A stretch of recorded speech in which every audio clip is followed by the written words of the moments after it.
It's all a lie. Fake energy.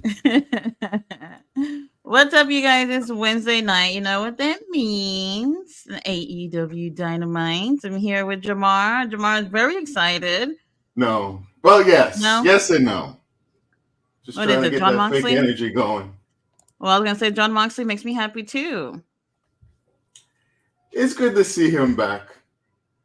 I'm still okay. I would be okay if he wasn't on TV, though. Is he But going to be what on is he the pay-per-view? wearing? It's an What is he interesting wearing? jacket. Oh, let me move my... Oh, it's all cut up. That's what it is. But he's in great shape too. And he's definitely accepted the bald look. That's great. I hear he's for the NJPW shows, New Japan shows, like they're doing a little bit better because he's with them right now. Yeah, he's their champion, so people want to see Moxley. He's super popular. Oh, well, damn. Okay, well, we're not wasting any time. We got Jeff Cobb and Kyle Fletcher teaming up versus Moxley and who was his partner? One of the BCC. Whoever his partner Jeff didn't Cobb? come out. No, Jeff is partner with Kyle. Oh, Brian. Brian is his partner. Oh. Yeah. Mm-hmm. Look at Brian. Look at his jacket. It's so cute with the dragging scales.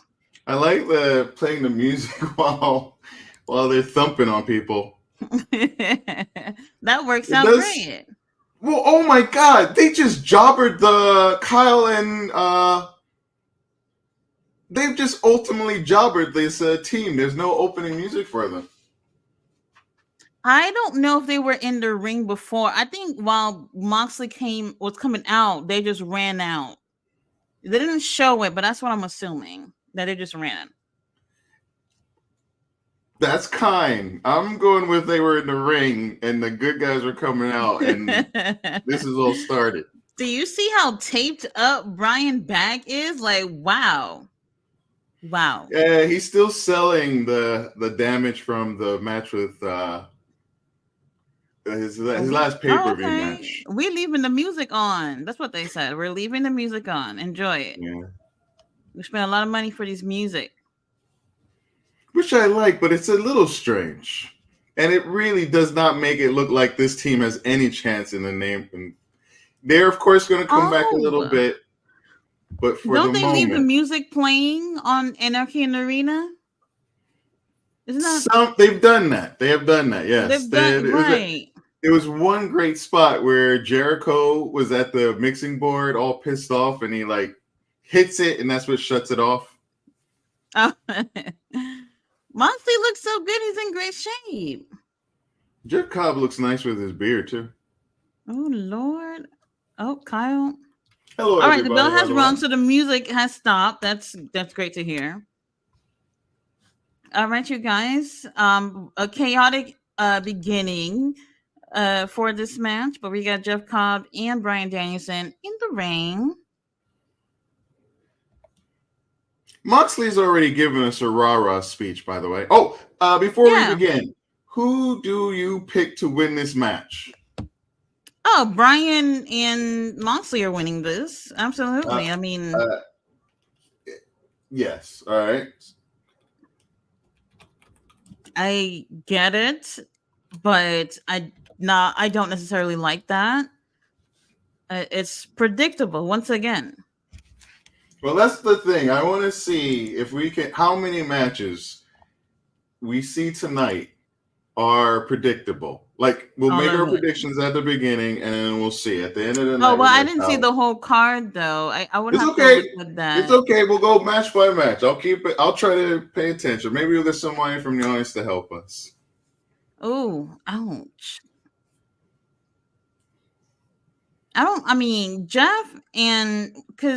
Jeff wait, hold on now. Jeff, they've been doing hot potato with the New Japan TV title, so Jeff has it now. Oh, really? Kyle, obviously, yeah. Who did he beat Jack Sabres Jr. from it at the the hot potato with New Japan right now with these titles is annoying. He got it from Zack Sabre Jr. It's just weird shit going on.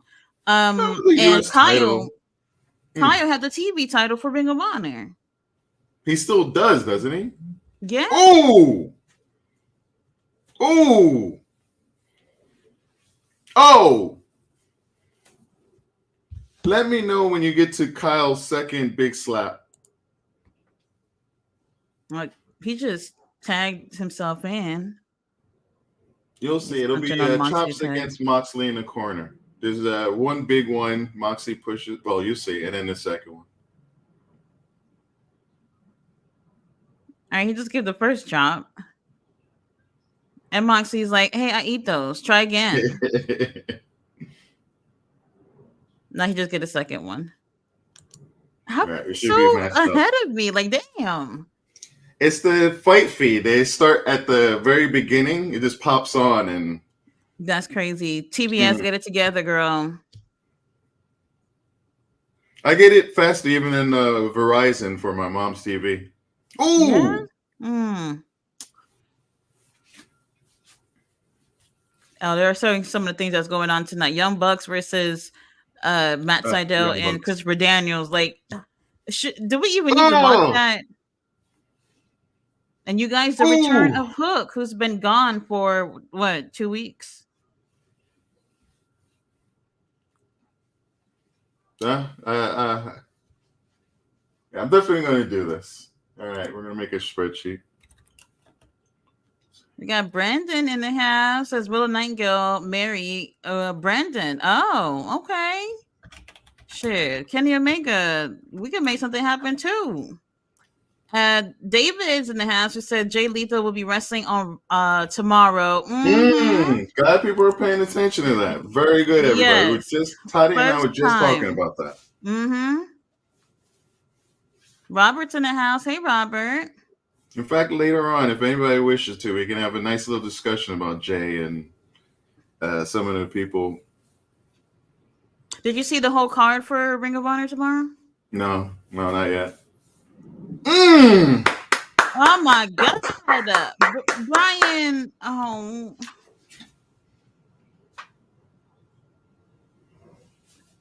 picture. Oh, looks like a good crowd, although it's supposed to be small. Where's Mr. All Days Off to talk about how horrible Brian hair looked? I don't even see the problem. Oh, they're chanting Brian.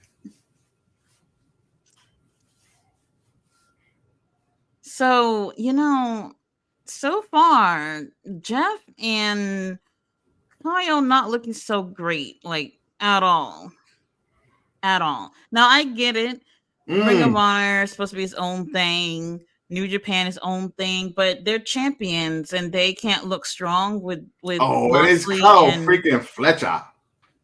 This is wild, man. I don't It's not like it's Serpentico or John Cruz. It's freaking Kyle freaking Fletcher. We know. We've seen that Ring of Honor match, man. He's a hoss. Like, he can go. So, yeah, it's interesting. So they beat him up, but they don't really get the upper hand. The good guys going.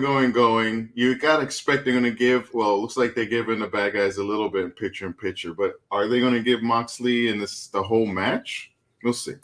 I don't know. Oh, it looks like big old Haas is bleeding from the nose. Mr. Fletcher. He's got a little blood on him. It's shaping up for the heel team for a moment or two. Not for long, though.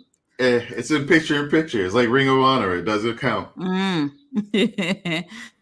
David says on Ring of Honor, Jay Lethal tomorrow, and New People Wrestling debut on Ring of Honor. Okay, I got to see the whole card. When I saw Jay, I was just like, wait, what? Am I dreaming about this? Oh, Ballet Dancers in the house. Says good evening to the Tati Taker and Laura Jamar. Says hello to the chat. Says Fletcher. King Leo's in the house. Says hello to the head creature of the night, Laura Jamar and chat. Yeah, I Oh was a little God. hesitant with the Lord Jamar, but screw it, I'm keeping it. It I'm keeping it. happens. At first, when I Yeah. heard Tati take her, I was like, "Wait, what?" I thought I read that wrong, but it sticks. It works. King Leo says, counting down to Tiffany Stratton's job out in departure. You know about what happened, right? Don't know. So she posted this video from where they were doing a tag match with, I forgot who she was with, but against Jade and Bianca there, and she hit Jade. Jade falls out the ring, but she plays this thing that calls her a black bitch, and Wait, it's who just does like that? Tiffany Stratton. And like And in her very valley, like black bitch kind of way. no, she played like a sound bite from like I guess another video of someone else saying it, but she Oh, plays it over when she hits Jade. So the second oh, she hits whoa. Jade and Jade falls off the apron, then you hear she's this is a video she posted, okay? Referring to Jade as a black bitch. Um I want to say she deleted immediately because people started immediately saying like what the fuck is this? So On she social deleted media, it. huh? And a lot of people are actually divided about this. People are saying, "Well, she deleted it, so it's over." Do you know how many times I saw that today? What the fuck does that mean? Let me Oh, just say okay. something. I I know wish. I people's wish gonna my life worked say that way. if you would have hit her and called her a bitch, then fine. But people are saying, "Oh, she's a heel." You know, it makes sense for her to say that. I'm like, wait, you call her a bitch, then fine. But if you call her a black bitch, what? Why do you have to emphasize that she's black while you're calling her a bitch? You know, and I don't want to say that she's racist, but it's definitely one of those situations where it's just like when you do stuff like that, and everybody.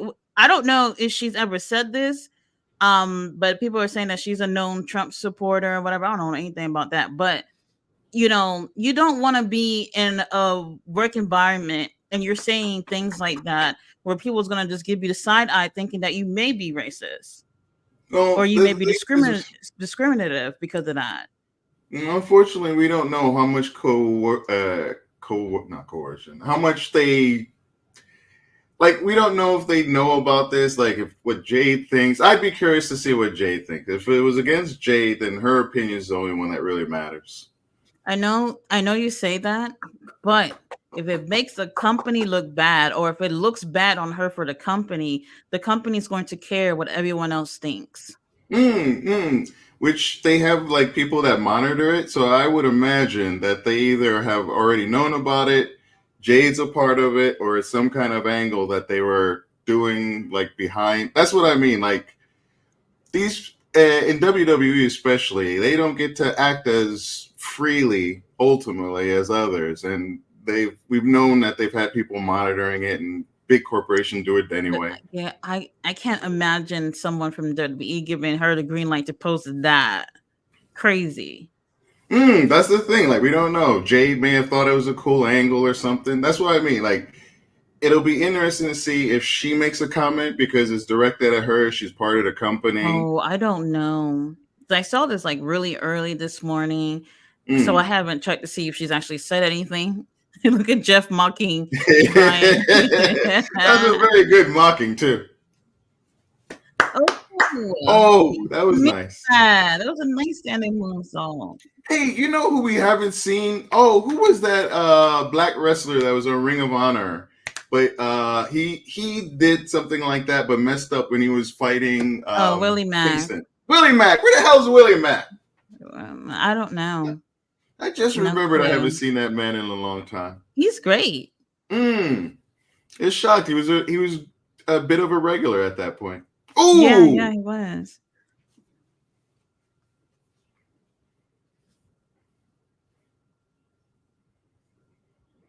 it's a good opening match. It's just I don't know. It's a interesting. Ooh, all right,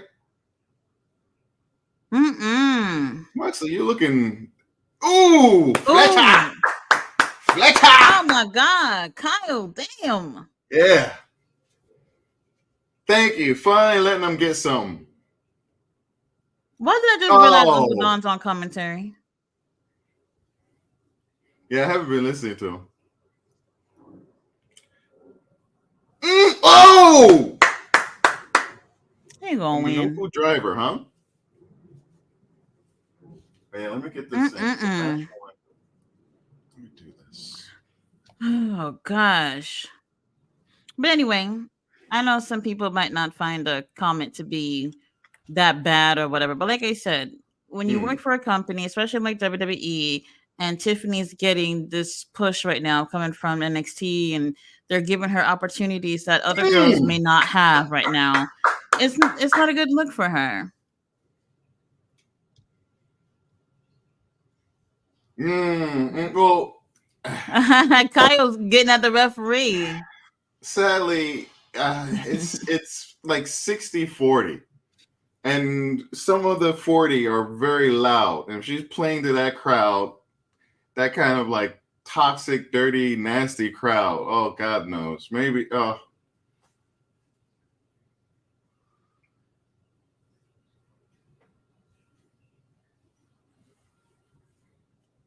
This is.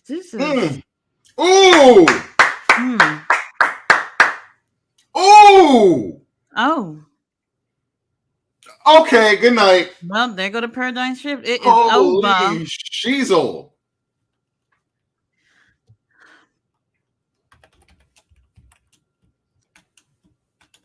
Oh, I thought Shivani said terrible match.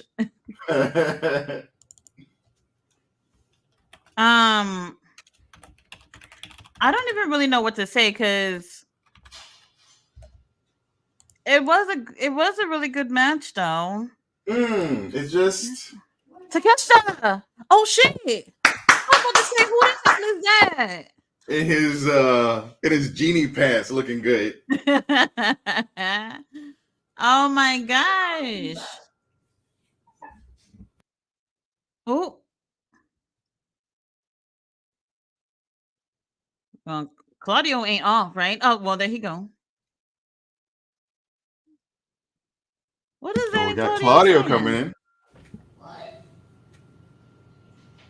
Is that thing you The use to Snoopy grab stick stuff from or, the high count from the high cabinets we and got stuff? a butt picker. Oh, Takeshita's got painted nails. I'm down. He's been doing that for a while now. Oh, really? Because he's been healed, like yeah. This is the first time I've seen the crowbar in AEW. Me personally. Well, you will be seeing it on the pay-per-view. Trust me. You see it now, it's going to be there. It's interesting that they're bringing Takeshita back. It's like he's been missing for 2-3 weeks now. Oh, he's been in Japan. I need him on my screen. Takeshita looks so good, but he's a baby. Yeah, I need him on my screen. He's somebody that I want to see like every week. Right, I don't get it. We keep seeing the same dudes all the time. What is going on with the audio?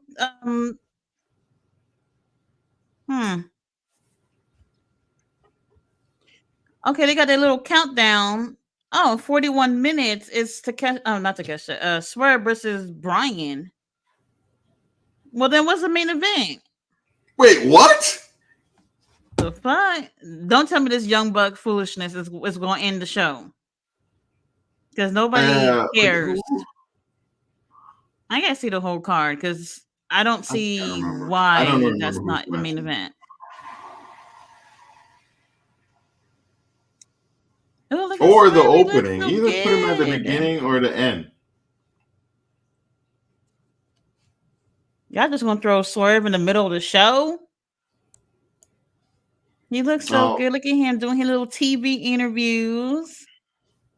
Aw. Oh, our stepdaddy. I like the switch in music. Yeah.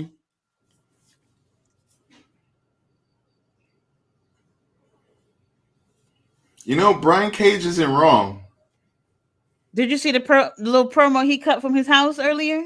No. It's so good. It's so good. Why do they do things like this on social media and not on the show where I think it really matters?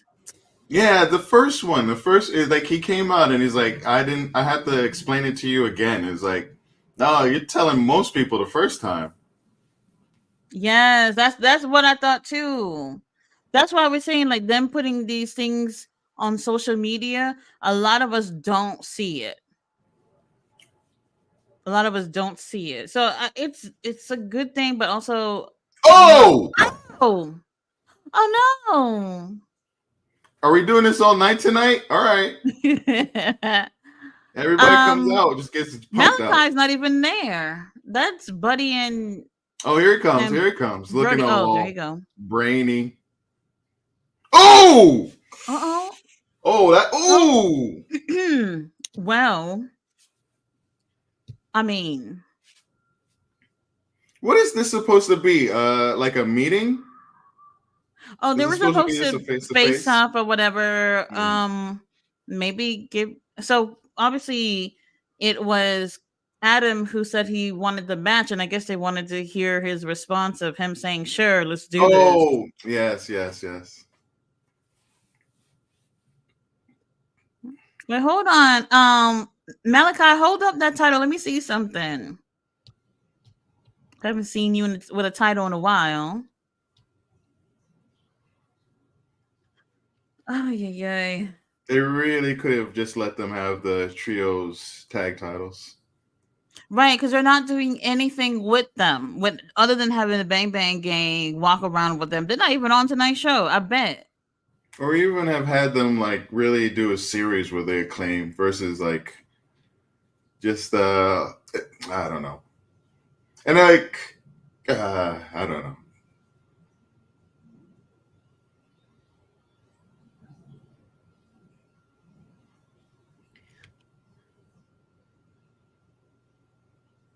Shut the fuck up, Chance. He just started talking.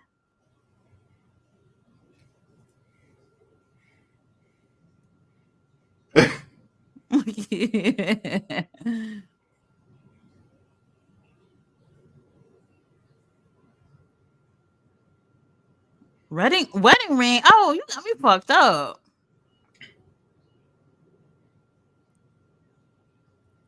Where the hell are Adam's friends? Oh, that's very good. Well, not very good, but how do you get it off of him? You choke him the F out. What are you gonna do? Throw it out and He's gonna eat it? You're gonna make him like root through his shit to get it again? okay, you put it in his pocket. Okay. Well, I'd rather him eat it and poop it out. Oh, Adam, you look like he's sleeping. He looks so peaceful, actually. He looks like he has a great nap. Oh no. Somebody got to be coming out. Who's that? Come on, O'Reilly. Kyle O'Reilly. You know, it's not too late for him. That match he had last week was freaking Kyle beautiful. Is cooking, all right? He is doing so great. That match, he showed out. He knew he had a chance to, and he showed out. That match. I'm going to watch that again. I was just thinking they're throwing him out like the trash. Kyle, you don't regret the people out here. Oh! Oh, damn. How? Oh. Okay. Let's take care of Adam. Who else can come out to help? We're going to get Griff Garrison today. He's going to come out and try to help him. Yeah, right. Whoa, man. Adam didn't even stand a chance. Damn. This is pretty decent for a go home. Well, so the answer is yes, right? Pay-per-view. Double or nothing. That's like, wait, not, is it next weekend? I think. Next weekend? Or no, no. It is on the 26th. So yeah, not this weekend, but the next one. Okay. Hopefully y'all got your pay-per-view money, right? Oh, I've already ordered. I got that 3 pay-per-view bundle for $50. So. Oh yeah. Well, yeah, you did say that. I'm gonna, even though I'm gonna miss one because I'm gonna go to the actual event, Forbidden Door is still like cheaper because the first 2 are $40. Yeah. That's how I think about it. Not bad. it's just BS. There's like only for international customers. They're offering these pay-per-views nationally, but they're not allowed to Talking do it. about it's Eddie Kingston, huh? Okay. Mm. Did you see? I think it was recently. They it was like oh, there it is. His leg just hit the guardrail. Yeah. There wasn't enough clearance, and when they put him through the table, it just oh, it looked so bad. Oh, you watched the pay-per-view? No, the clip was just viral. It's like, Oh. Yeah. I literally popped it on like 3 o'clock in the morning and I was watching it. It was like 5 hours, but I made it through. good gracious. This I've seen this. People are actually giving Perry his props, like huge props, because they felt this was very strong. He's definitely improving as a heel. I can't stand to see the two idiots that are with him, but he's improving. And this is what you He's a want. This is linchpin. what you want when you got two idiots like the Young Bucks who's been in the business for a long time. You want him to be around these young guys and actually helping him get over. So it's helping. Ugh.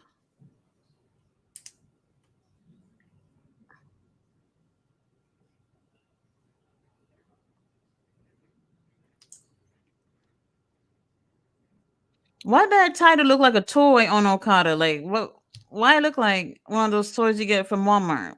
It's a toy belt. Oh, Eddie Kingston is out of the match. I What have did to we replace him imagine that. with?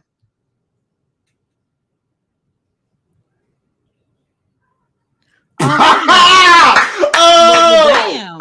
oh, cut up. I think that's gonna be the main event. Okada showed you. If they put that as The a main tag event, match is next. What the fuck is a main event then? I think that's the main event. I think they're doing Okada and what you call it because they're gonna do a schmaz at the end.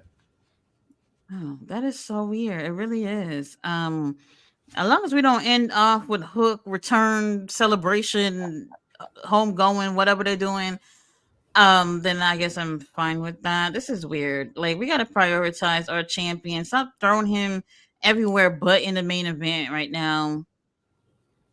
Let's see. Kelia said Danielson got the greatest Cadisio tape up ever. That tape wasn't going anywhere. I said hello, Ballet and Robert. Bella says it looked like a tattoo.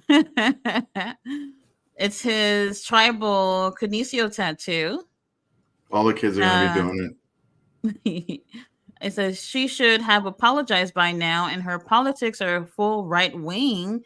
I'm looking at her stuff. She knew what she was doing. Ooh, Tiffany girl.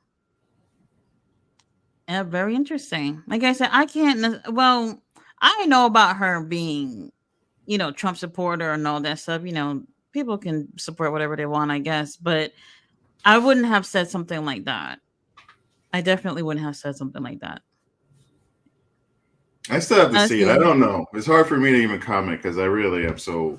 Oh, I can send it to you because everybody's been seeing it. Have y'all seen Ricky Stark's interview?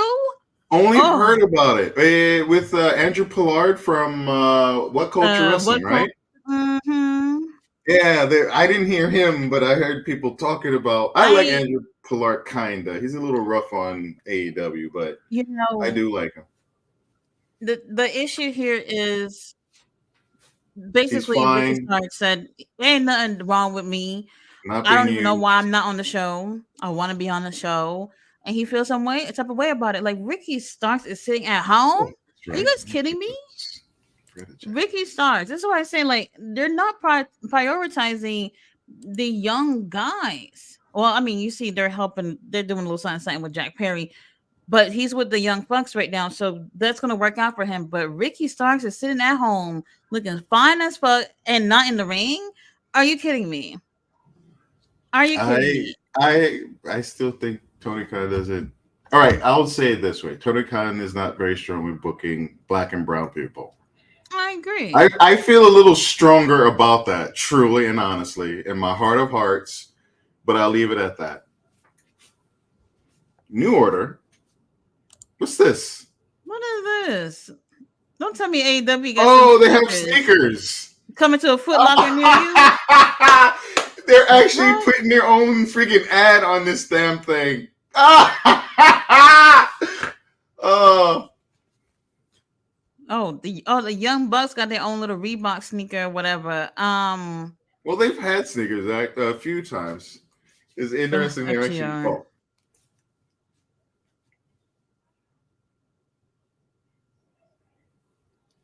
Moxley gave her those camo pants Yeah, for like her they can't birthday. ask Claudio to get in the match. Like, well,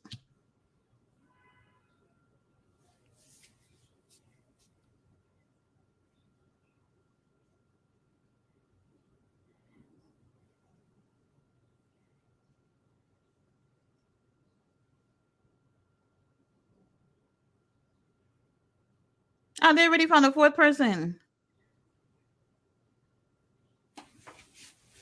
He likes that arm thing. He likes that arm thing. I don't know, Okada. Maybe you're a bitch, but he loves that arm thing. Oh God. Interesting. Bailey says Willie Mack reminds me of the Junkyard Dog. I haven't seen him in a long time. Oh, actually, he did post, I think it was today or maybe yesterday, that he's been wrestling for 18 years. This 18-year anniversary being in the ring. King Leah says Bolo.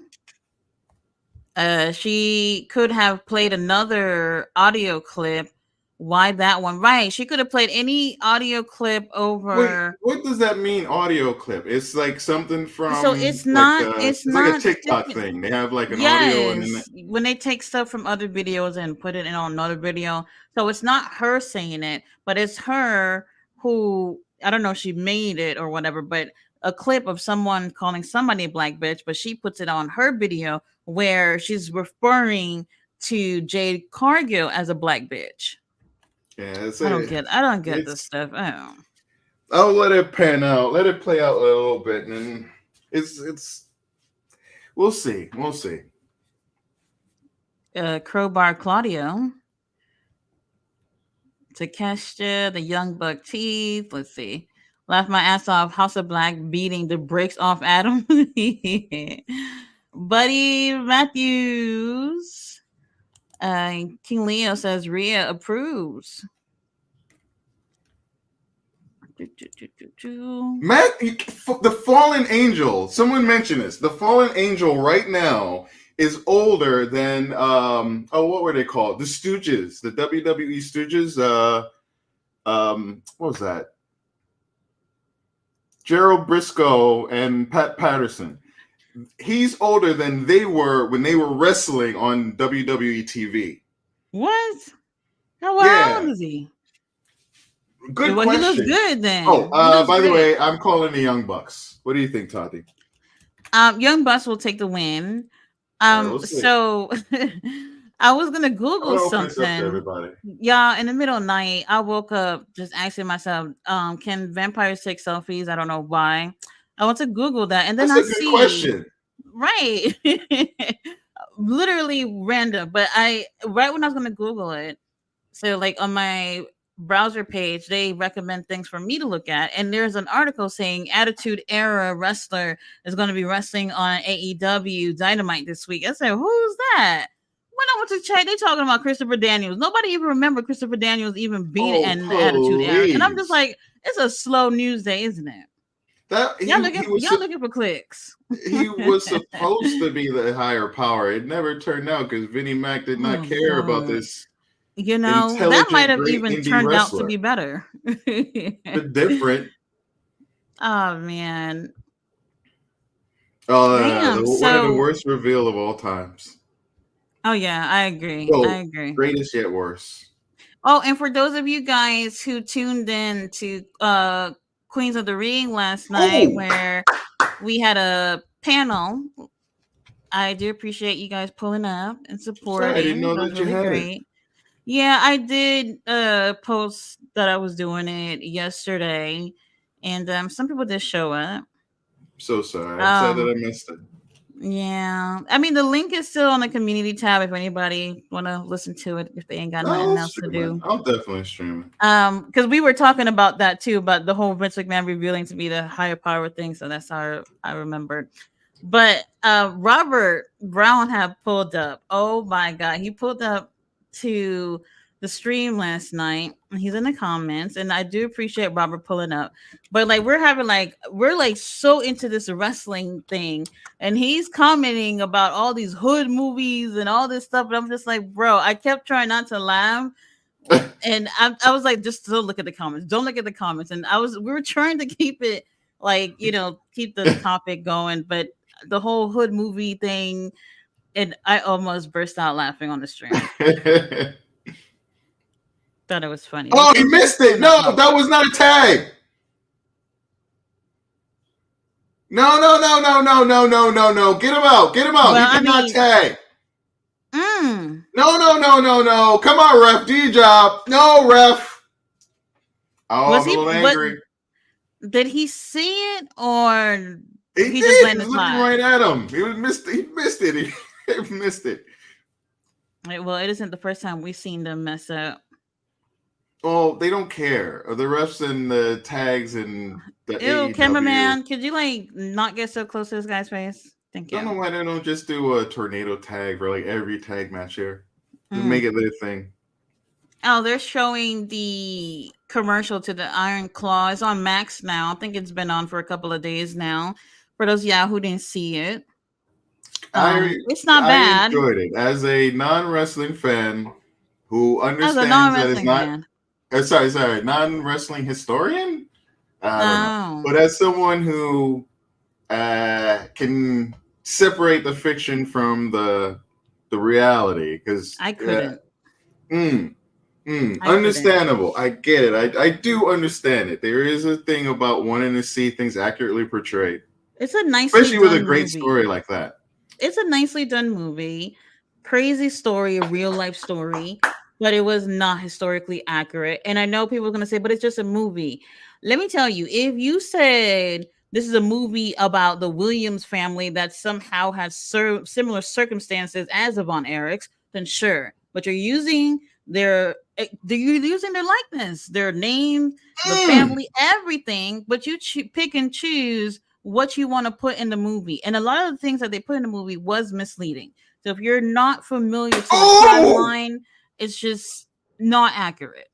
So But sorry, but that looks so messy. Like messy in a bad will for Seidel. My picture in picture is so small, I'm not even bothering to strain my eyes on this. No worries. Not even bothering. But I did see Jack Perry sitting out there. I didn't even realize he was doing commentary. He's putting you over right now. Is he picking on Tony Schiavone? Like he's explaining on what they're doing. Just silliness. Oh, and Christopher Daniels is 54. Oh, and he looks so good for 54. He really is in great shape, and that goes to tell you, like, looking at Pat Patterson and Joe Briscoe being even younger, and they look like they aged like milk. I mean, that's crazy. Yeah, they were they were around for like 52, 53 at the time. And true, yes, considering they're all wrestlers, yes. I did like what they were wearing, House of Black. I love their style. That's great. Oh, it talks to the goth in me, I swear. Yeah, they do look great. I wish you would do a little bit more with them. That would be nice. And Belly says Adam is asleep in the corner. Well, all that traveling, gonna have to sleep somewhere. He's losing his religion. King Leo with the poop emoji. What do you think he gonna do with that ring though? Laugh my ass off. Kyle got his ass beat. Somebody has to check on Adam. Says Beth ain't giving up her Legends contract. He better get that ring back. Oh, Seidel! Now I hear Jack Perry on commentary. Are they got a picture yet? Yeah. Oh, and good, because they should not let Seidel have a moment like that without. He is hardly dragging himself. I'm Ooh, sorry, but I mean, the Young Bucks look is just like I don't like it. I don't like it. nice Ooh, duck. Fallen Angel. Yeah. Mm, he's really working. He does work. I mean, he's. We know he had that little run with, especially on Ring of Honor with Seidel, especially when they were a little more story heavy. Ooh, lovely. Okay, okay. I don't think I've seen him with this arm thing before, though. Looks like a 50-year-old stripper. Ooh! Oh God. Ooh! What are you Look at doing? Seidel's kicks! I'm telling y'all, he is so talented. Like They let him lose every week if he's going to play every dance like week. that. Just put him on my screen. Crazy. Crazy. I keep thinking Air Fox Sky Hawk. Top Flight. He's like Top Flight. Like, you put him out there, they just show out, win or lose. And generally, recently, it's been lose. Always. What's new? Mm! Mm.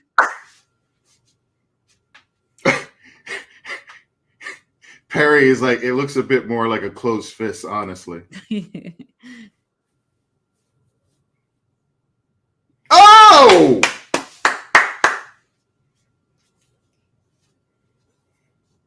Okay. Oh no, where's Seidel?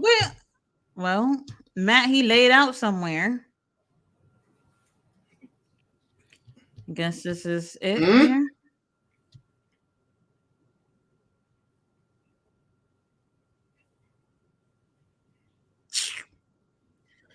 Oh, Where's Seidel? Whoa, dudes, where's Seidel? Okay, I'm all over right. it. Well, we got that one. Oh.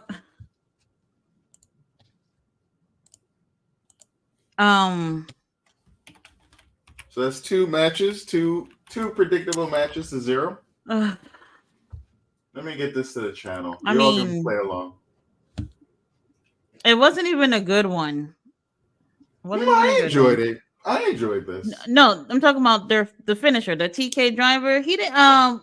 Whichever one that came from the top rope didn't even touch him at all. I'm over it. I'm over it. No. I think we're gonna hear from the boys. No, I'm not a fan of the powder blue. I wish it was a little darker. I like the blue though.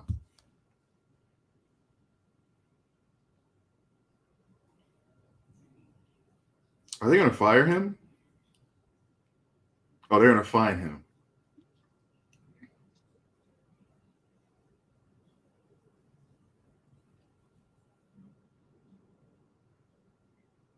Okay.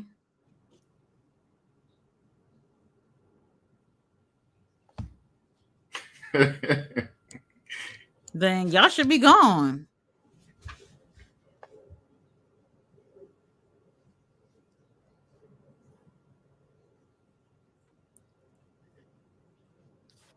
Let me guess, he's unemployed. 20 jumping jacks completely naked. Whoa!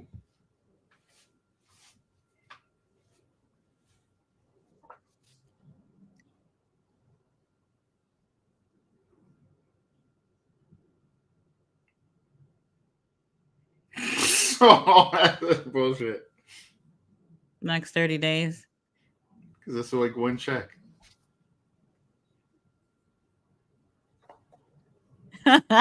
Security. Oh, Come get his ass out of here. Cheesecake, no! Cheesecake pound cake! Don't do this to me! Oh, no. Fruitcake, sorry. Cheesecake, fruitcake, please!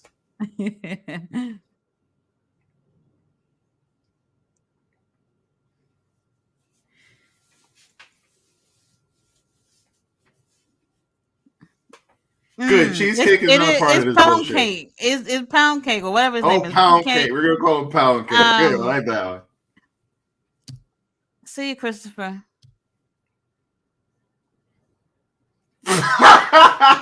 Oh God! Jack Perry, I know you're not drinking that thing. Oh!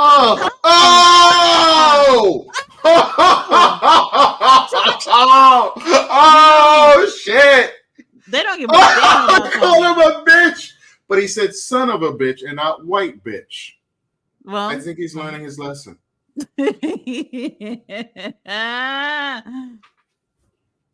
Shivani. Oh, Shivani. Oh, Shivani. Shivani. Oh, that's such a dick thing to do, What? Perry. Excalibur calling for a mop. Well, oh, Mariah. Okay. Wait, Luther, is that a white suit or a gray suit? What's going on? He's got the nice gloves on. That's different.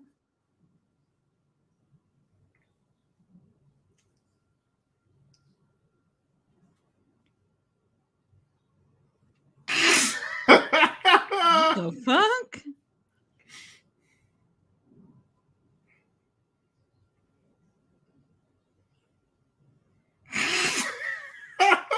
What? Look at Mariah's face.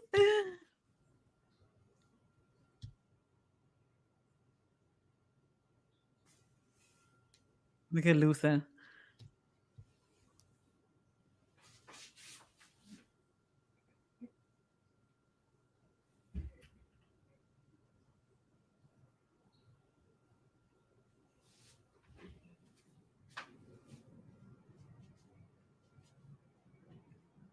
Oh, Tony Storm, one of the best characters right now. That was great. You see, I know a lot of people are not behind the whole character, but that it wasn't boring at all. You know, she's being funny. She's sticking to the character and incorporating Mariah, and Luther's back there with his nose up in the air. It's great, absolutely great. Let's see. King Leo said, "I told y'all Jack needed to go back to the flip side. Is it's him or Okada getting the Young Bucks over?" Right, because we're over them. So we need to see more of Okada, to be honest, I think. And he said, "Pretty Ricky Fontaine ready to go." I don't know how much time Ricky got left on his contract, but I wasn't happy to hear what he had to say. Really wasn't. Really, I still have to see the whole thing. Although Ricky does feel like somebody. Although, people keep thinking it's going to be a back and forth between WWE, but at this point, I can't imagine it. I can't imagine it. I don't know. WWE sucked up everybody before when AEW came out. Like, it was to hurt AEW, and please, everybody, remember that, because WWE did try to ruin a promotion before it even got started. But they're not in that mode now. So they don't need to be picking people up like they hoarded everybody originally. If we really think about it, like WWE destroyed some international scenes by pulling people in so that AEW couldn't get those people. Predatory. It's not cool, but that's what it was. So I agree. So I'd be sad if Ricky Starks goes out. Where does he go? Because it's not an automatic. He's getting my house. Oh, did I say that out loud? He can take a vacation. Ricky, take a vacation. Oh, he is in one, technically. So he's doing nothing. So I don't know. I could imagine WWE would like to sign someone like Ricky Starks. I think he's very promising. Just that he hasn't had the opportunity to really go there. I think the best I remember him, even though it was very short lived, what he had with what's his name? CM Punk. And around that time, he also had a series of matches with Bryan Danielson. Do you remember that? Yes, of course. Like Danielson came in and had that. Was it what was it? What was it a something? I forget. It's that like a bunkhouse match or something. No. It's like a strap or some Mm. shit like that. Yeah, a strap match. It was probably a strap match, something like that. Mm-hmm. He was really great during that time. And, the whole thing with CM Punk obviously didn't go through, but that was also pushing him. Oh, here's Malachi.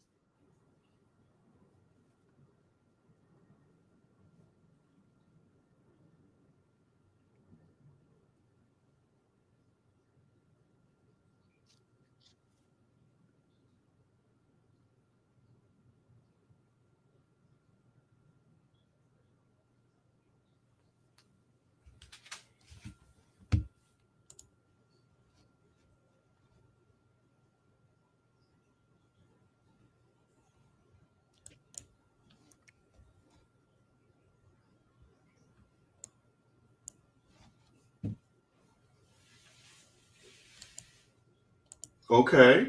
Oh, okay. You heard that. Oh. This might be the way. Well, I don't know.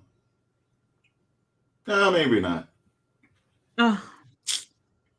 Because a hope is like, to one day see Edge and Christian, well, Adam and Christian versus the Young Bucks one Oh, day. wait a minute. Hook has a match? I thought this was a party thing they were doing for him.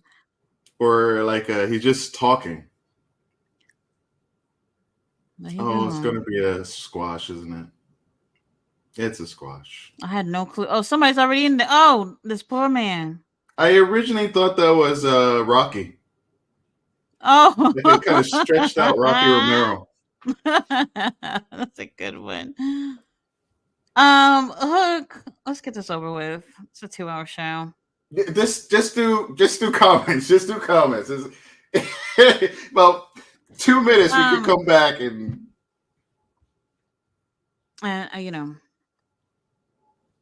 There's nothing to see here, everybody. Nothing to see here.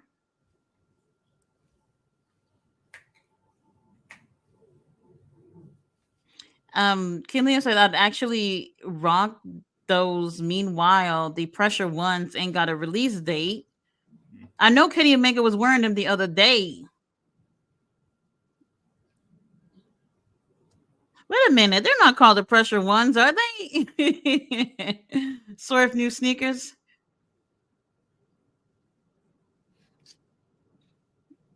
Oh, those are actually minutes. Nice little. See, it's over. Anyway, it's already over. There wasn't even 30 seconds. Nice I don't think so. Very nice little smack to the side of the face. I've never seen him before. His opponent, though, maybe a local talent. Where are they? Good. Do you know? Good. Because I remember they were in Canada last week, right? They're out of Canada. Hook, how dare you, Hook, snatching the microphone from your elders? Respect. Washington. They're in Washington. Oh, Washington. Oh, my middle namesake, Everett, Washington. Oh. Angel of the Farting Winds Arena. What? Oh, Angel of the Wings Arena. Excuse me. Sorry. Oh my God, I'm over it. I'm over it already. Can't stand to see Chris Jericho. Good crowd tonight. So, Jamar, you remember how you said you wanted to do that tier thing from that website? That tier website where you do the. I was trying to figure out how to make images. I don't know how they're doing it, but I've been seeing people making crazy ones all week. It's there, and I'm trying to figure it out. I think they probably PowerPoint, Paint Shop Pro. You can probably do a mask for each one, and then have it saved each one individually. But it's interesting. But I haven't effed around with Photoshop in a while now. Oh no! How dare Big Bill wear a jacket? It looks good though. Not good enough. What is up with them glittery ass heels he got on? Chris Jericho. Washington is still very close to Canada, so we'll have to see.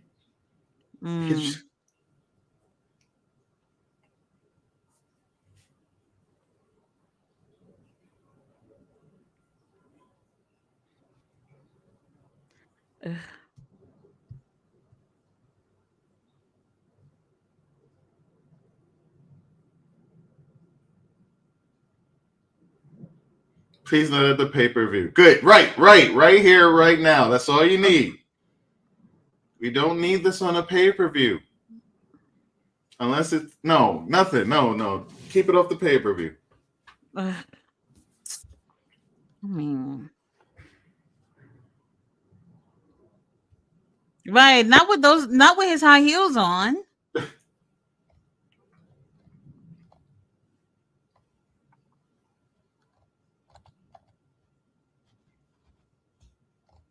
What?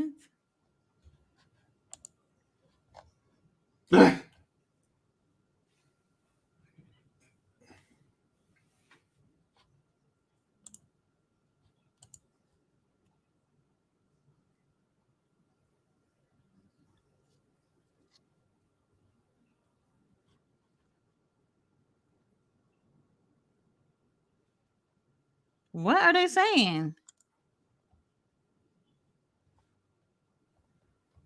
Oh, please retire. He is out of While you there, retire them shoes too.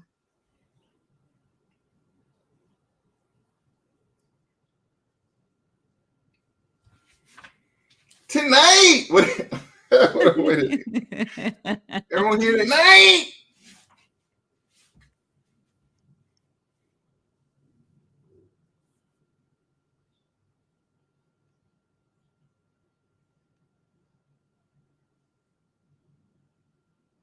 I already lost it. I'm over.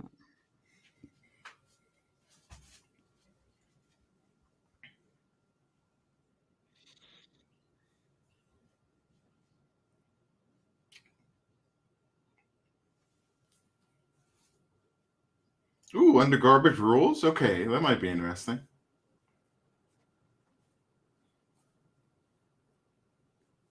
Who the f is going to be like in it though? Wait, he's going to get into Big Bill?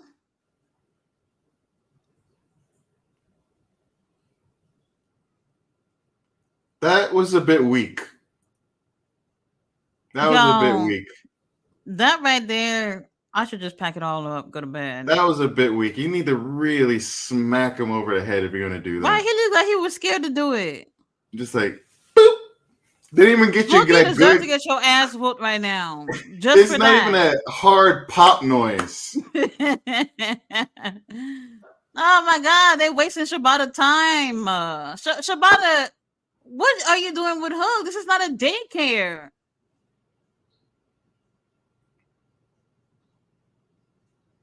They did not need to play his music for the 2 seconds. What the fuck is that on his hand? Blood? You want to believe that he's bleeding? But where? How? Did he hit something? Oh, come on. No. Come on. A padded mic is not going to do that. Right. Not only was it a padded mic, Hook was scared to even touch him with it, but he's bleeding. Boop.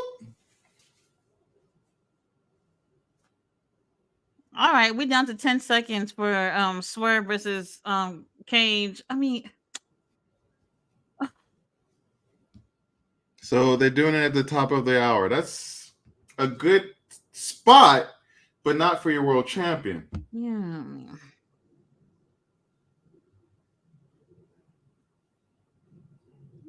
Oh, hold on. Swerve got a new shirt. I am going on. Hold on. Let me get my keyboard.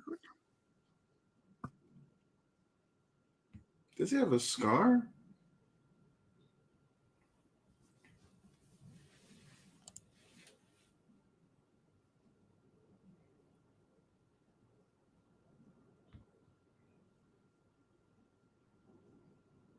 Oh, that shirt is on the.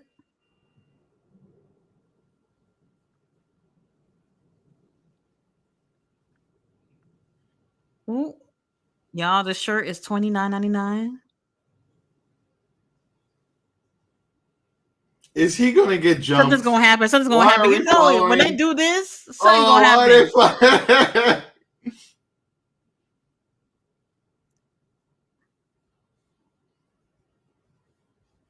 All right, so who do you got? Swerve or Oh, Brian? Swerve, obviously, yeah. I Wait, got wait. This is Swerve. an eliminator match, so the title's not on the line.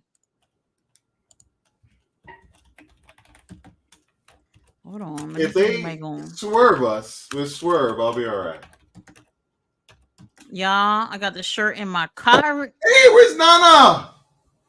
Right, Prince Nana been missing in action for a while. What? Where's Nana?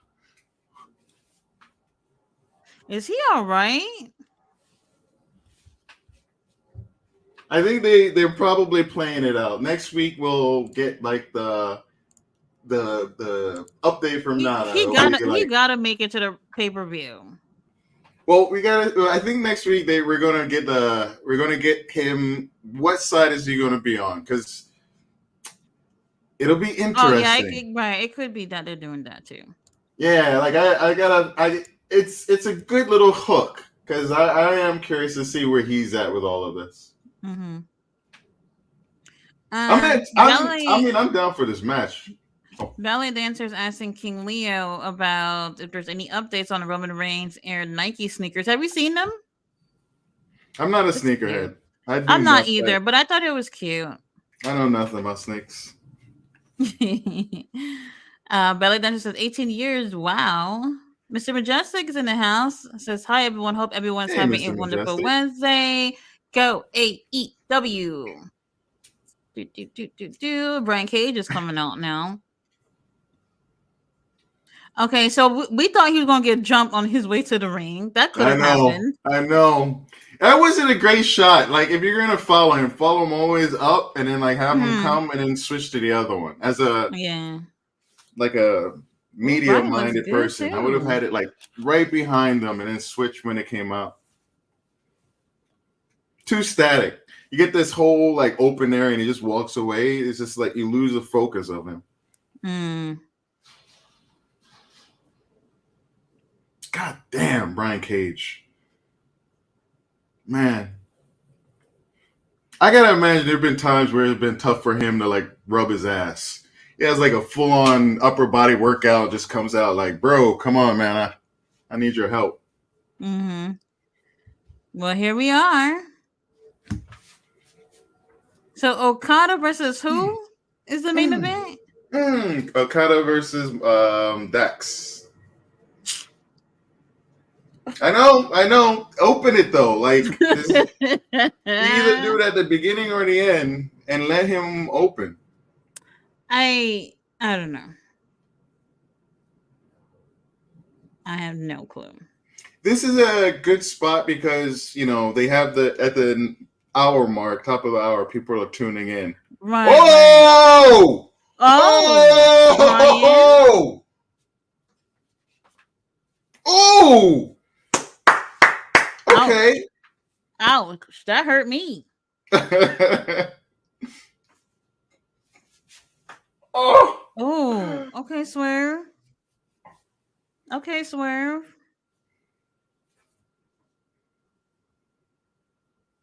Shivani's still sitting there. They didn't get him a towel or a napkin, something. Yeah, he should have they should put him in a new jacket. He should have a different shirt on. Dude is sitting there with the same suit and everything.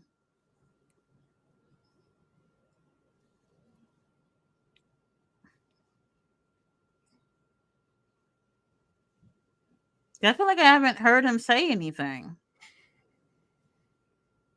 True. Yes, true. Yes, he has been quiet. Waiting to dry up before he starts talking.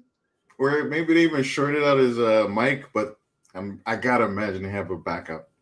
I'm sure he's annoyed.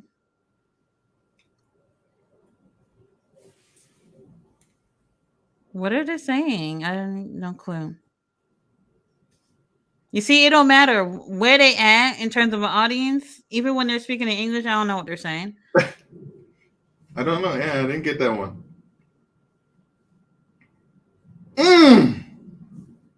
Damn. Swerve is not playing. People are tired of the kick out at 1. We don't get the same reaction.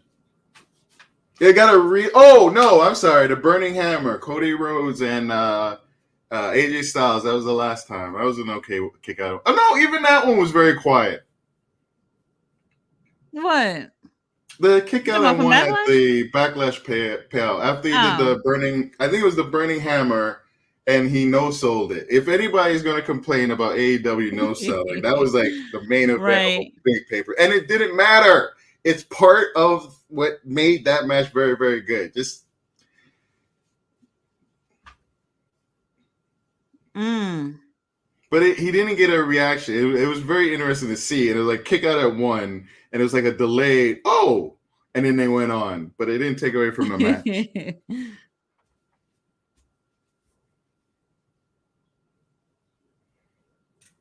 Yes, Brian Shivani Cage. Quiet.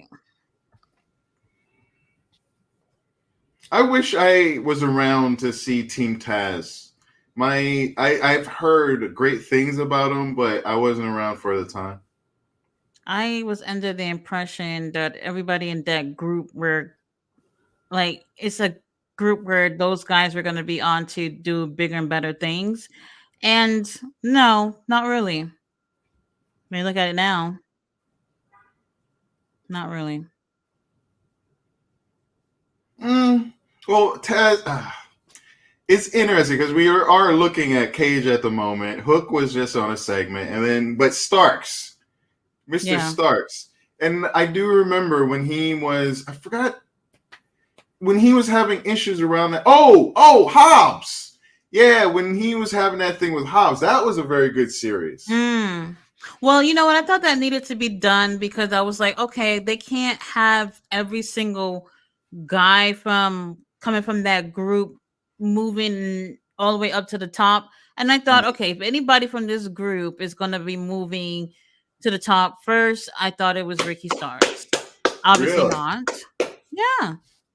I thought so with Ricky and then Brian. Hobbs, I felt like we didn't see enough of, so I couldn't really say at that time. But I don't know. Nothing's really gone on from Stark's that. face at around that time.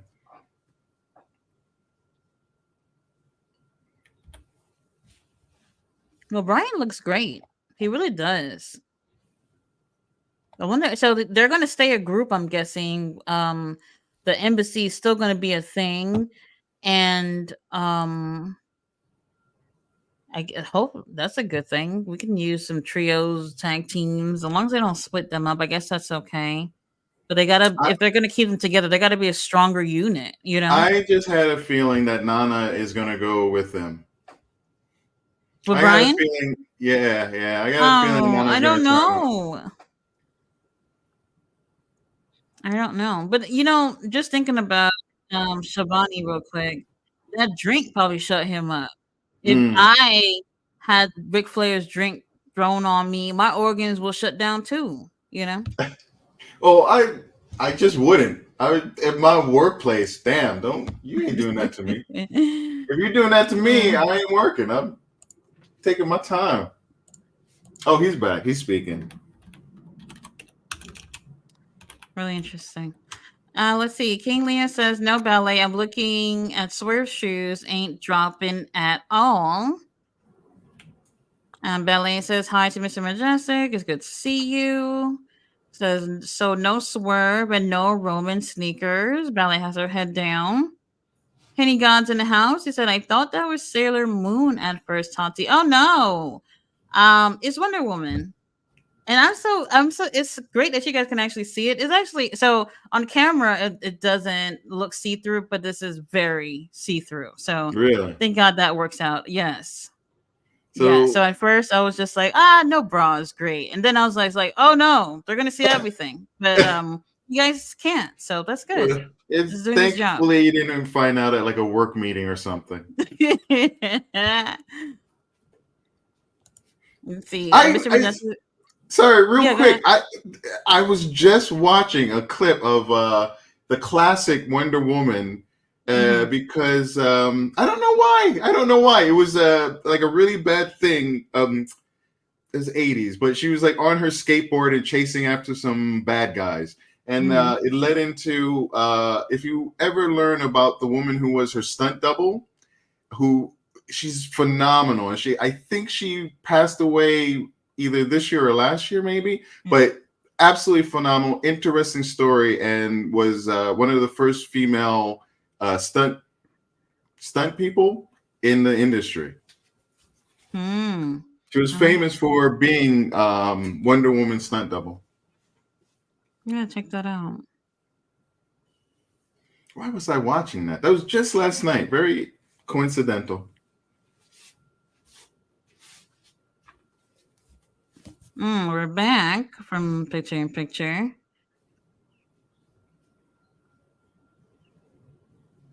I'm not gonna lie, like Brian Cage in and out. Right, Brian, he has the look.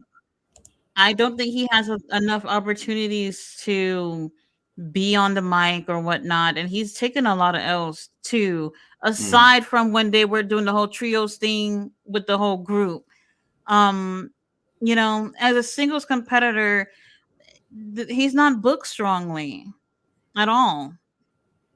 So I think he seems and to he did resign with them sometime last year. So yeah, that's what I was about to mention. Like he had that chance, and he was a person that was complaining, and his wife as well said a few things, but he seems to be okay with his position. Oh my God! Wait a minute. So did Swerve not sell that, or what? Adrenaline. It's adrenaline. All right, we'll take that. We'll take that. Although I tend to like it when they do the adrenaline and then lose it and then pass out. I feel like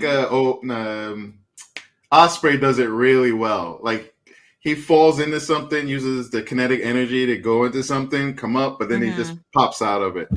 Swerve looks perfect. And a lot of people have complained about that with Ospreay, saying that he's not selling. You know, and I don't know if I could say the same for the most part. I think people just like the gripe. And then there's another thing too. A lot of people are just now seeing Ospreay for the first time, have never seen him outside of AEW, so they're not used to his style. Let's go, Swerve. Oh, they have multiple people in WWE that does it. It's just who was that one person they were talking about? Oh, the fellow in Judgment Day, the little runt guy, the one that was the latest, the last one. He has that kind of style. It's just not as developed. You see it. There's a bunch of people in NXT, WWE. They have a similar thing. It's just it's more with that WWE flavor, so you don't think about it as the same thing, and it's not as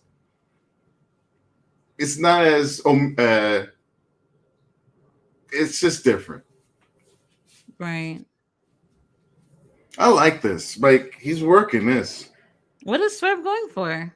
Something like an armbar, I think. That's what I thought. Oh shit! Oh yes, Cage! Brian looked like he's just working out. I'm all right. I want Cage right now in this moment to win. This moment. How would that look though? Don't care. I believe in you, Cage. He's right. Look, Cage is right. He is right to be upset. Swerve just didn't care about him. Nothing with him. He's been doing all this shit. His boys just face to face with Ospreay. I didn't know he was gonna be here. Okay, so we having like a few face to face situations for the pay-per-view tonight, which is interesting. Rather than it being next week, that's okay. I'd be curious to see how they do their go-home shows. Oh, I'm enjoying this. Oh shit! Sorry, buddy. Oh, come on! Oh shit! All right, Swerve says he's at home. He gotta show up and show out. Oh man, I'm glad I tuned in tonight. Well, how come it's funny because they're in Washington, but the crowd is like, y'all should be like blowing the roof off for Swerve. Cage, it's like,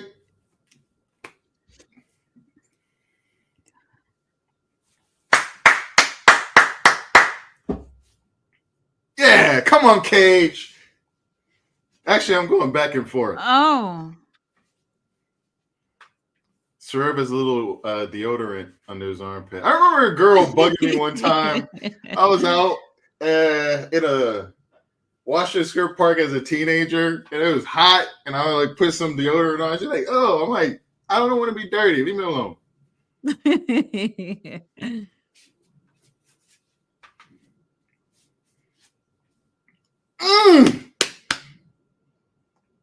Ooh. All right.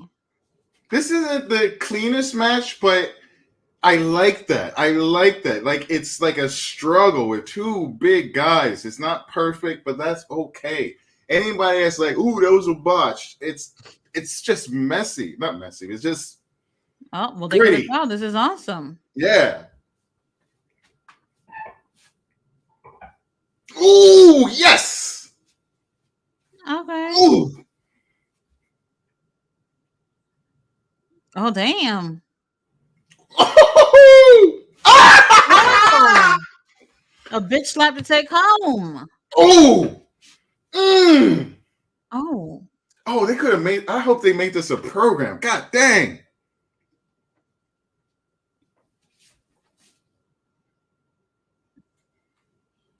Woo.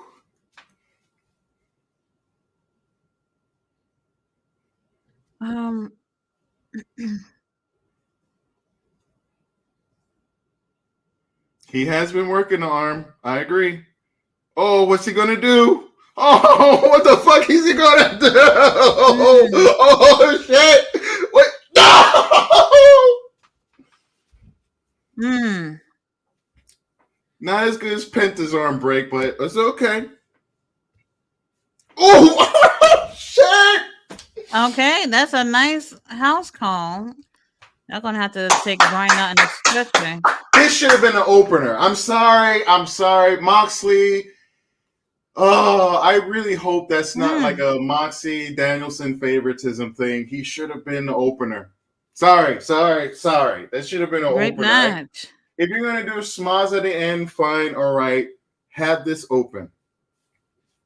Well, hold on. Let's not celebrate yet. Let's see if anybody gonna pop up. You only got one white guy on a. There's only one white guy. Ugh. Where's the rest of the crowd? Come on, crowd. Come on, Washington. Give us a little of this. Come on. It's just Swift not done. Well. Oh shit. Got some presents for you, Brian. Cages his ass up. Face down.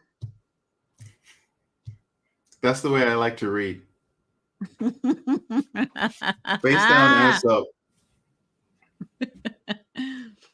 Oh, a stepdaddy. That's right. Don't worry about the theme. Just do it. They might continue what you're doing. Oh, they might come from behind though. Yeah. They would have. Hold on. They did mention they're going for their teeth. Is this the week? Well, if Christian is there, then the other two. I miss hearing Mother Wayne speak.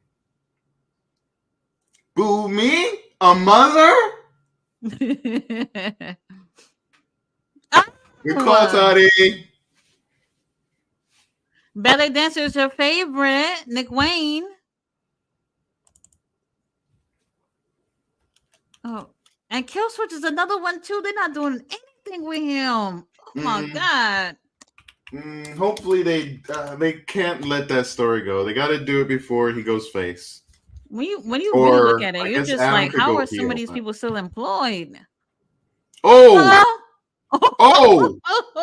you don't do that to a black man's family. Oh, they got a Dollar Tree photo frame with. Letting the little white boy hold that. Oh.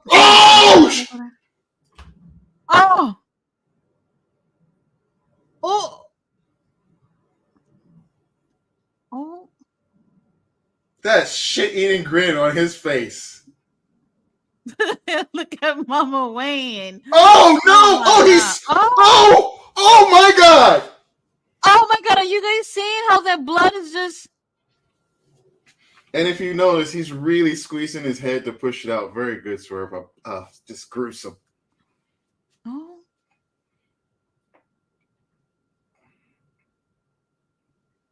Oh.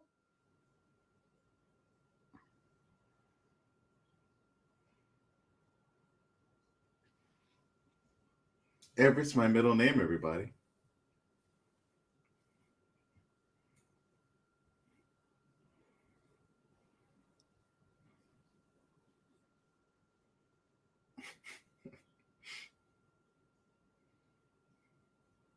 She's so cute.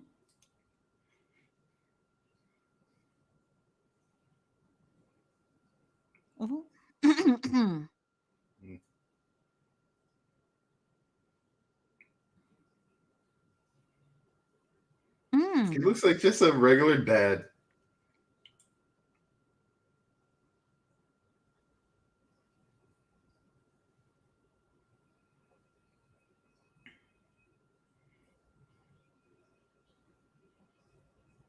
Look at Nick Wayne. Ugh. The face only a mother can love. He's such a preppy little. He's the guy who is explaining to me about how I don't understand. Or I still lit up there, or I don't see. Or he's there. I guess he's the white guy who's explaining to me how I don't understand how Malcolm X was really wrong and yada yada. Like anyway. Woo. Oh god, that was really interesting. Interesting. They're giving us a story here, you guys. We'll see where it goes. So far, Swerve isn't looking so great for Christian here, but that match is going to be amazing, you guys. It's going to pay off, and watch it not be the main event at Double or Nothing. I bet on it for real. Well, I would. If you take away that that whatchamacallit match, it might not be, but that's the thing where it's weird to put that somewhere.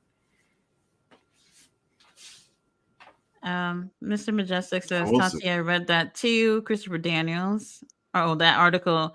Right, they had nothing better to do. Matt Jackson is rocking his Mr. Furley outfit minus the blazer. Oh god. King Leo says Air Romans no date.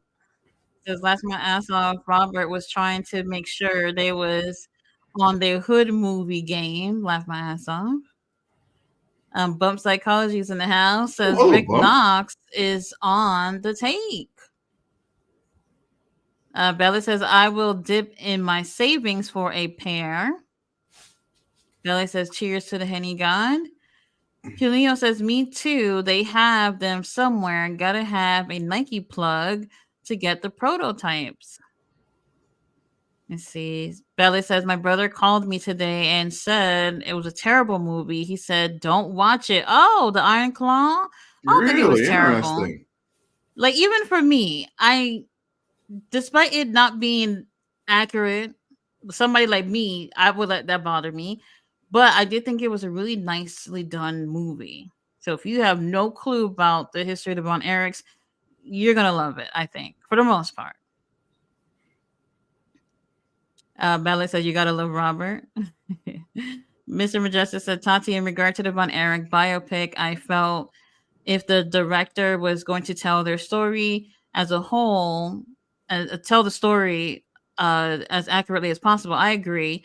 And also, I think this movie would have been better off as a miniseries because they cut off a lot of things. They cut off a whole brother just to tell the story. A miniseries, I think, would have been the best option for them. Who was it that was on the movie? Chavo Guerrero, who was part of the movie, I guess a producer or whatever. He said that the movie was going to be like slightly over 3 hours, and they didn't want to go that route, so they cut up a whole bunch. I mean, when I tell you, I sat there waiting to see MJF in this movie, All I saw was just the back of his wig, and that was it. And it was just like 2 seconds, and I was just like, he's not really in it, you know. I don't know. It's okay. It's okay. Not a bad movie. Hey, Toddy, are you seeing this? Yeah. So this is thing called Meal in a Match. Oh yeah, you mentioned this, didn't you? That they talked about this morning on social media. That's first for me. Oh, sorry.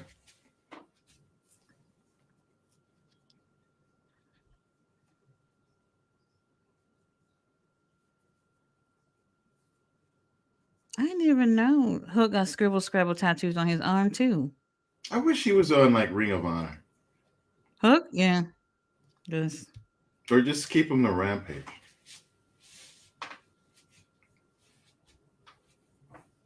Like sexually? What?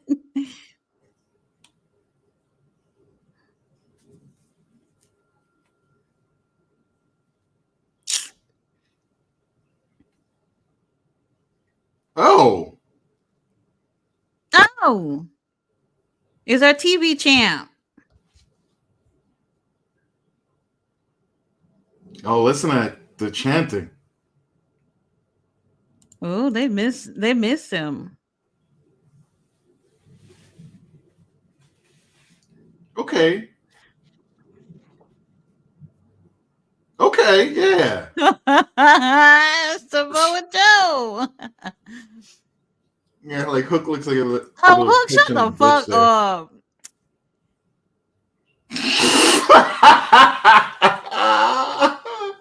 Hell nah. Shibata. Shimura's funny. Oh, it's fucking funny.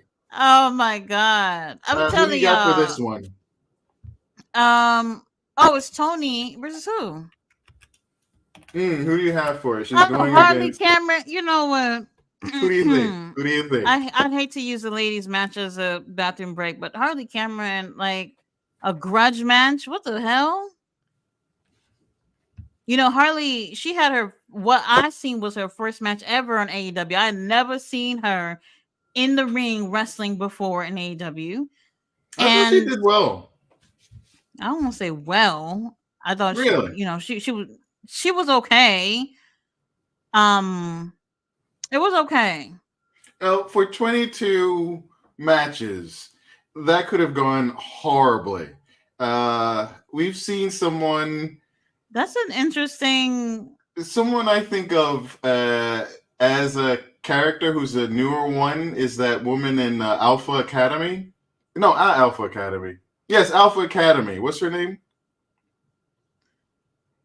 The Oh, sorry, female I person. was staring at Her outfit. Yeah. Um. That's interesting.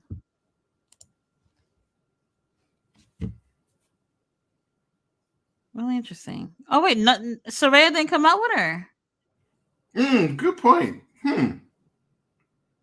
because she was there last week.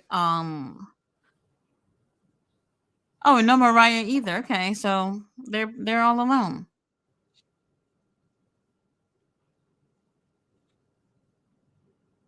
Tony has such a unique body. Well, body type you don't see that often on Mm-hmm.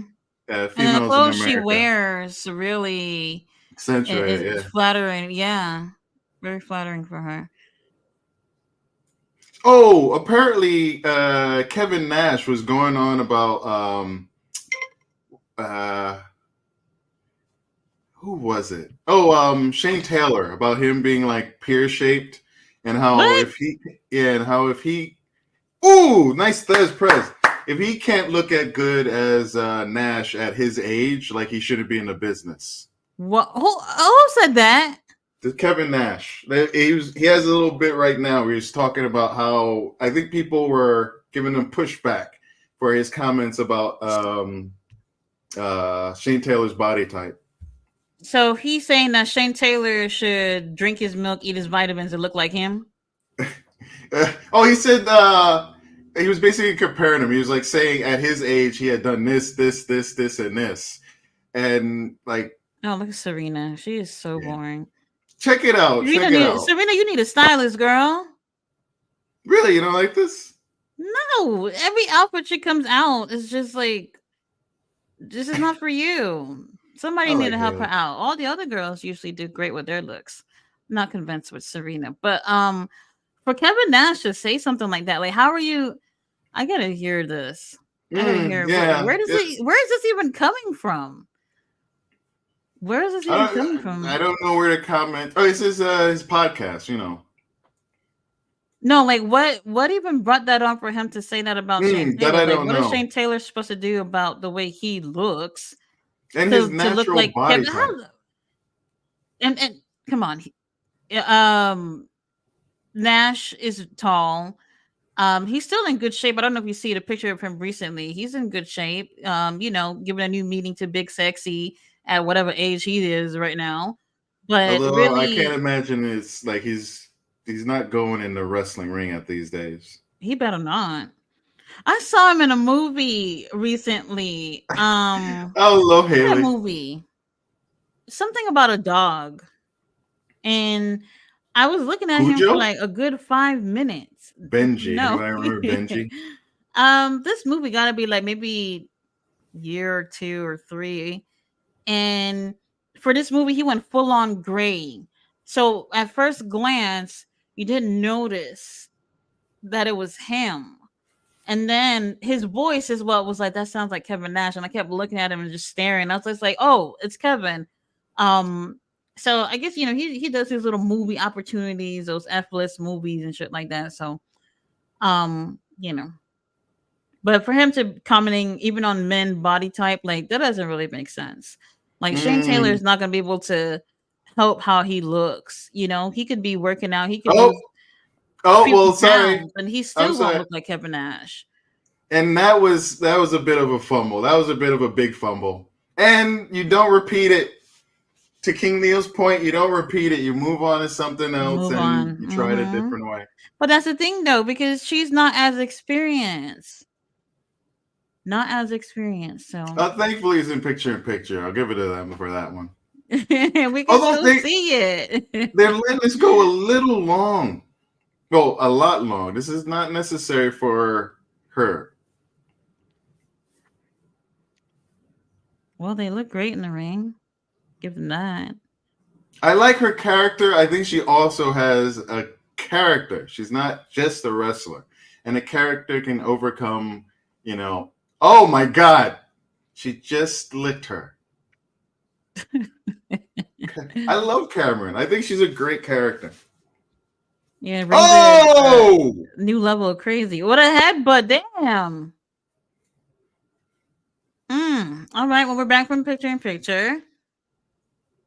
Serena's standing there with her little flag and shit. I'm like, this is not interesting. Well, at least what she's doing is not interesting to me. She got a whole chandelier on her hand and everything. Like I said, she needs a stylist. Ah, that was a very nice rollover. All right, Tony. Tony! Ooh, she's not playing with her. Oh! Yes, put her to sleep. This is what she needs to do. We still haven't heard Siobhan. He's still sitting there.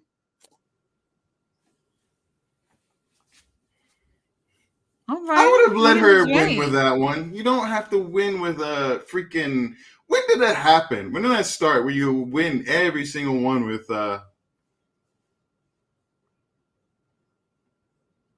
With your finisher. Another 3 hours this weekend. Collision and Rampage once again.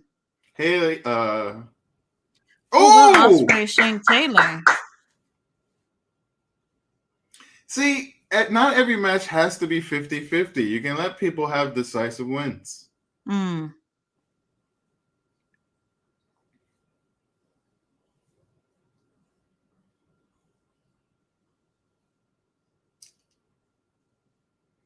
I love her run. Oh! All right, Rap, get down and count. What the hell? I think that's it. Come on.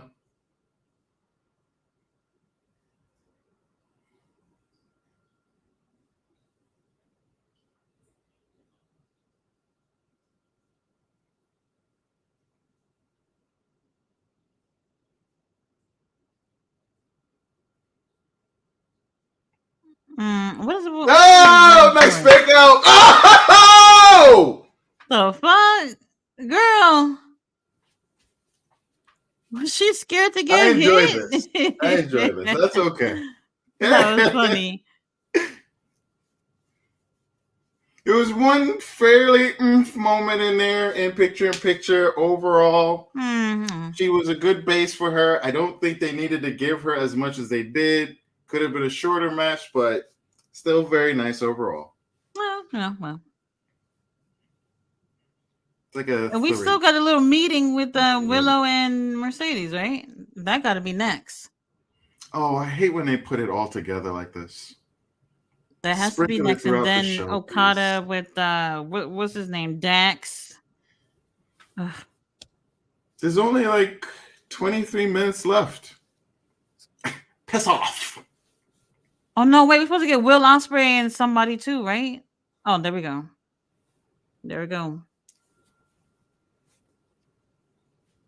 I like Roddy's glasses. I do too. Like a cool grandpa. Oh, Warlow! I didn't even realize he was over there. I did. I missed it until you mentioned. You started laughing.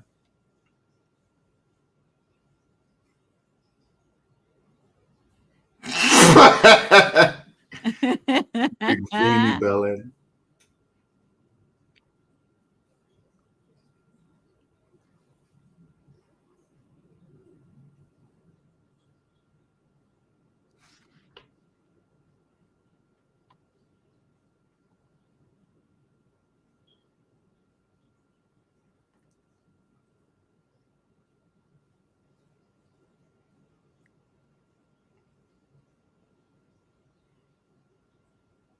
This is a very nice framing. This is very, very nice.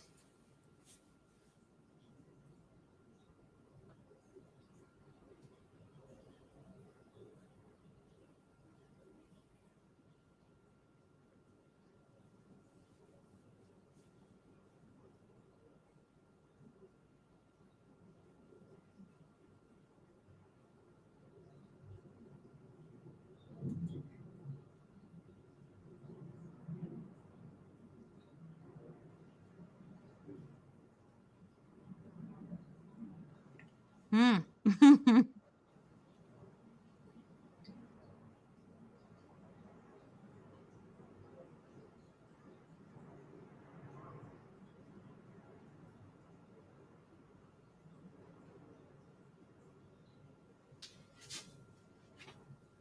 can't stop looking at Wardlow. Nick Strong.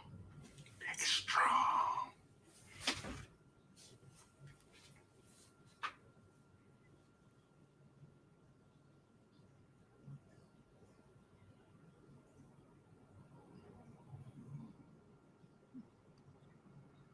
That poor lady. I don't even know her name. I like her facial work. She's doing well. It's like you could tell she's like something's gonna crack. Wardlow haven't blinked this whole time. Damn. It's Wardlow just standing there angry.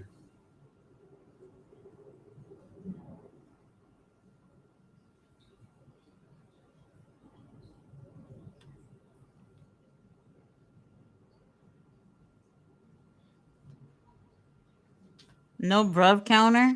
Whew.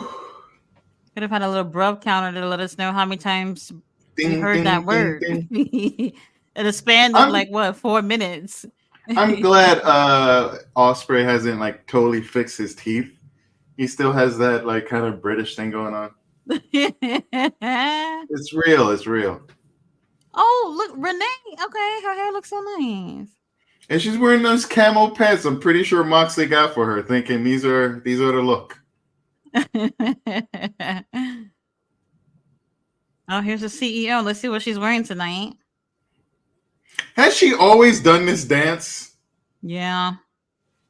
Oh, that's a nice blue. It's nice. It's all right. I don't wear it, but it's great. I love the blue. I'm a blue head. I love that blue. Better, much better than the powder blue we saw earlier on Matthew Jackson. Oh, I forget. I always forget. Yeah, I always forget too. I'm not even gonna try to remember. So wait, we doing this, and then when is the main event coming on? Tomorrow?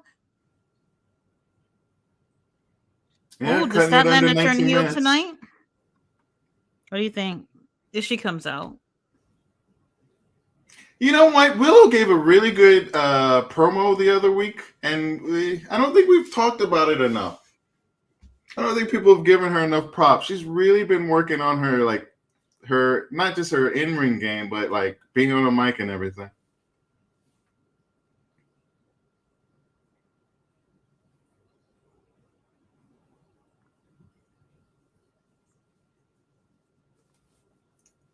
I like that title, The Face of TBS. Let's see if she comes up by herself. Of course not.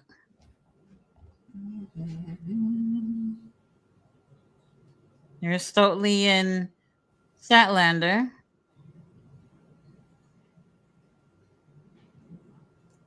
That's a very intense yellow. I think it's green. Is it? I'm caught. Is this green. The next? Is it green? Is it yellow? All right, everybody in the that dress thing. I know what you're talking about. Green or yellow? I really feel that's it was white yellow. and gold, by the way. That dress. I don't know how everybody was seeing blue. I thought anybody who said they saw blue was just lying, just to get people riled up. Some people can be like that.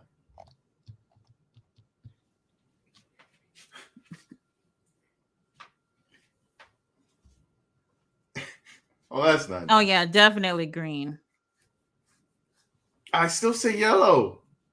It looks yellow.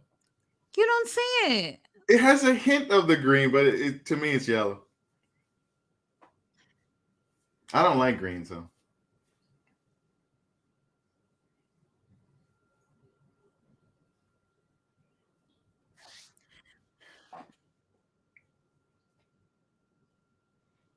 Do you love me?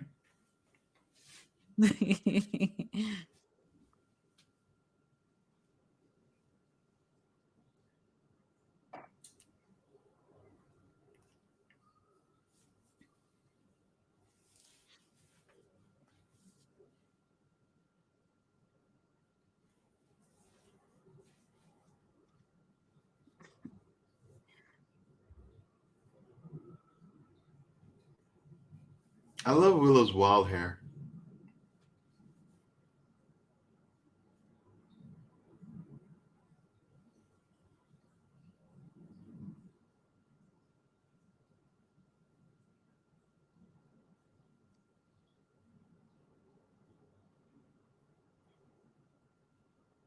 It's only been 4 of y'all to hold that title anyway. Ooh, I hurt my neck.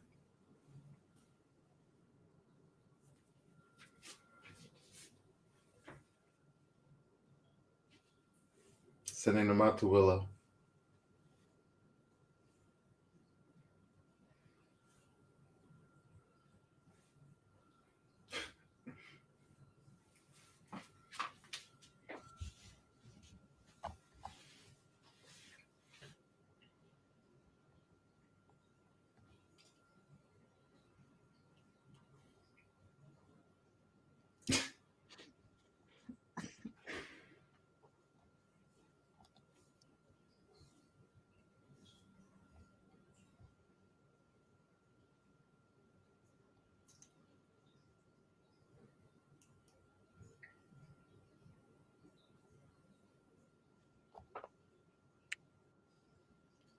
All right.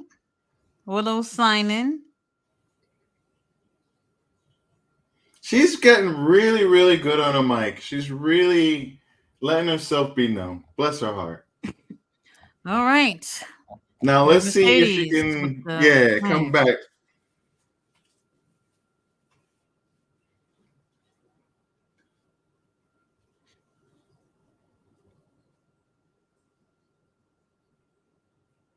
They're turning her heel. They're turning her heel. I mean, she's going against Willow, so I mean, yeah. Oh, they're going to turn her heel.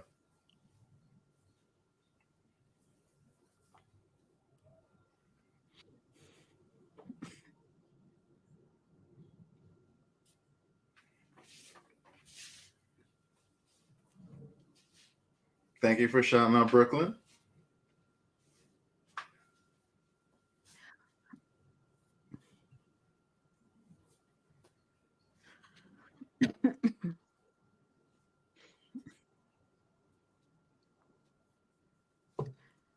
Kicking down glass ceilings. Sounds like a mixed metaphor. How do you kick down a glass ceiling?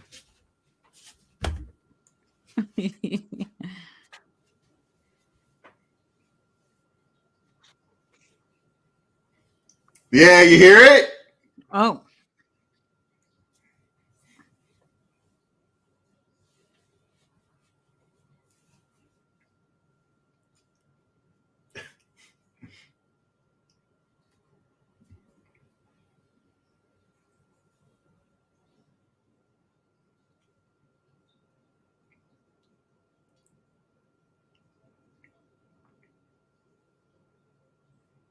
Does everything but get in the ring?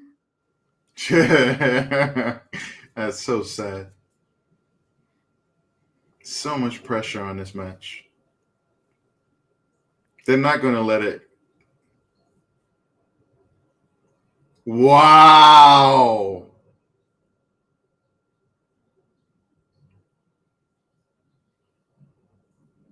I like that outfit.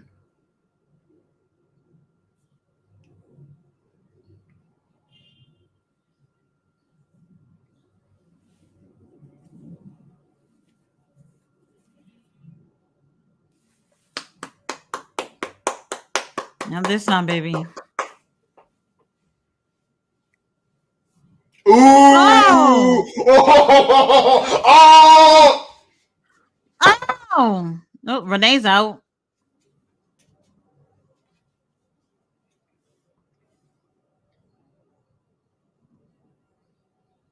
Ah! To the table. No!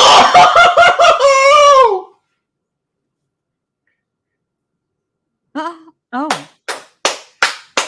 If they keep it on her, Well, if they keep it, they can keep it on her and have Mercedes be heel, get really pissed off, go over to Elite and do something with it. Right now, keep it on Willow. oh. Well, you know what? At least you look pretty going through a table. They did a good job, and she did a nice flail. She was smart. Get set up, and then We get all the doctors and everything. Oh man, that was interesting. Well, Willow, it was nice seeing you keeping the title warm for Mercedes. Um yeah, nice knowing you. I know. I Definitely wonder. I not, she's not wonder. retaining. She's so over. She's not TK doesn't retaining. pay attention to that. Like he You does really miss the think ball Mercedes on gonna have her this. first match and lose? I don't see it at all. It's I don't. possible. I mean, it's possible. Although one of the things is if they really want to, then they can use this for turn Statlander as well. Because if like Willow, like right now, everybody like Willow's got that fire, and she just put it through the table. And of course, you know we know the setup, but there's another week, so we'll see. But Yeah. if she's the face and they really keep pushing her being a heel, and you get Statlander doing that, then I don't know. I think if she loses, then it might be due to chicanery. They might not do it like fully clean. They might use it as a turn Statlander, and then it could be more story stuff. So we'll see. Yeah, let's see. I'm loving. Let's get to some of these comments because we are behind. Bella says, I noticed on Raw that some of the wrestlers were a mile away from their opponents. You didn't even get close enough to touch them. Oh, I was under my covers, probably snoring while Raw was on. Just too tired to watch. Let's see. Matt's butt was on the side of his face. Ooh. Mr. Majestic says that TK driver by the Young Bucks looks like a weak finishing move. They don't always execute it right. I don't know. Yeah, the flip's so unnecessary. It's like extra. Tony called Jackson a son of a bitch. Bella says, good point, Jamar. David says, oh shit, Daniels returned to TNA. Julia said, laugh my ass off. That Flair drink on him about to mutate into a better announcer. Oh, ouch. That hurts. Bella says, someone grab a mop. Buff Psychology says, I love Tony Storm. King Leo says, laugh my ass off. My favorite faction, Tony Storm, Mariah, and Luther. All right, we're back with the main event. I said Frankie Kazarian is probably waiting for Christopher Daniels to return to TNA. I could imagine. Ben is in the house and said Christopher Daniels returned to TNA. King Leo says the fallen angel. Aww. Mr. Majestic said, I agree, including Matt Sydal to TNA. Right? They ain't doing nothing with him anyway. No. Leave him on AEW. Just let him be the loser. Let him be like every single match is crazy. It's fine. I love seeing him. They're not going to do anything with him, I know, but he is so good. I just like seeing him. Belly says the cat burglar hook.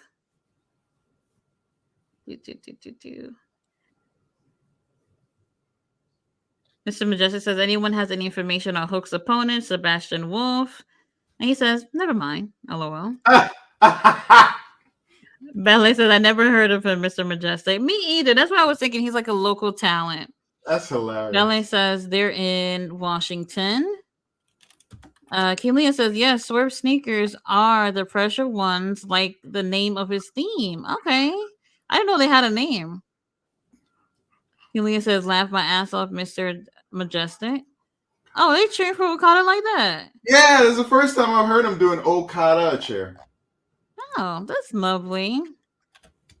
Ballet says Big Bill and Ricky Starks were a great tag team. I think so too. They really were cooking, you know. They only had probably 5 matches. I don't think they even had more than 5 matches. They were just keeping the title warm for Sting and Darby. That's all it was.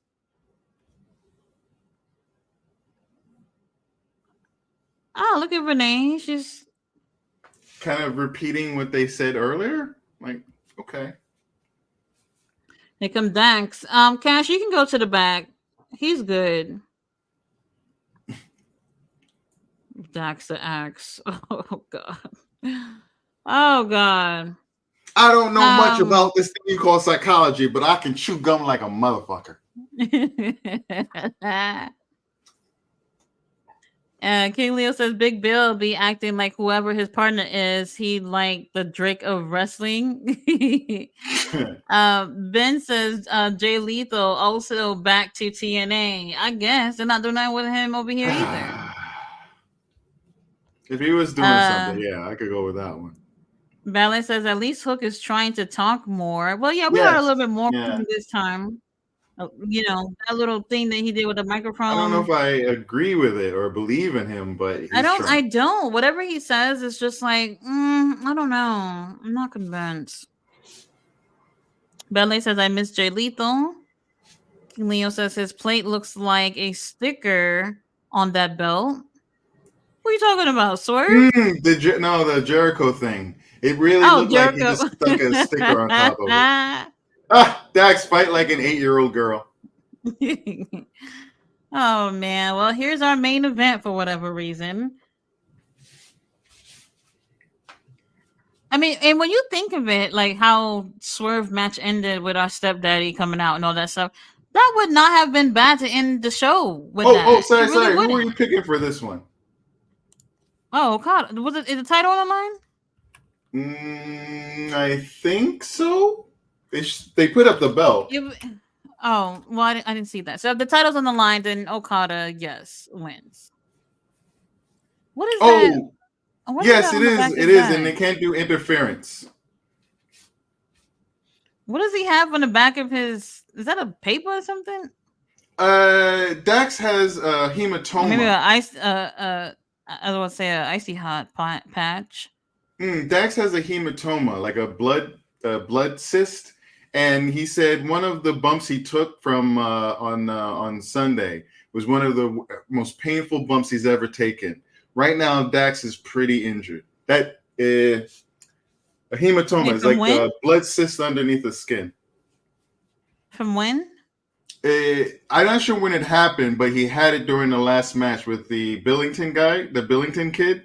Oh, this just happened on Saturday. So well, he had it, or he had a hematoma. I don't know if it developed before or after, but because of it, this is simple. Like I find out which move it was, but he said that move caused so much pain for him. It was like the most painful bump, and it was a simple like slamming him on his back.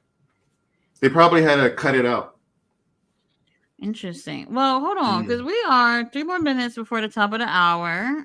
Please, no way. Overtime. Yeah. We'll see what happens.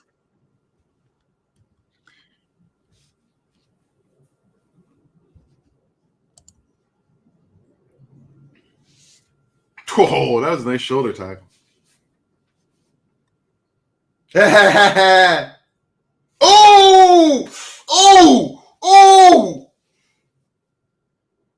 Well, Dax, you can go home. They might as well take him out the match too. Did you see Okada? He's just walking around like, bitch. Bitch. Oh man, last picture in picture. They really trying it. There's literally a couple of minutes left of the show and they're giving us picture in picture. Okada. Oh, they're doing the cheer again. It's not gonna take much for. I mean, I don't see Dax winning this. Oh, we're probably going to see who the fourth person is tonight. Oh, after this. After wait, the then they match, said they said they picked somebody, right? So after the match, Big Schmaz, 4 and 3, and then the person comes out and we see who it is. Claudio. You think so? Claudio, because Claudio. Oh, because Eddie's not there. Yeah. Because Eddie was in it. So now Claudio's gonna be like, oh, his bitch ass not in it. I'll be in it now. Although, is that a poor storytelling? Because like Claudio gave him respect after the Ring of Honor match. Like they shook hands. You can just be like, all right, I respect you for whooping my ass, but I still hate you. And every time I see you, it's on site. And it's still like that with them. So it makes sense. It's been like that forever. Fair. Although if you're gonna let it, okay. I guess he gives him the respect, but he's still. Well, then I don't know. Is it really? Oh, I'll give it to him. Not sure. Let's see. Ballet might make keep going. No, go ahead. Finish your saying. No, I was just thinking because then it might make him like just come off as a little petty, but that might be a story thing. They might do it as a story beat. It is petty. It is absolutely like the way he walked out right before Brian was doing his little speech. I didn't really think of it at first, but then when he came on later on talking about the whole Eddie thing, and I was like, okay, it makes sense. It makes sense. Okay. They're going to hate each other forever. Let's see. Bella says, retire the shoe in my Tony Storm voice. Tony Khan needs to do better with that belt. Let's see. Big Bill and the Young Buck T have the same stylist, blazers and vests with no shirts. Keely so left my ass off and baby oil. Mr. Majestic says Hook must have hit Chris Jericho with a sharp end of the microphone. He barely hit him with it.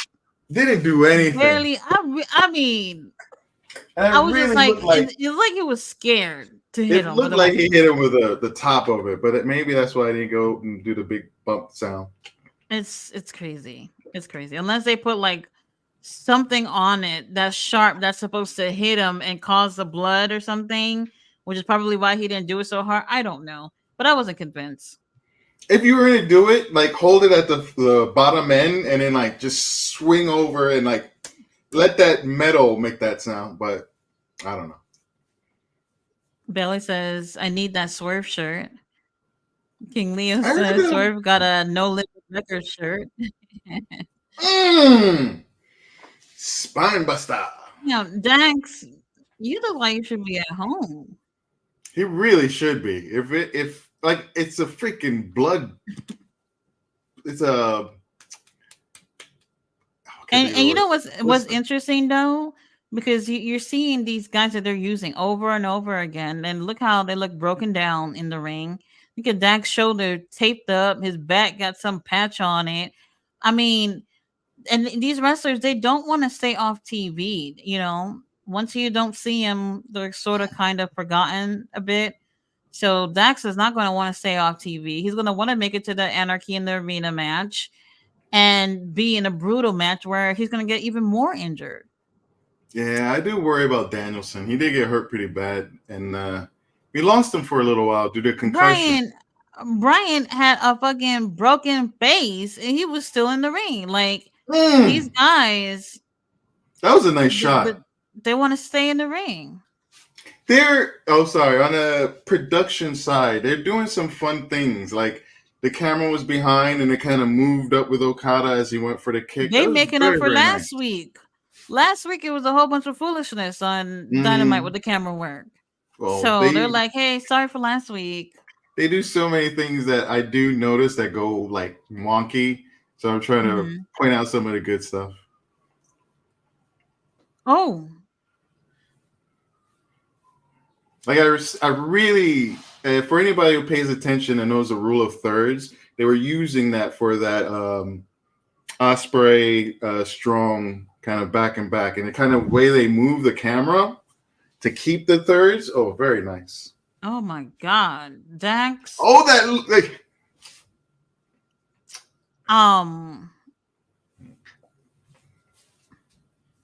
Whew.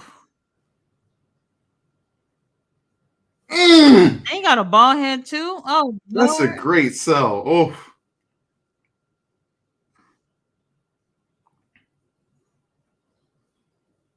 okay. I guess we're doing run over. Oh yeah, we're a few minutes after the hour. I wonder what's gonna happen here, because don't forget to hit the like button, everybody.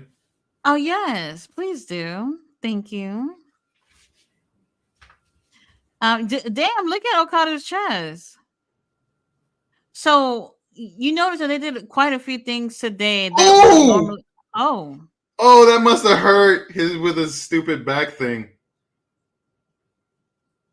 8.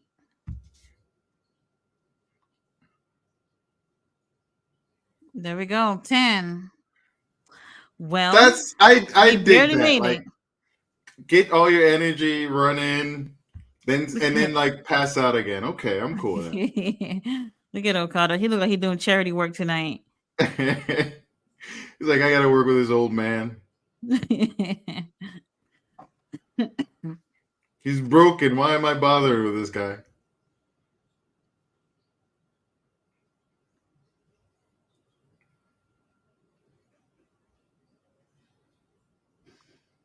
And Eddie got to be real injured for him not to be in that match. Like, for real. You know how Eddie is. Yes. Look at that. If you haven't seen it, you have seen it. I'm shocked he can walk. I knew it was going to be brutal. And I figured he was going to lose the title at that pay-per-view. But I didn't think that it would get in the way of him doing, for Double or Nothing. So, yeah. His leg, I think, did he bend the metal? I don't know if he bent the metal. Oh, I'm not sure. I have to look back at that. But, and this is a risk, too. When you are wrestling at other promotions, you're holding titles at other promotions, and you end up getting hurt. He lost all his titles, so he's not a major player in that team anyway. So him not being in it, it's okay. Although it's sad, but like I said, it's like the perfect match for him. Oh yeah, that's totally in his element. That you remember when he came out with the gasoline? And that was actually the one where Danielson got injured. But when he comes stumbling out, blood all over, and he's just all like, and he's I love the way he walked out to the ring. Oh, that's a moment. That's capital M moment. Have you ever watched any of his interviews? I enjoy him. I like his style. Have I you used to watched the ones that he's done with Swerve? It's with like Swerve. yeah, so Swerve podcast, like some of his more earlier episodes, he's done I think two of them with Swerve.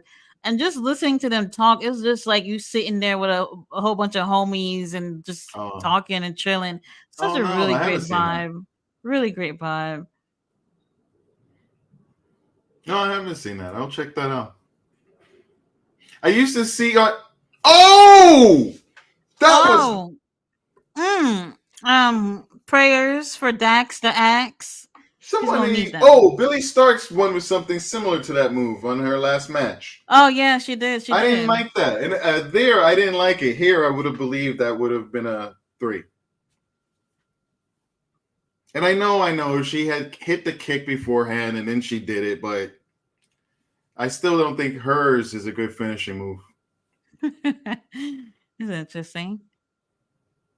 Mm. Damn.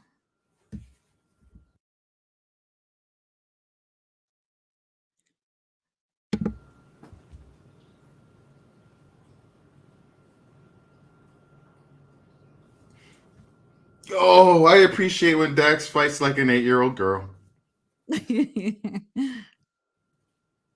Honestly, after this pay-per-view, um, I'm not saying that they have to even wait after the pay-per-view, but they really need to start prioritizing some of these younger talent.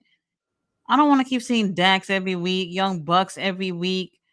Um, all the same Brian. I love you, Brian, but you know, the same guys.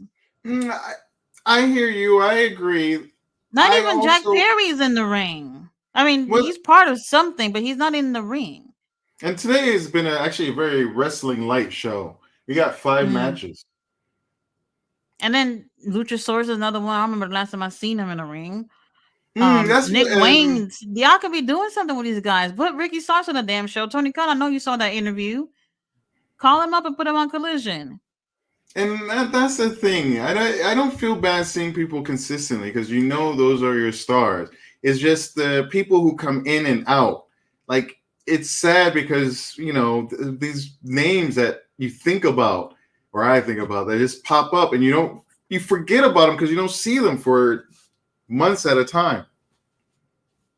Right, because these guys are always on. Mm. And for that 14.5 million, they paid Okada. Oh, He's not in the wait. ring That for was that that. too? Was That was that two. two? It was. Okay. No, that was close. That was a slightly better pin reversal than the women's match, but it was a bit messy. Ooh. Mm. Okay. A tombstone. And do what you gotta do, King Y'all Leo. We're gonna here have for to you. wrap this match up because Dax Hey, tape Jason. is wearing out.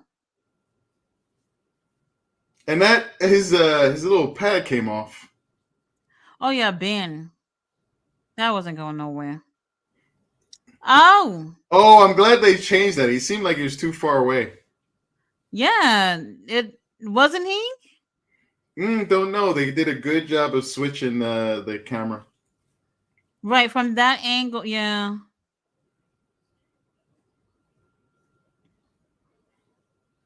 They're getting He's better. Like going last week out. with that swerve chair shot.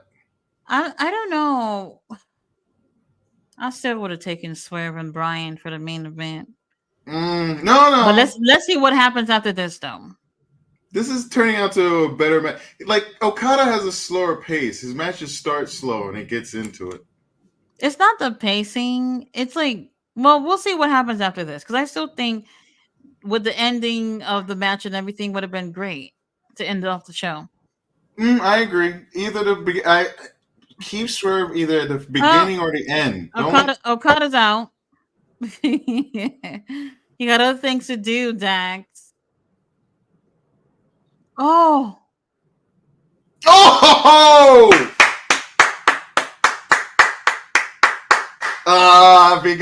If you can't was get all your a boys in the distraction. ring, you gotta cheat. That's what's nice about this belt. Like they don't allow people to run in. No outside interference, which I wish was every title match, but whatever. Oh, here's your friends. You know They what? changed suits. That's a much better blue. The fuck? What kind of suit is that? Oh, well, there go Yeah, Dax. they're gonna show the fourth man. Brian. All right, Who's fourth it gonna person coming be? out. It's Claudio. It's Claudio. Like, it has to be. Who's my Has to joke pick? be. Moxley not in it, though. Could be Nick him. Corrado. It's gonna be Nick Corrado. Oh, he's face now. No. Look at Jack. What? Darby! What? I'm done. What? No. You know, I thought about Darby earlier because look at his face. Look at his face. I'm done. Jungle Jack, did you see his face? He was just like, what the fuck? Oh shit. The crowd is up. I'm loving his purple little bougie jacket too. Yeah, it is giving bad bitch during the fall. Darby, Ice Darby Spice. Wait a fucking. Oh, and he's got a mohawk going on. Darby got a mohawk and everything. Oh, wait a minute. Woo! If his bag is still messed up and he's heavily taped up, I don't know. Hold on. I don't know. I can't imagine he's back. He was hurt. Let me put this volume down. Hold on. Darby Allin, he just broke his foot the other day. He got day he got hit by a bus. And not just any bus, a New York City transit bus. Which happens, people, is not a good thing. Not a good thing. This is not a regular bus we're talking about here, people. What am I missing something here? How long does it take for your foot to heal? I have to imagine he's like I don't know how he's cleared. The X-rays. I don't know how he's cleared. I can't imagine this. It wasn't that long ago. What is it? December, right? It wasn't. No, that was okay. Wait, Revolution was March. It was Revolution, so it wasn't okay. Revolution was March. He took a break for a week, and they came back the following week. Had that match with Jay. That's right. So that was sometime in April. So how long it took? You know what? I mean, Jay got the belt and everything, and that was all around that time. Is he ordering one of those miracle waters from one of the televangelists or something? Oh, let me see. It doesn't make sense. Fuck you, Papo. How would he be healed so quickly? I don't think he is. I think he's like taped up, and they just got him bandaged. And since it's a garbage match, he doesn't have to. Did you see his face after the bus incident? Well, I don't know because they had the picture of him in the audience, and then some people had that picture of him like just messed up.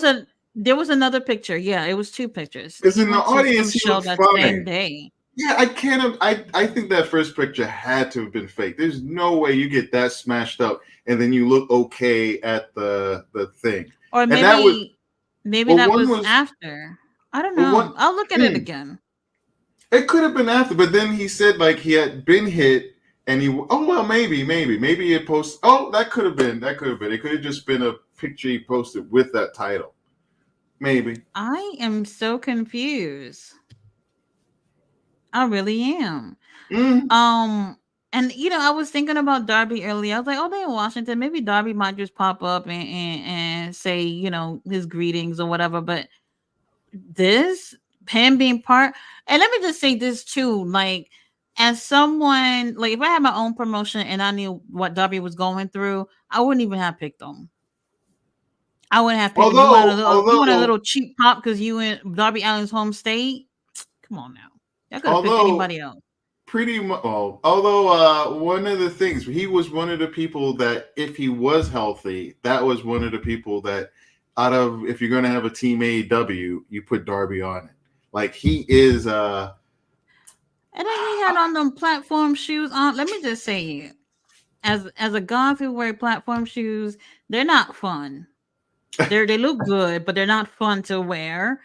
And for someone who just broke his foot wearing those two, I don't know. I'm not convinced. Darby Allin would do anything to put his body on the line. So he could be maybe even 50% right now. But he has to be It's just cleared. crazy. That's the thing. He's got to get cleared. Like they're not gonna. He can't go out there for all the rules with wrestling. Right. And I whatnot. don't know. I've never broken my He has foot. to I be don't cleared. know what it takes. I'm confused. I really am. Because it really wasn't that long ago. Wow. Although no, it's a broken foot. We've had wrestlers come back earlier because they just are like that. Cena, when people didn't expect him to come back. Cena. Rollins. I'm not gonna get into John Cena. He wasn't. Yeah, if you They needed him on top, whether if he was on a wheelchair or not. I mean, Darby Allin though to be part of Team AEW. Well, he fits in terms of the Anarchy and Arena match situation. That's something up his alley. And as a Team AEW person, like he's one of the pillars of AEW. And someone that they get behind. Like it's one of the few people out of that group where, and it's nice to see. Actually, let's see. We got MJF. We have Darby Allin. Who was the other two? Sammy and Jack. Mm-hmm. Okay, so fuck Sammy. All right, the other three though right now are doing pretty damn good. So it's interesting. I am, man. We'll see how this works out. I'm trying to do the math on Darby's injury here. It's not adding up. So really all right, here's a question. All right, well let's do comments and think about that one because I think that's a good question. Oh, and for anybody who knows, Tati and I we went 5 for 0. Okay, I don't know if that says anything. We're gonna keep tracking it. It says the show is too fucking predictable. That's what it says. We're going to keep tracking it. If we keep it 80-90%, we're going to send it to TK and be like, you got to change shit up. You got to change shit up. Give us a little bit more. There's no reason why 2 black people on the internet watching your show should be getting every single match correct. I'm sorry, but you need to change it up. Too predictable. Like, and I don't know. I'm not feeling it. Just so that we can see Darby come out at the end. That's the reason why that was the main event. And you knew it was going to be something. Although for that. I'm okay with it. Because look at us. We're like talking, question is a good little like get people going thing. Then where do you put Swerve? I would have just opened a fucking episode with Swerve. You know what I mean? Like, I mean, I didn't mind the tag match. I thought it was a great opener. It's a great match. Knowing what we know now, you don't need. I personally think it's a Moxley thing. I don't know if he's got an ego, but he does get himself in some situations, and it's over. The last time he had the match with Hobbs. The last one where Hobbs got injured. That was him in the main event where that was the first match we had Swerve come out. He didn't even get to come out at the beginning of that match because what was that? Oh, Orange Cassidy. I almost said Orange Juice again. Orange Cassidy got bum rushed, so that took up the very beginning part of that session. Okay. Then we had the Swerve match, and then they said next week we're going to have him do his thing. So they took it away from a black man to put one white guy, scrawny white guy over, and then another big white guy over. They always gonna put Orange Cassidy over. And then you know what? When I was watching the thing with Ricky Starks earlier, I thought about Orange Cassidy. I was saying like Orange Cassidy. While I do feel like he did work hard, I can't stand you, Orange, but he worked hard. He held down the title, whatever. Like he has not taken a vacation in between those title reigns, and even after. They will stop at nothing to make sure that Orange Cassidy is on TV. Well, we didn't see him tonight, but someone else could be taking that time. Put him on. Like with wrestling, there isn't necessarily off seasons like where it's like, all right, you guys a few months, then you guys can go, and now we have these guys to work with. Um, so some of these people stay at the top for a really long time. A reason that I'm okay with Moxley not being around. He has another company's belt. I get he's a world champion, but he's a world champion for someone else. Oh, Swerve is but my you're gonna world see him champion. more because the Forbidden Door is gonna be after this, so it's gonna make sense because this New Japan title. You're gonna see more of him, I think, from here Then between that both that companies. you have two people with world champion belts. You're taking away from Swerve's equity. This is his house. This is his goddamn house. Moxley, you got someone else's belt. You don't need to be here right now. And right now in this moment with what happened before and today, Moxley's taken away from Swerve's spot. I don't like it. I don't hear like you. it. I hear you. Well, we'll I'm see sorry. what I'm happens really with Forbidden Door. true. I told That's you the this is, thing. but this is That's what the thing. happened with. So this isn't me pointing fingers at Moxley. This is a Tony Khan thing because we were saying the same thing about Tony MJF kind of gets to last say yes or year. no. Last year, remember, MJF opened Forbidden Door with Tanahashi of all people. Tanahashi, who needs to be escorted to the ring because he can barely walk. And it's just like, okay, this is what we're doing with our champion. I thought they should have did a champion versus champion match for no title. Speaking of champion versus champion, Logan versus Cody Rhodes.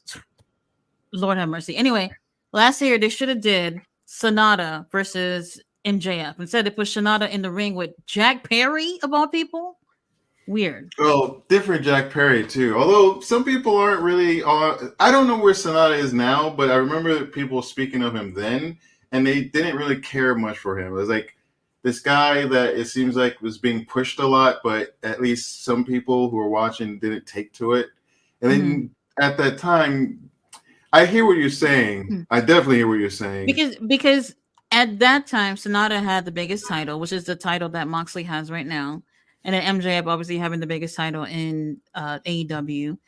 That right there, they could have just did like a champion versus champion thing. I think would have been best case scenario because literally Sonata came on via satellites, I guess, for Forbidden Door like the week before, I want to say, and Jack Perry just came on like 2 seconds later and said, "Hey, I want to fight you," and then it just What happened.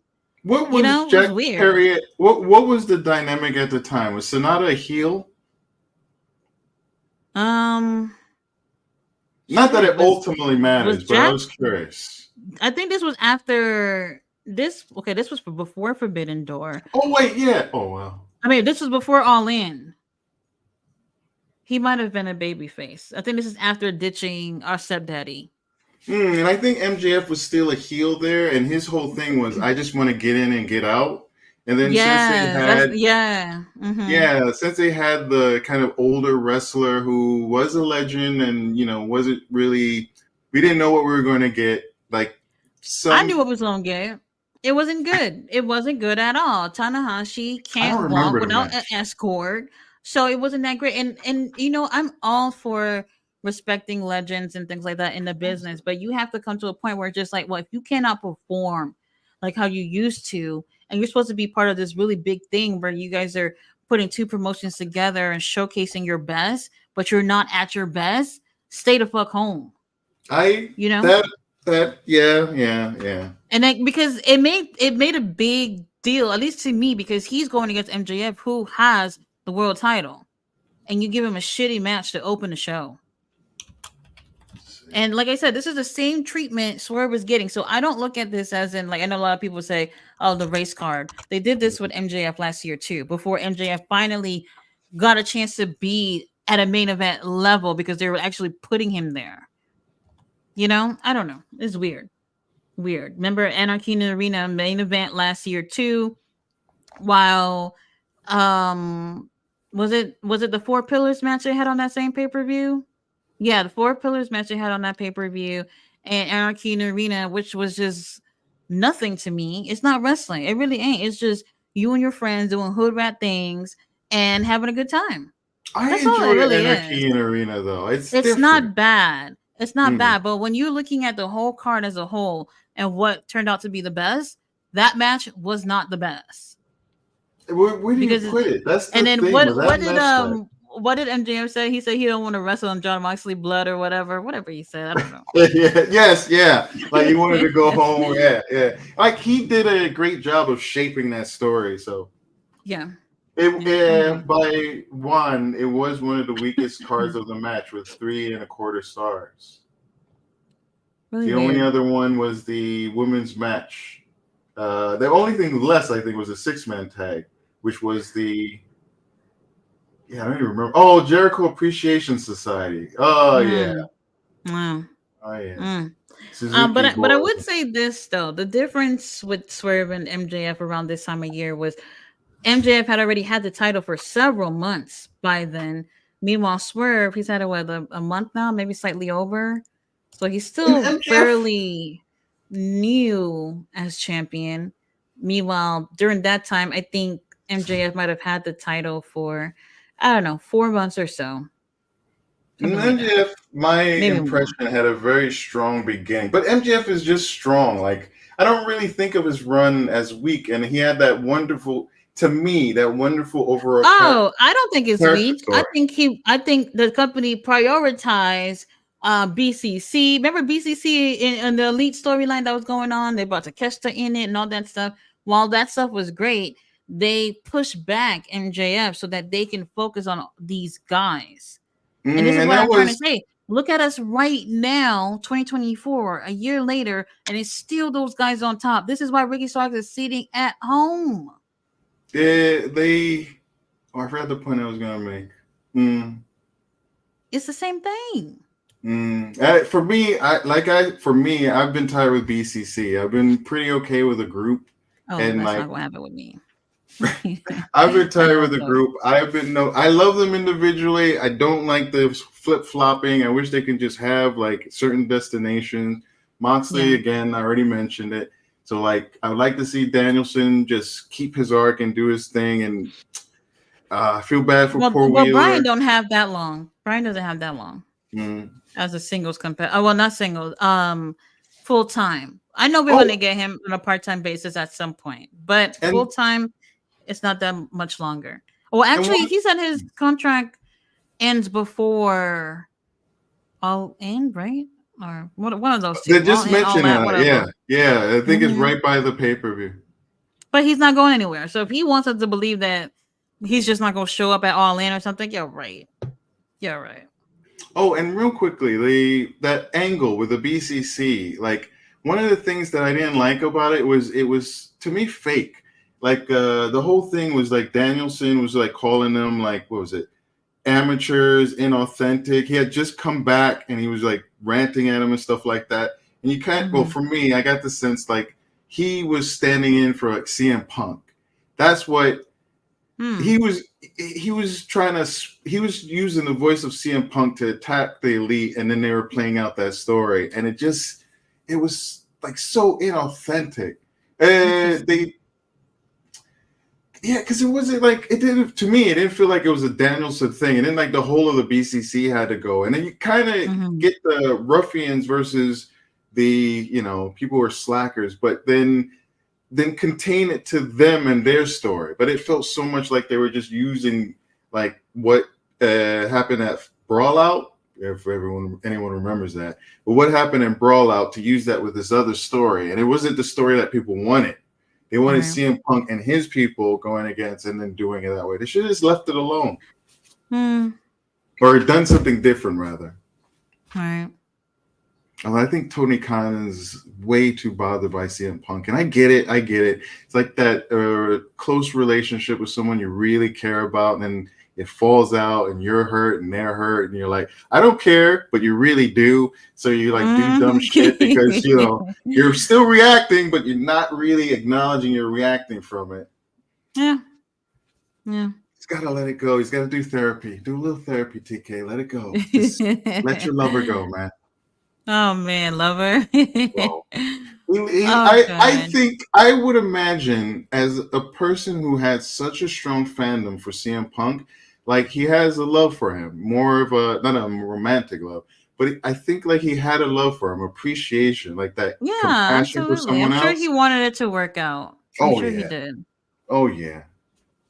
Yeah, a lot of people wanted that, but now he is home injured after doing almost nothing. So, whatever. We love you, Phil Brooks. We do. We really do. Let's see. Mr. Majestic says Swerve Strickland need his own group of security guards. Oh, Oh real quick, you god. want to do that? Like, for the chat, well, we'll go through it, but guys, start thinking about Swerve Strickland. Who would you have as people to protect him? Tati and I talked about it a little bit earlier, and if we get to the end and we have a He little needs time, he I don't know what it's going to take, to be honest with you. Um how long do you think it's going to go between Swerve and Christian? Like, you think right after the pay-per-view that's it? no, I think, I think what's going on is the BCC is being prioritized because it is what people feel is a strong angle. And that Swerve is still being mentioned and a part of that. Like he's, like the whole Swerve call. The last thing is really like the elite calling Swerve a Mhm. bitch and putting all this pressure on him. Yeah, So like yeah, it's they like mentioned it and everything. Mhm. so it's like kick him down, kick him down, kick him down, kick him down. At the pay per view, whatever happens, then he gets to be the next focal point. Because I think the elite are going to win and they're going to be all big and like, oh, we're Yeah. the big bad guys. But then what do you have next? Then you bring Swerve in. You make sure that he's a strong champion. Hopefully, you make the story about him, and maybe you bring back a Hangman Page, and you build something around him, and then you have a real, well, not a real, but you have the next something, and that becomes Swerve's big story. So Right. I think I want to believe they're setting him up for the next big thing, but I would still do things a little bit differently. I would have had him open the match today, just a little bit differently. Switch it around. Let BCC have that quarter, the top of the hour. Let Swerve open. Just let people just keep reminding, like that's our guy.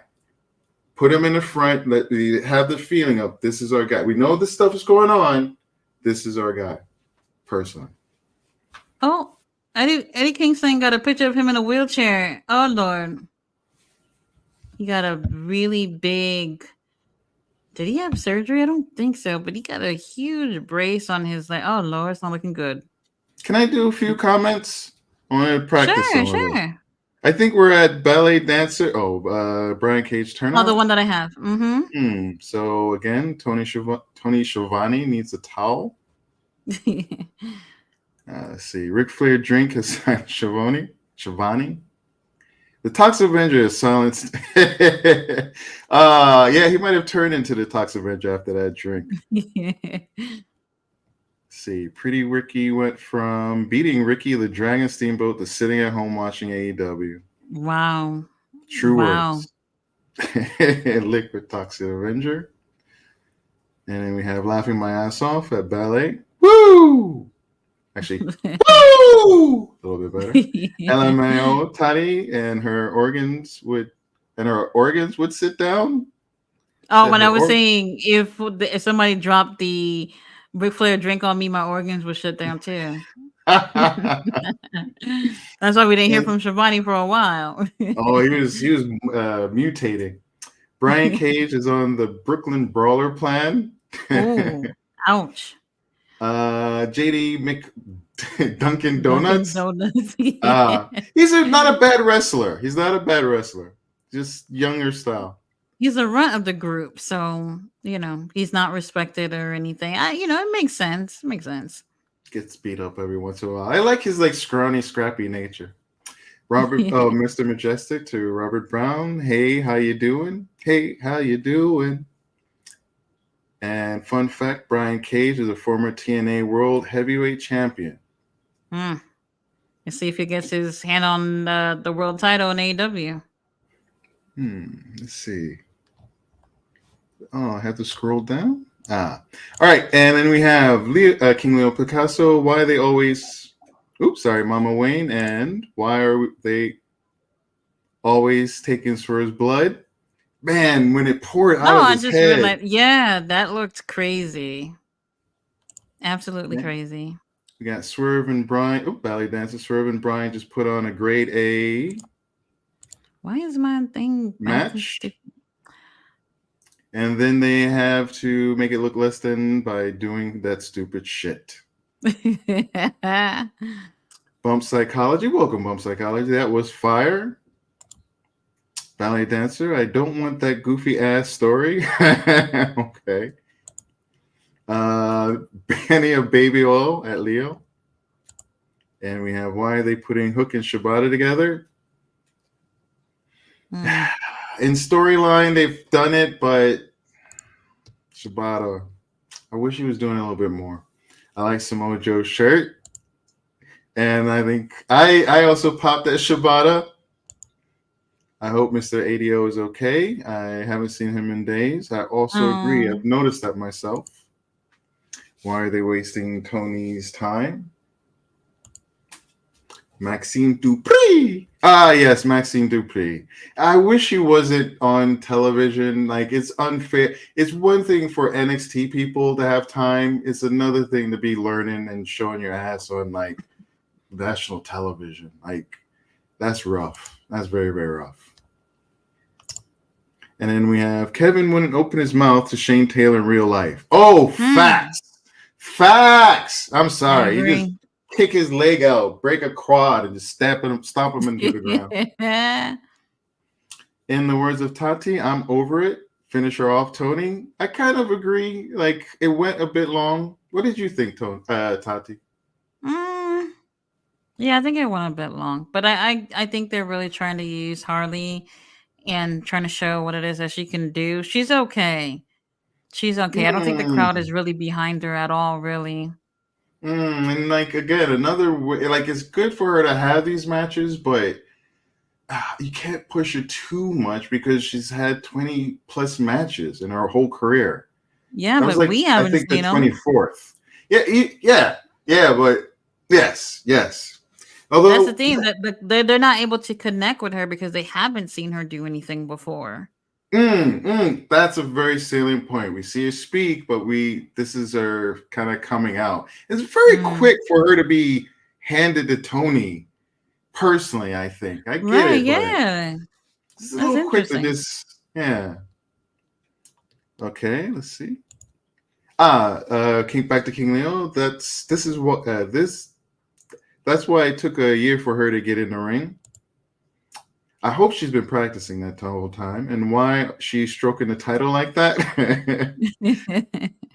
We got the high school English substitute and Mr. Socks in his pants. I still love those glasses.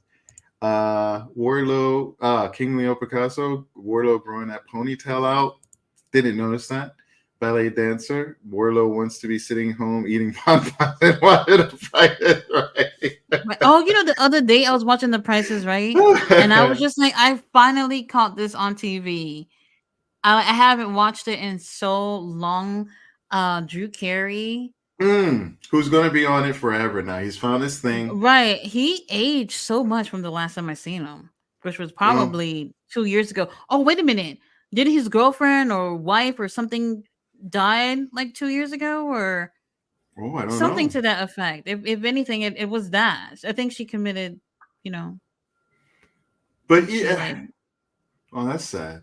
Something to that effect, yeah. I'll look into that. That's very sad.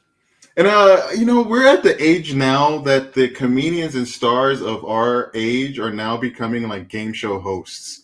I saw like Howie Mandel's been doing it for a while, but he's got a new thing. Doing it. Yeah, but he's got a new thing recently, and it had like all these people, and I'm like, God damn, I'm older. I'm the older generation now. Like they're trying to catch me with this. There's like all these faces, like, I know you. I remember your show. Oh. Still a great show. Still a great show. And then there was another thing. Oh, he was on a Mr. Beast thing where he was doing the game show thing, helping him out. And I would tell you, I don't know if y'all believe me, but I have never even seen Mr. Beast. Never. It's okay. Don't even know what it looks like. Oh, really? I really don't. I didn't know he was so popular until maybe a year ago. I know he has like What does he have the most amount of subscribers on YouTube? Something like that. He puts out videos. It's like 30 million instantly. Like this guy knows it. I saw the thing that he did. A few things, because I was curious. I can't remember which ones they were, but he doesn't do any bullshit. He like gets to the point of things. He has very high production values. He really thinks these things out, and they're like miniature reality shows. They're miniature reality shows, game shows played out very quickly. So it's bite size. It's like something you would find on like a Netflix series, but on Netflix they would extend his 130-minute segment to like 8 shows. So he just cuts it down to just the stuff you want to see. So he's getting like 30 freaking million views per pop. Wow. Yeah, it's ridiculous. And he's got it figured out. He's who's the guy you mentioned, the Prime guy that you Logan? Yeah, he's another like these guys that have been on it and have figured out like what you need to do to connect and make it happen. And of course to be a pretty white guy in the sea of YouTube. Okay, we'll get back to this. Yes, King Leo Picasso Osprey looks like his breath smells like red food. Oh, that's because he has the teeth. He has the teeth. Oh, poor Osprey. Anyway, LMAO, not the Price is Right. That is laughing. Osprey's breath. I'm sure it's fine. He's got a good set of teeth. It's not like what's that British super spy with a fat bastard? Austin Powers? Yeah, it's not like Austin Powers British I bad. have not watched that in a really long time. When I think of like stereotypical, because that's what he's going for. He's going for which was a thing. If people look at pictures from like early periods, and the reason why, fluoride. They didn't have fluoride in the water. They didn't adapt to it like we did here in America. So their teeth, unfortunately, had issues over time, and it took them a while to kind of change that. And if you ever see pictures from countries where they have issues like that, it's typically because they didn't treat the water with fluoride. Sorry, interesting thing there. And it's a highlighter green, says Bump Psychology. King Leo Picasso, can someone get Willow a designer Mercedes? About to go blind looking at the lime green jumper. It was bright. It was bright. You're a mess, King Leo, from Ballet Dancer. Ballet Dancer laughing again with a highlighter. And King Leo Picasso says, laughing my ass off, I'm filling in for Mr. All Days Off tonight. King Leo Picasso also said, legacy built on colorizing Ted Turner classics. Mike DDH, hey y'all. Hello, Mike. Hey, Mike. I hope you're still around. King Leo, here are shoes and fit needs Stokely's help, please. Baby Jesus, even though you're a grown man. Oh, where's Stokely? Thank you. Where the fuck is Stokely? He was there. Well, he couldn't stay, but he was there for a second. Was he? Yeah, he came out with Statlander, and then she was like, I got this. Y'all can go to the back, and they went to the back. I don't know why I only remember Statlander in that picture. Oh, I must have missed it. Thank you. Ballet Dancer. Don't forget Matlock and the Jeffersons at 5 after the hour, half hour. Yeah, it's that overrun. Matlock brings me back. That was one of the shows that I had to translate for my grandma. Oh God! Really? I grew up translating so many like court drama shows for my grandparents growing up that I can't stand to watch them nowadays. Like if anything has anything to do with crime or court, like I don't want to see it. I really don't. I've seen more than enough. What was the one with the woman? There was a woman. She wasn't a court show, but she was kind of like a detective who. Never mind. I wonder if that one will come to me. I have this picture of this older white lady who did the shows like that during her time. Oh, Angela Lansbury. Yes. That was one of the shows I had to translate. I actually like that. I actually did like that show. My great grandmother used to enjoy that. She had a moment or two. LMAO Ballet from King Leo Picasso. Back to Ballet. Hey, Mike DDH. King Leo Picasso. Mercedes' best promos are contract signings. Really? What did you think? I felt she was a bit more natural there. Like Yeah, her I liked it. things, yeah, her things are for me are a bit prepared. Like like it's like she It studied has a this all better day long in the feeling. mirror. Yeah, yeah. Wait, yeah. This time around, Ballet, better feeling. ballet There's dancer with a there's willow. this Twitter account that's dedicated to posting pictures of Chuck Taylor of all people, and I'm just like, where are you getting all these pictures from? Chuck Chuck Taylor. Taylor. Yes. I've been seeing him for a while. I'm just like, y'all don't have a life? This is Chuck Taylor we're talking about. People love the Weird. Kentucky Gentleman. I don't know his PWG. No, that's not right. What is that league that a lot of them came out of in California? Cali. It's the one where like what did they do? They like it's no, not Chikara. Sorry, people know him from Chikara as well. But the is it PWG? Like the high flying kind of. I've not seen much of their stuff. I just Are they know. Cali? I don't think PWG is Cali. Well, I know it's a SoCal one. I'm pretty sure it's a SoCal one. But like people love him from those times. Like he's another guy. Like his match rating, he's got over 1,000+ matches, and Mm-hmm. if I was looking at it actually, it's interesting because you can see how much output they had to do for the indies, and then once 2019 comes along and AEW comes along, cut in half. It's like you see all these different wrestlers just like, okay, I made it. I don't need to kill my body and do all this shit anymore. And you start seeing them like do half the matches that they were doing previously. Mm-hmm. Mike again with a hey ballet. How are you, ballet? Excuse me. Ballet dancer. I'm enjoying the live stream with everyone. I enjoy it too. I hope Thank everybody you. likes, subscribes. Make sure you give it to Tati and myself. King Leo Picasso says she's ready, and I'll forgive the fit for the table spot. What? He didn't like it.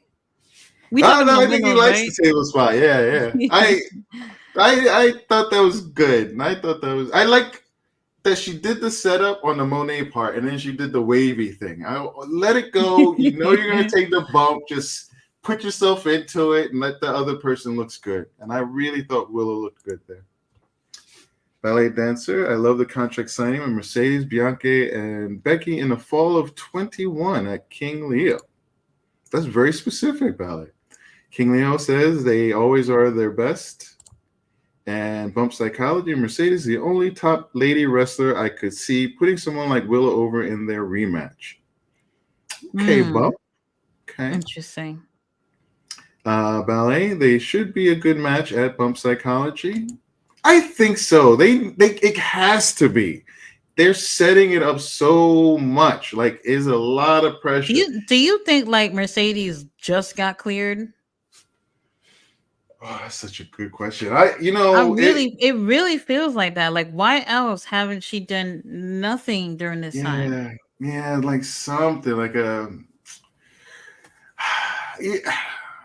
It's not even doing something. It's when they first brought her out. They brought her out for me like one cycle too early. Like for me, it should have been Willow gets the belt, then Mercedes premieres, and this month just let it be the whole build.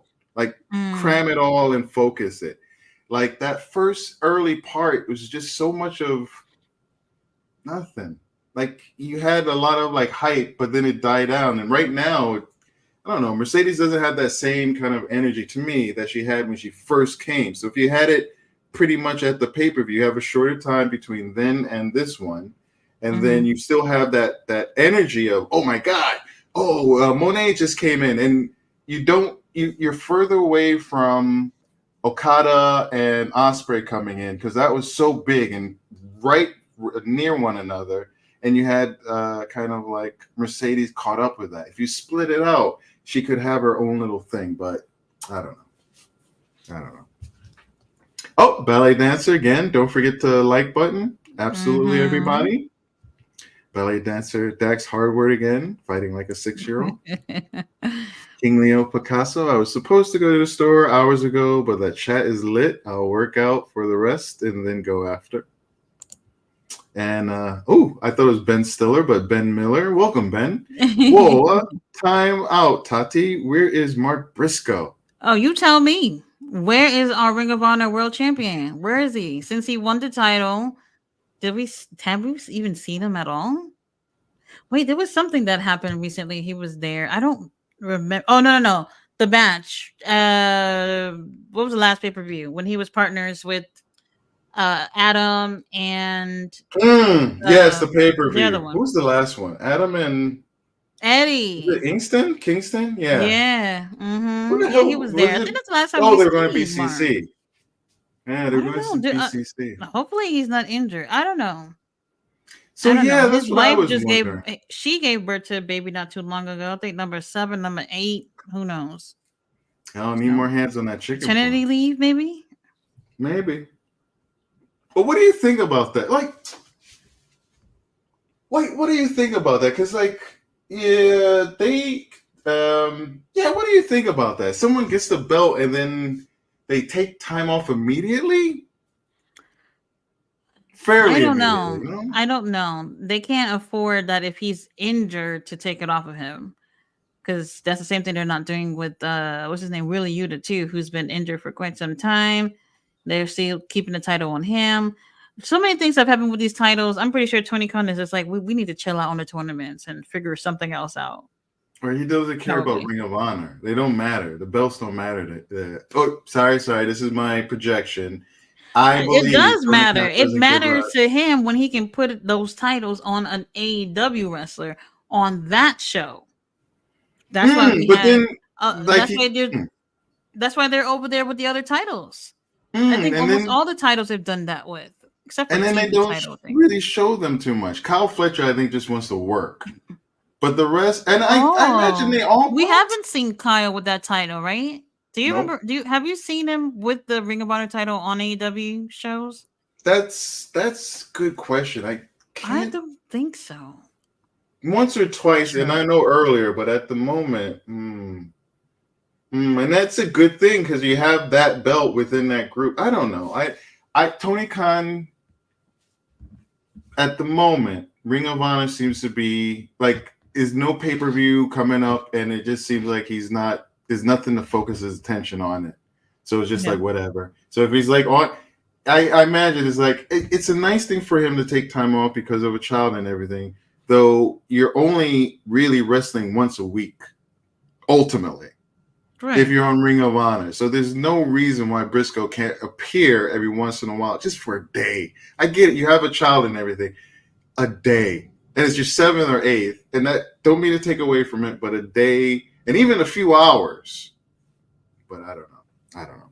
I hope we see him again. Okay, back to the comments. Mike DDH, is Rampage airing this Friday? Collision is Saturday. Do you know, Tati? Or are they together? Yeah, it's together this weekend on Saturday once again. Is it live or pre-taped? Live? Oh, I'm not 100% sure about that. I'm guessing it's live, but they're going back to back, so it's most likely live. Yeah. Okay, keep going. Ballet Dancer Rampage will air on Saturday, 5/18, according to the website. Ben Miller laughs at me. Not at me, with me. And Ballet Dancer, do your thing, King Leo. Jason Dunn, trivia after this Dynamite, Tati? Oh, no, I don't have it ready. I have for tomorrow, but they're on my tablet, so. And this is a bit long tonight, everybody. You guys don't know. This takes energy. Tati and I, just to open the curtain a little bit, we were tired before we got here, everybody. This energy is part the show, is part you guys, and is a part fake energy for me. If you two would have paid me like how my full-time job pays me, then sure, I would stay on here all night, all day, all week. I literally 15 minutes before the show woke up from a nap, and I was just really fighting, taking another 5 minutes. So yeah. Just to let you guys know. So these things can, and I'm standing, but even if you're sitting, I'm sorry, it takes energy, everybody. Yeah, it does. Jason Don, hi Jamar, hi Jason.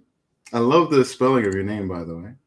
Ballet Dancer, missing my Judge Judy reruns. Even the newer ones without the bailiff, what's his name? Bert. Even the ones without Officer Bert. Bird. Yeah, I can't with her daughter. These new episodes. It's her granddaughter.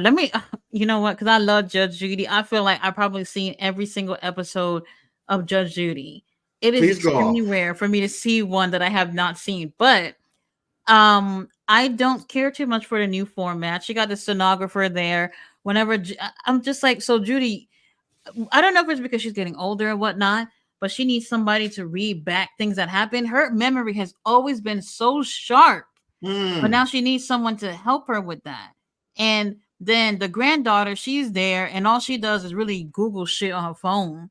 And I don't care for it. But I I love to miss see Judy. Bert. So And yeah, I I do think too. if I you hear forgot the the story new behind it, the new one.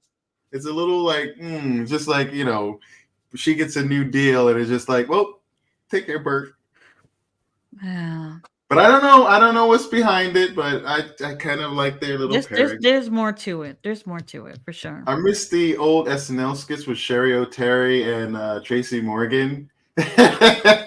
Oh, and the one time Judge Judy showed up, like, get out of the way, let me show you how it's done. Oh, I love classic. Judge Judy. I really do. But the newer episodes is different. It's really different. It's different, but I still support. So we have ballet dances with the tomato, bump psychology with Garcia. Ballet dancer, can y'all get Nick a jacket that fits? He's a scrawny boy. Ballet dancer, oh, we get into Darby, end of the show, bump psychology, we're getting the hypeness, Darby's back. I mean, I don't know. How did you feel just seeing him viscerally? Like, I was excited. I was shocked. I was shocked because of how we knew how injured he was. Darby was barely holding on by a piece of thread, and here he is, not too long after, about to fight in an Anarchy in an Arena match. After all that, getting hit by a bus, foot broken, getting flying from the top of a ladder onto 2 sheets of glass. Like, come on. Oh my God, that was. Yeah, I agree. Y'all forgetting all that. Like, Darby he's- needs time to fucking breathe. Tony Khan, how dare you even allow him to come back right now? That's crazy.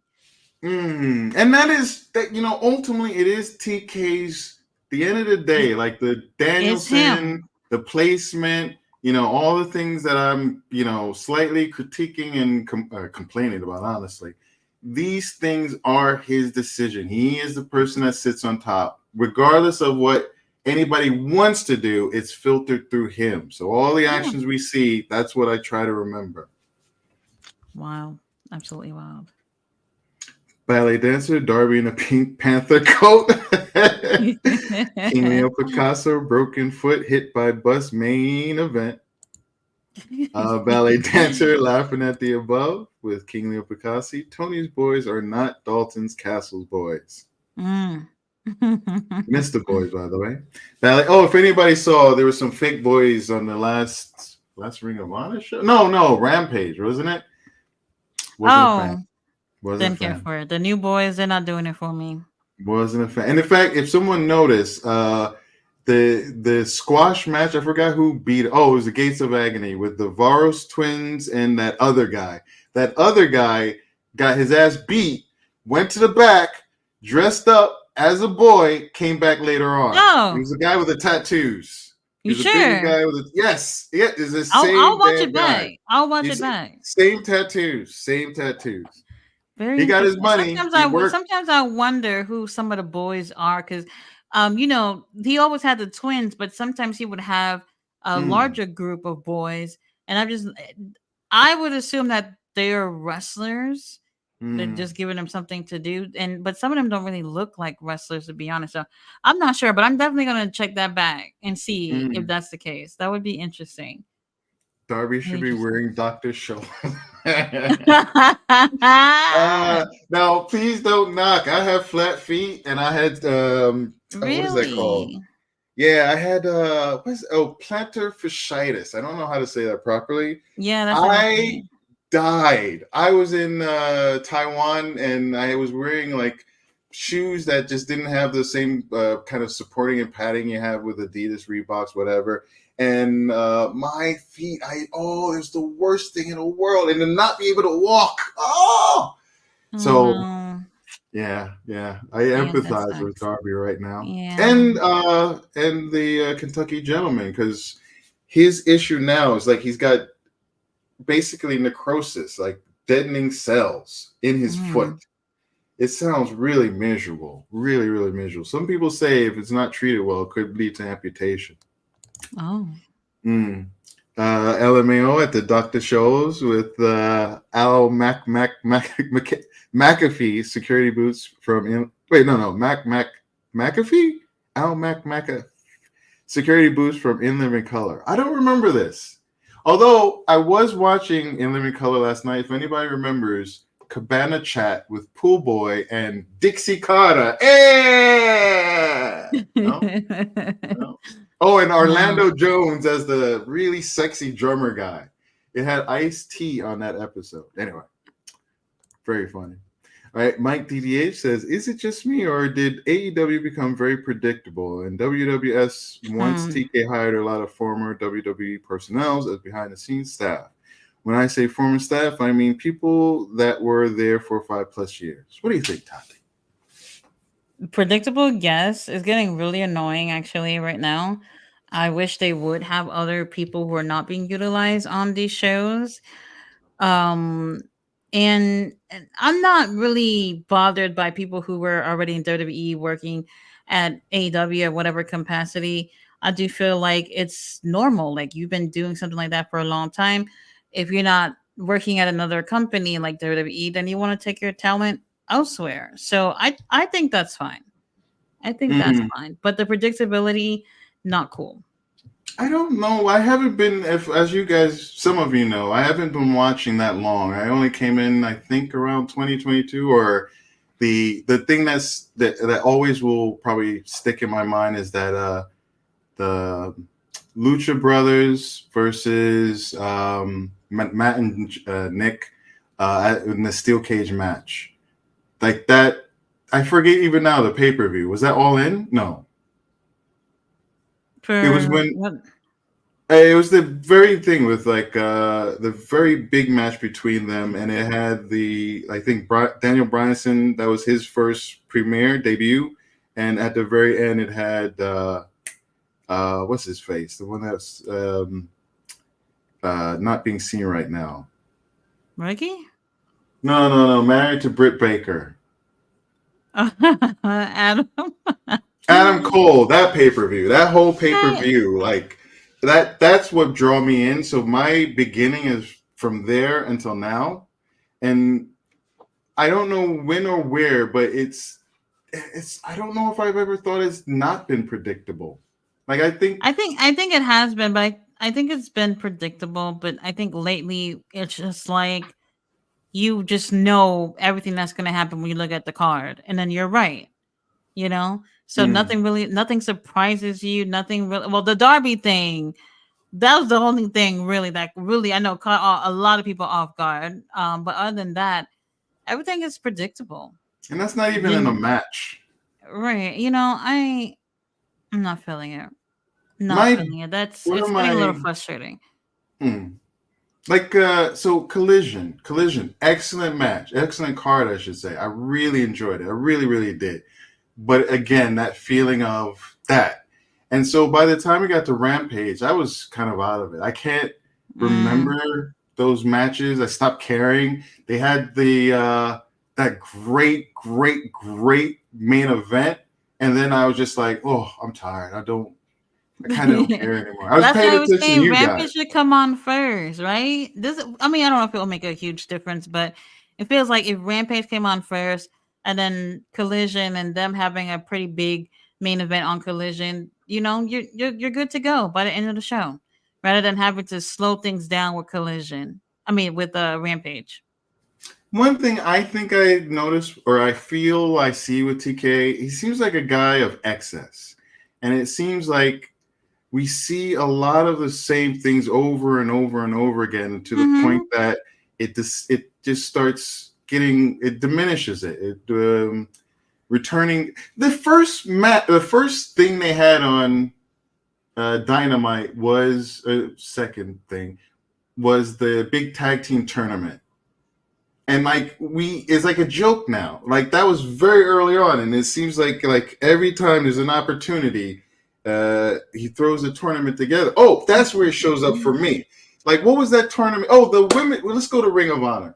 The tournament for that new U.S. belt or whatever. The first round was just bullshit. If anybody watches with us, it was just like not no name, but people who were from the indies who came into Ring of Honor just to lose, which is your whole first fucking round. The first round was the Ring of Honor girls versus people who are not in Ring of Honor, and they really want you to believe that those people even had stood a chance advancing in the tournament. Come on, Tony. And if you let someone advance in the tournament, then you have something special because you don't know the next time. So, and even if one or two make it through, but do you put unknowns over your own people? I think what he was doing was trying to prolong the tournament. And in that case, sure. However, you really wanted to prolong it, you shouldn't have done an eliminator style. You should have did like how they did the Continental tournament. They should have did it like that if you really wanted to prolong it. And in this way, you do a better job at showcasing all these girls, and they end up racking up points to the very end to who gets to be in the finals for the title. That would have been the best case scenario for these girls that hardly get used anyway. Then you can put Haley, I say her name wrong, Cameron, into a match like that. You can put who's coming up on the Collision one female match that we're going to get. Who was in? Robin. Not Robin. Well, we have Robin, but the one in JAS. Oh, Anna Jay. So you're going to put Anna Jay in there. You know, she's still young. She's still not young. Sorry. She's still very new in many ways. She's still building her experience. So, like, put her in a tournament. Put Cameron in a tournament. I don't think was Abaddon in the tournament. I don't think so. Abaddon was on there.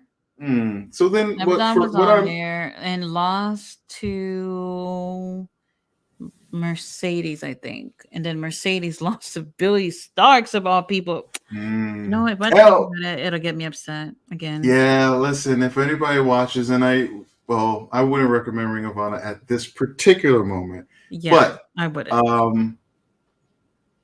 Who was it? Queen Aminata. We had an opportunity, and she did show out in that.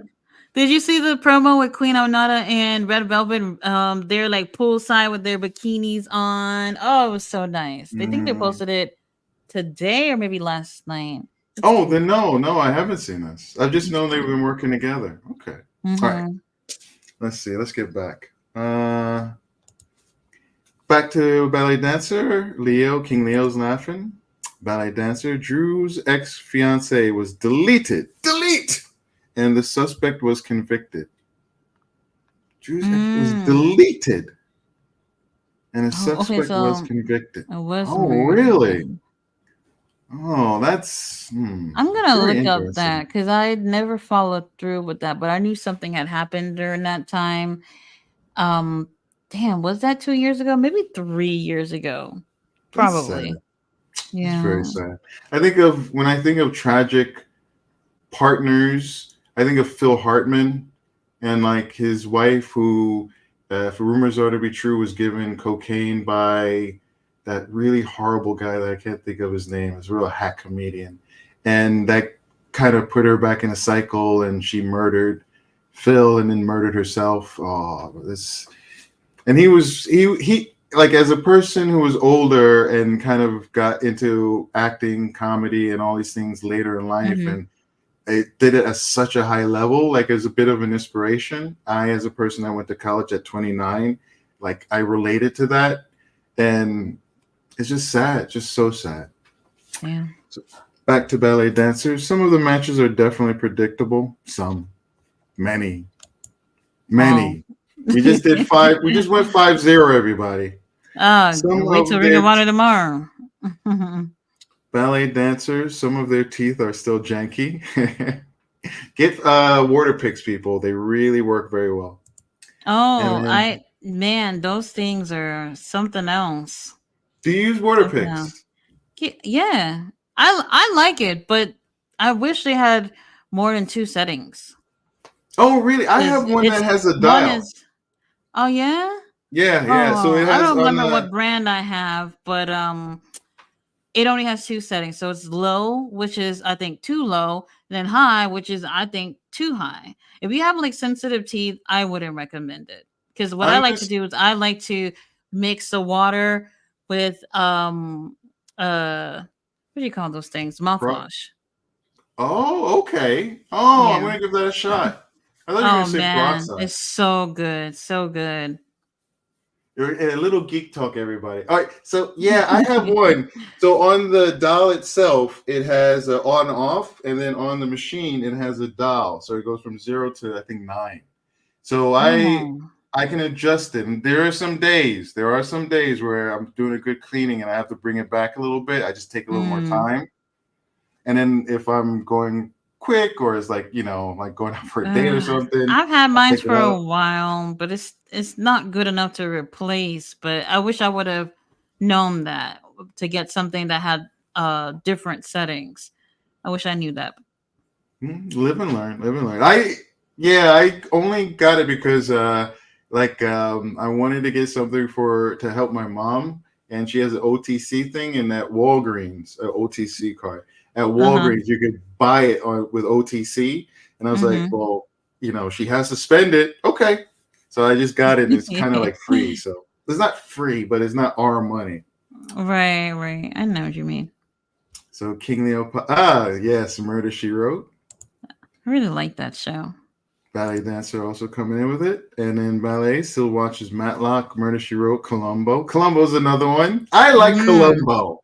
I like Me, Columbo, I the haven't seen cigar that one in a chopping guy. while. Yeah.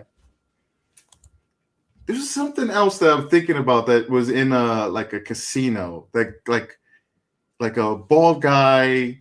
Anyway, I don't know. These things are floating back to me. Mike DDH, Tati, when you get a chance, check out the animated short on here called Laquais. It's only 4 minutes long, but it's very heartwarming. I have a feeling that all of your Haitian friends and family will enjoy. Oh, that's Lakai. Lakai means house Oh, or Laquais, home. Laquais. Hmm. Thank you for teaching me a new word. Laquais, house. In Chinese, everyone is Ja, Ja. Laquais, house, Ja. You're all learning something today. Mike DDH, it is PWG. They have the Battle of Los Angeles every year.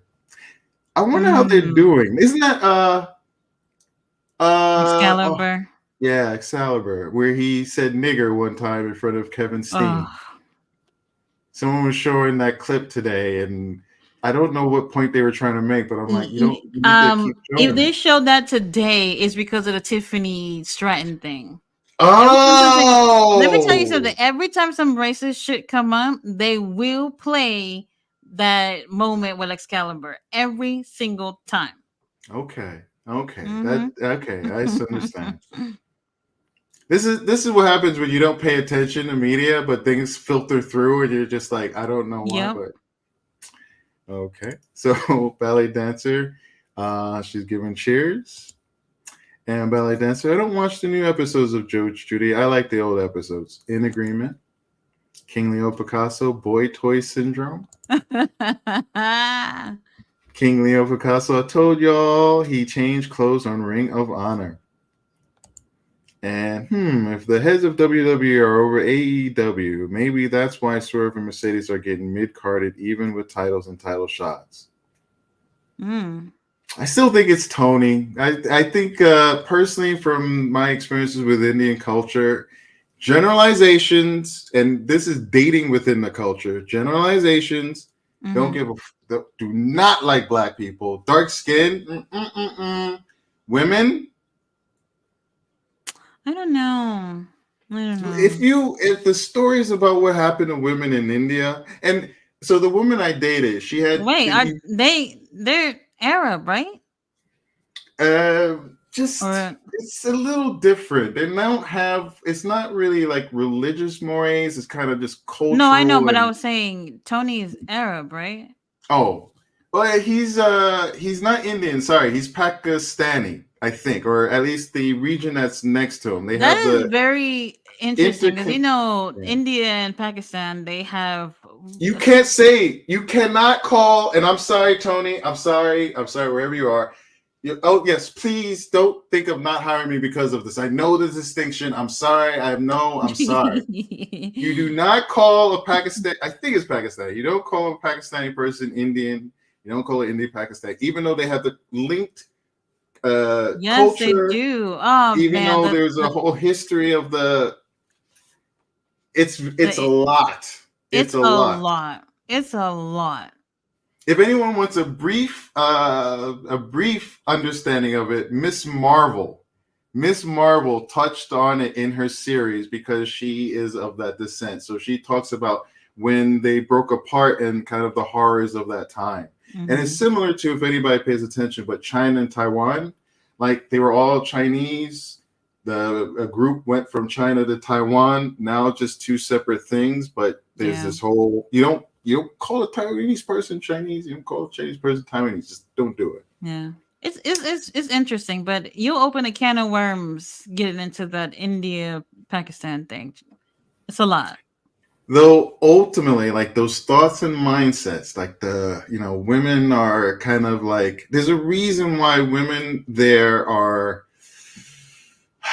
America is not that much better. Truthfully, America with our women is not that much, young women, I should say, are not that much better.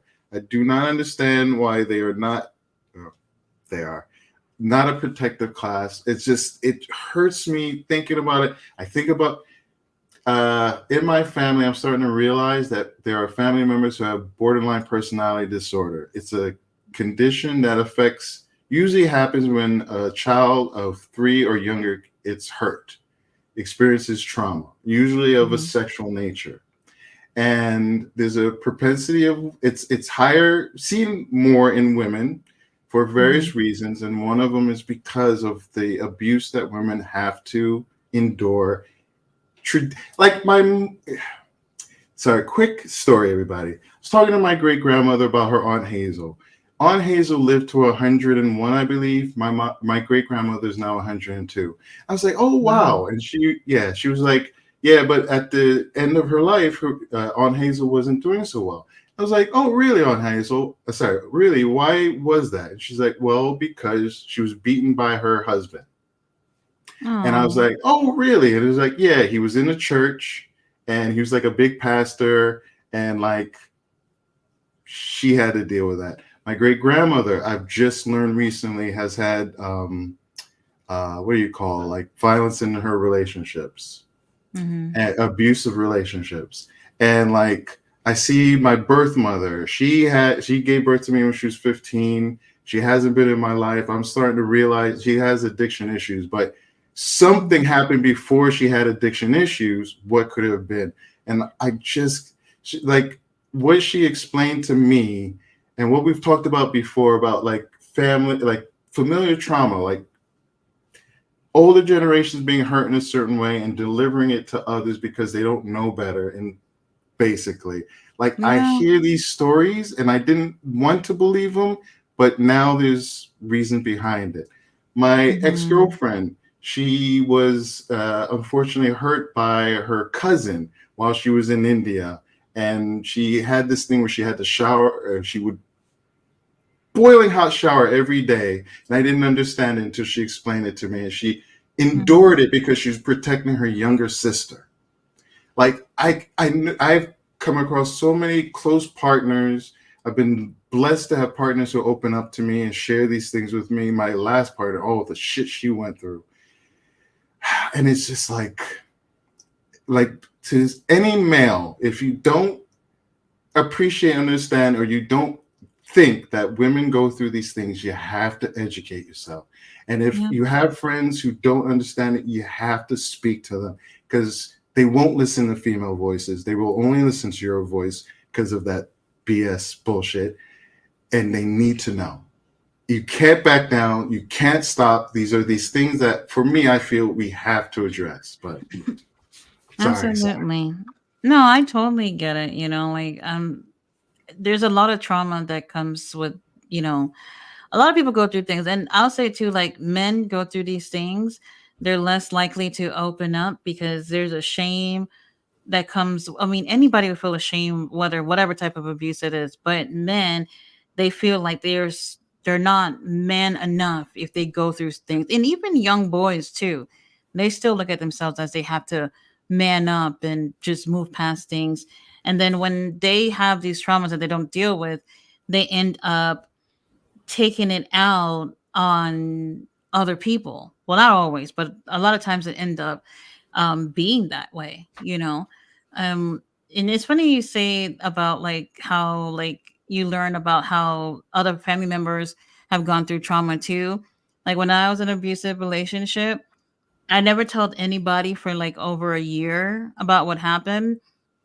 And when it got to the point where, the police were called and he was locked up for it, I moved back home, and my family was just like, well, why didn't you just deal with it and didn't call the cops? And I said, well, what do you mean?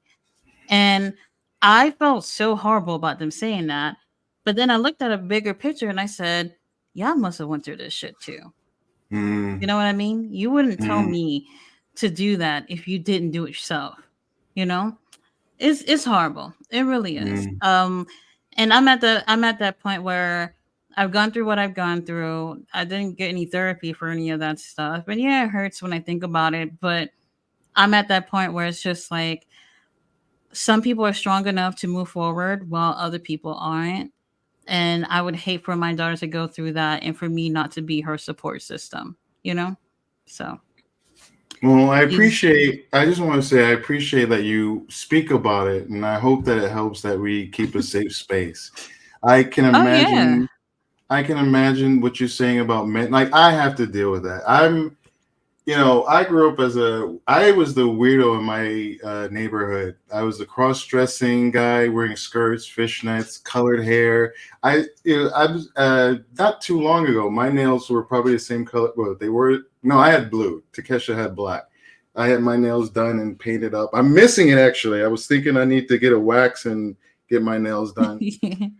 And like I remember being with two women goth women walking down the street, and some black guy like in a subway, like yelling at them, calling them lesbians for some weird reason. And then when there was pushback, then he attacked me for being gay, which was really weird. But anyway. But so I get it, and I can imagine. I know there are people like Darby Allin with his funky jacket, like calling him gay right now, or calling Darby gay. He'll take your bitch. What you mean? Right? And I don't think how somebody dress makes them gay or whatever. It's not like that. Somebody I forgot where it was, but somebody had colored hair.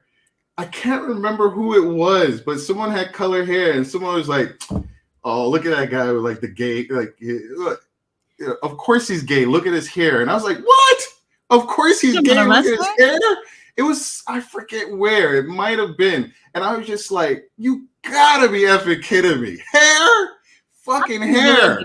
Because like Jeff Hardy has always done the hair color thing. I never heard anybody call Jeff gay. He's painting his nails. It really depends. This is just some insecure person who for whatever reason decides to use that as a reason to attack somebody else. I don't get it. I don't get it. Like, I had colored hair. It's just coloring your damn hair. Like that. That made me go, wow. I'm not connecting with you because my brain doesn't operate in that way. I'm sorry, sir, but I'm not talking to you because there's nothing I'm going to get out of this. Okay. Whew, thank you, everybody. So back to the comments. Let's see.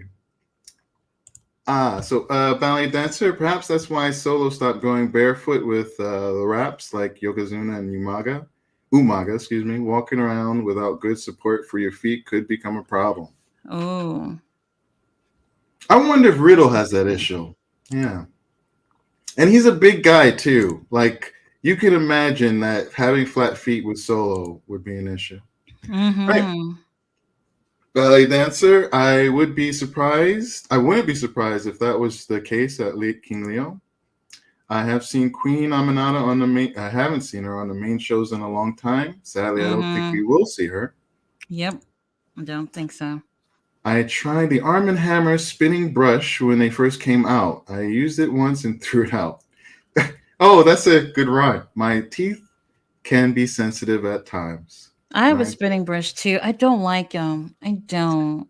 Really, I I just bought don't. one out. I just bought one. I haven't used it yet. Was yeah. Something Was, about it, not comfortable. Not comfortable for me. I only use it once.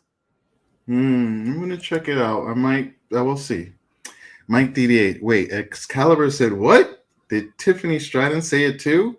A little bit different. Little bit different. Still trying to figure out. We'll find out Oh, later the on. But Tiffany thing. I'm gonna send you the link, Jamar, so you can see. Tiffany posted a video this morning from the match that they had the other day, and when she pushed Jade out the ring, she put the sound clip calling her a black bitch. So yeah, and it's and okay if someone in the black community calls themselves a black bitch. Don't get it twisted. When you're outside of the community, a little bit different. it's a little different. If she just say, okay, if she said just bitch, fine. Nobody would say anything. But the fact that she had to call her a black bitch, I don't know. I personally did not like that. And like I Mm. said, I don't think that that makes her racist, but you're working for WWE, you're on TV, you're supposed to, you just got called up from NXT. They're prioritizing her as of late. This is not the move you want to make. And it Maybe doesn't. Jay might have found it funny or whatever, but from a company standpoint and how you're presenting yourself, they're probably not going to like that. I don't think that was the right thing for her to do. And it doesn't have to reach the realms of being racist. Being a bigot is fucking bad. All right. And look, I'm a bigot. Okay. I have things inside of me. All right. If I see a group of people in my community and they're together, now it can be a group of black people, it can be a group of white people, I will likely turn and walk away. I will look at that group and I will worry about it, but I will not extend it to all of the people that are in it. But I know in that moment, I'm showing bigotry towards certain people because I don't know them. When I was in Taiwan, right, it was very popular for white guys to be seen with Asian women. And That's how they like it. it's oftentimes because white people there have an elevated status. You Oh, can tell be me about it. you can be the absolute biggest reject here in these communities. You go to Taiwan, you're superstar, right? So you see all these guys walking around, and I'll be like, God, mother That effing is damn. so true. Because they look That at is so me true. and they're like, no, I'm not talking to that African guy. I'm like, wait, I'm not African. I'm a black guy. I speak Chinese, And it's still, man, like. Yeah, I know. I mean, almost anywhere you go, there's a prejudice with color, even amongst the black community too. Mm. If you So it there, the whole colorism thing where it's like it's favorable to be lighter, it's favorable to have a certain type of hair texture and all that stuff. Black people do the same thing too. You're black people are not safe within any community, to be honest with you, which is crazy. So understanding it Crazy. is one thing. If you understand it, Oh, you can well, deal only with it. group of people I But probably say is the Samoans because the Samoans they love chocolate women. If you're mm, Samoan and you're watching, give me a call. I don't know, but I anyway, think Italian's on yeah, the download too, but I'm not sure right. about that. But So the the yeah, the thing is though, is that to emphasize that you're calling somebody referring to someone as bitch, but saying that they're a black bitch, it doesn't sound like something someone should no, you say with yeah, it's especially in the position that she's in. Like this is social media stuff get people in trouble all the fucking time. People feel like they have to post every single thing. If you just shared it with Jade or a little group chat or something like that, nobody was even gonna know. Nobody's gonna care. It would have been nothing. And Jade might have even laughed about it. But for you to or have shared it with all these people, Or if you make it a storyline within the realm of that existence, because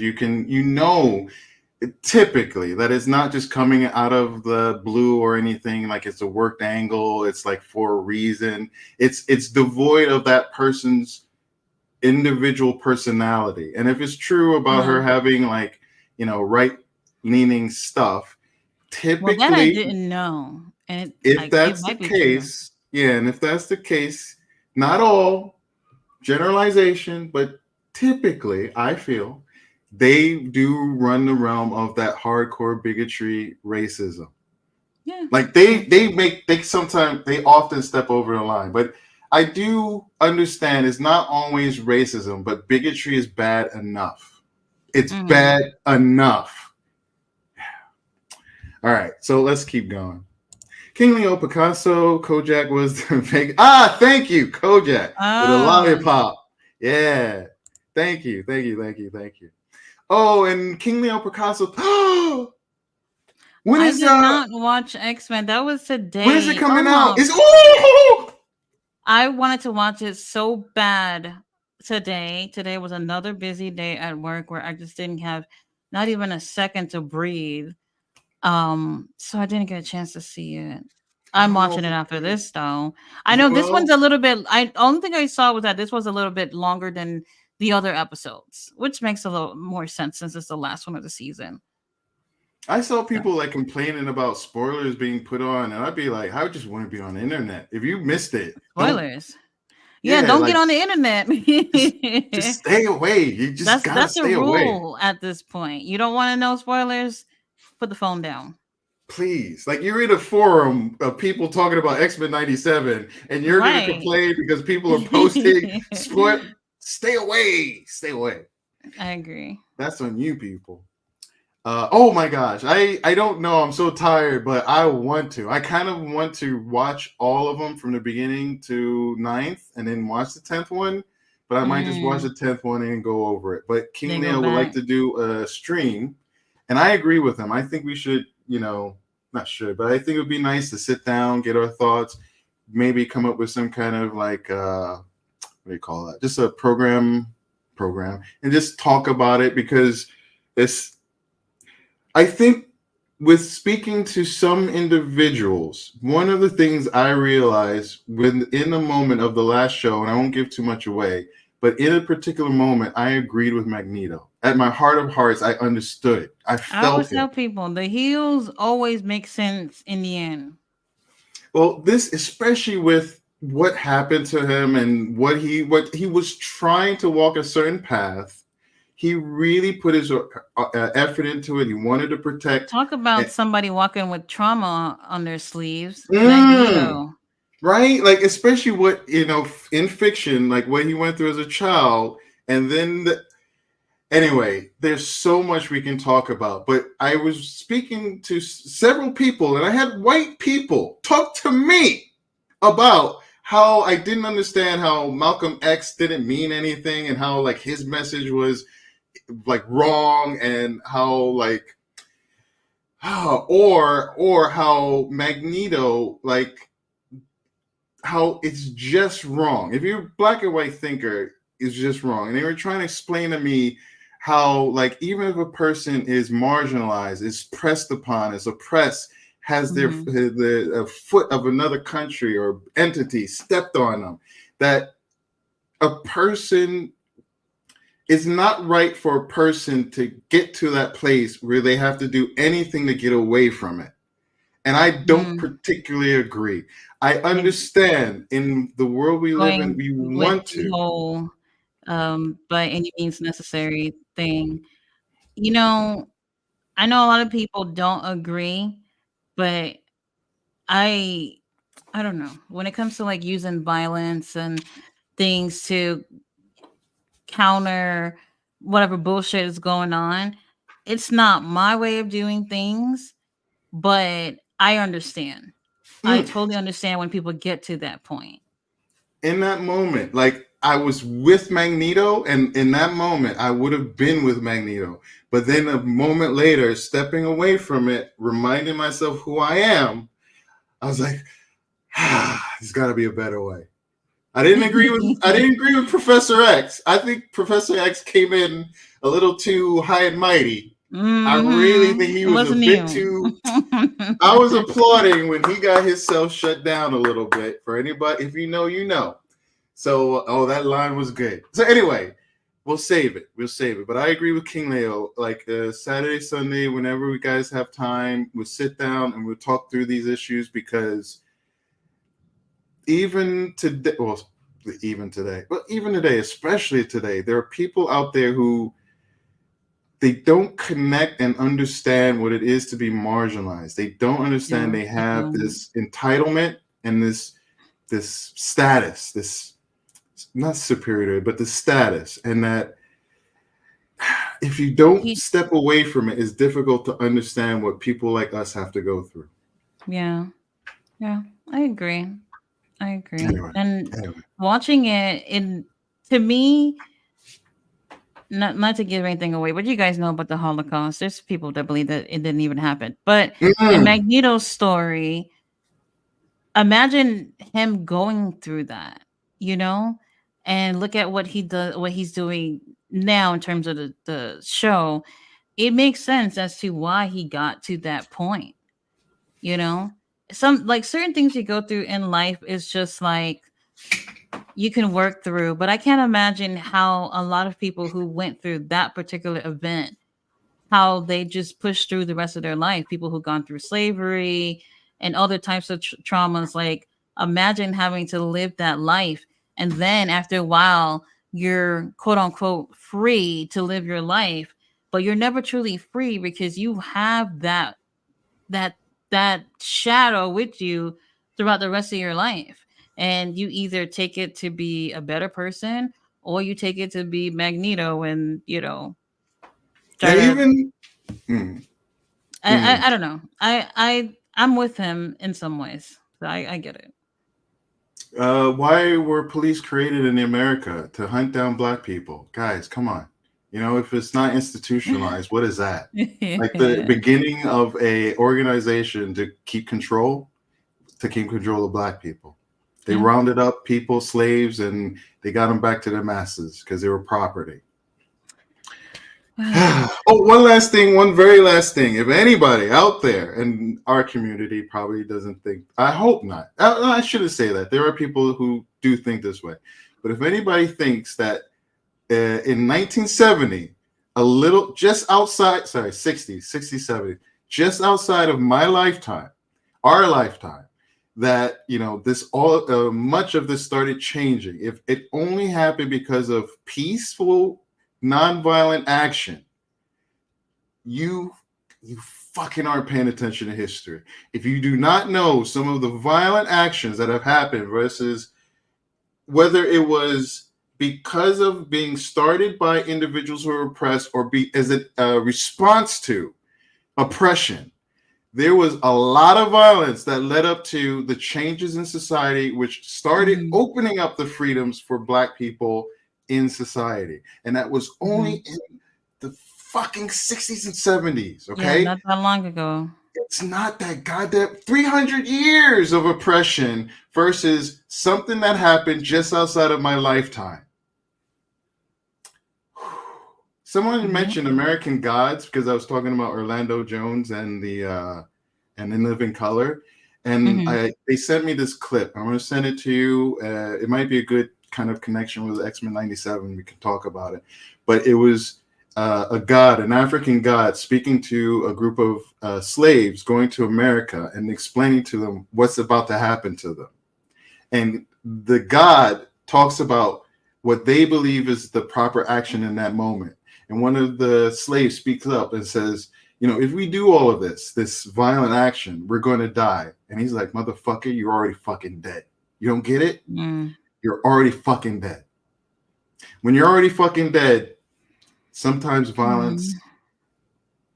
That's all you can do. Okay. Heavy. Woo. Center. So, ballet dancer, Kojak was a bald New York detective. The heroes come on Get TV. I love that you know where these shows are, ballet. Older Women Either. And King Leo Picasso. Ah, that must have just been the Jim Carrey skit, Kojak. And yes, sadly, people can be terrible. Lack of mutual respect, if you ask me. But colorism is not racism. Right, it's not racism, but it divides people too. It divides your own culture where there's favoritism based, or people associate being lighter as being beautiful, you know? And it is so this is probably not even a topic, but and another thing that happens though is that when we talk about lighter is beautiful, sometimes that goes from not just being light skinned but just being white in particular, like how people are getting at Jalea White for marrying that white lady. Honestly, Mm. I look at them and I'm just like, I don't really see chemistry between them, but whatever. um a lot of black men, they don't like black women, and then the same thing goes for um black women too. Let me tell you how colorism works that I've seen being raised in the hood of Brooklyn, where all the black girls fantasize about being with the Hispanic dudes, the white skinned Hispanic dudes, or just the white guys, so that their children can be pretty. You mean to tell me a black baby is not pretty? Oh, that I don't fair want my skin I don't stuff. want my I don't want my daughter to have nappy hair like me. Nappy hair is not Mm. pretty. You don't want a Mm. dark skinned baby because what being dark skinned is not pretty like you. You know what I mean? This is you also hating on yourself because you think that if I mix myself with someone that could have, I don't know, better genes than what I have, then my child could look better than me. That's how And colorism works, where you almost, well, you at the point where you hate yourself and how you look, that you feel like you have to make sure your child doesn't have to feel the same way because they have better genes. Crazy. And for me, Very that's the crazy. distinction between, well, not a distinction, but a way to differentiate. Like there's that separation. If you do it against another group, if you identify them and do those things to another group, it's racism. If you Mm-hmm. bring it away and take it away, then you get bigotry, and that you get bigotry. What? It's not better. It's just a different form. Like it Mm-hmm. can be internalized within groups and stuff like that. It can be others and stuff like that. Is a strong distinction, and when I speak to people, I try to make that distinction because you're not really sure sometimes where these comments come from. It could be racism, it could be bigotry. It's not Mm-hmm. necessarily better because the message is just negativity. Yeah. Mm. And Henny guy said, what about preferences? So preferences is one thing, but if you say that you want to be with someone of a different race so that your child can look better, that's a hate issue you have within yourself and who you are. You got nappy hair, you don't want your child to have nappy hair, so find someone who has what they deem to have as nice hair. I just don't get that. I don't get that. What constitutes what's nice hair and what's not? And So you mean to sadly, tell me being light is better than being dark? I don't get that, you and know? these are sadly things that are kind of set when we're really young. They've had studies, like research studies, where like children would play with two dolls, one white, one black, and they would ask them which doll you want to play with, and they would pick up the Oh, different kids along the span. They pick up the white one, and they ask them, "Why do you want to play with that one?" "Oh, it's dirty, it's ugly, yeah, it's I've it's seen that. I know it's you're talking about. yeah, we've seen these like time and time again, socialization, like this as a community, like these things kind of get into our children. Oh, and if we really take it back, the colorism thing goes back to slavery when Yes. Massa has a baby with one of the female slaves, and that light skinned baby is too pretty to be on the field. She's in the house. That's where that comes from. And this is what I'm saying. Like, people think like those things from even hundreds of years ago don't play into today's society. You're fucking Mm, wrong. It they bred absolutely us. does. They fucking bred us. They bred the black mandingos to be like studs. They bred them like fucking bulls. the pretty fair ones. They made them more and more and brought them into the homes, or like let them be. They look closer to the people in the home, so it made them feel safer and happier and whatnot. Like, yeah, it's crazy. And it all, for me, it goes back to Britain and them deciding what was. There wasn't white and black. There wasn't a distinction. Like there wasn't race. And the British to put themselves on top and to define, also with India, and the reason why they, oh my God, like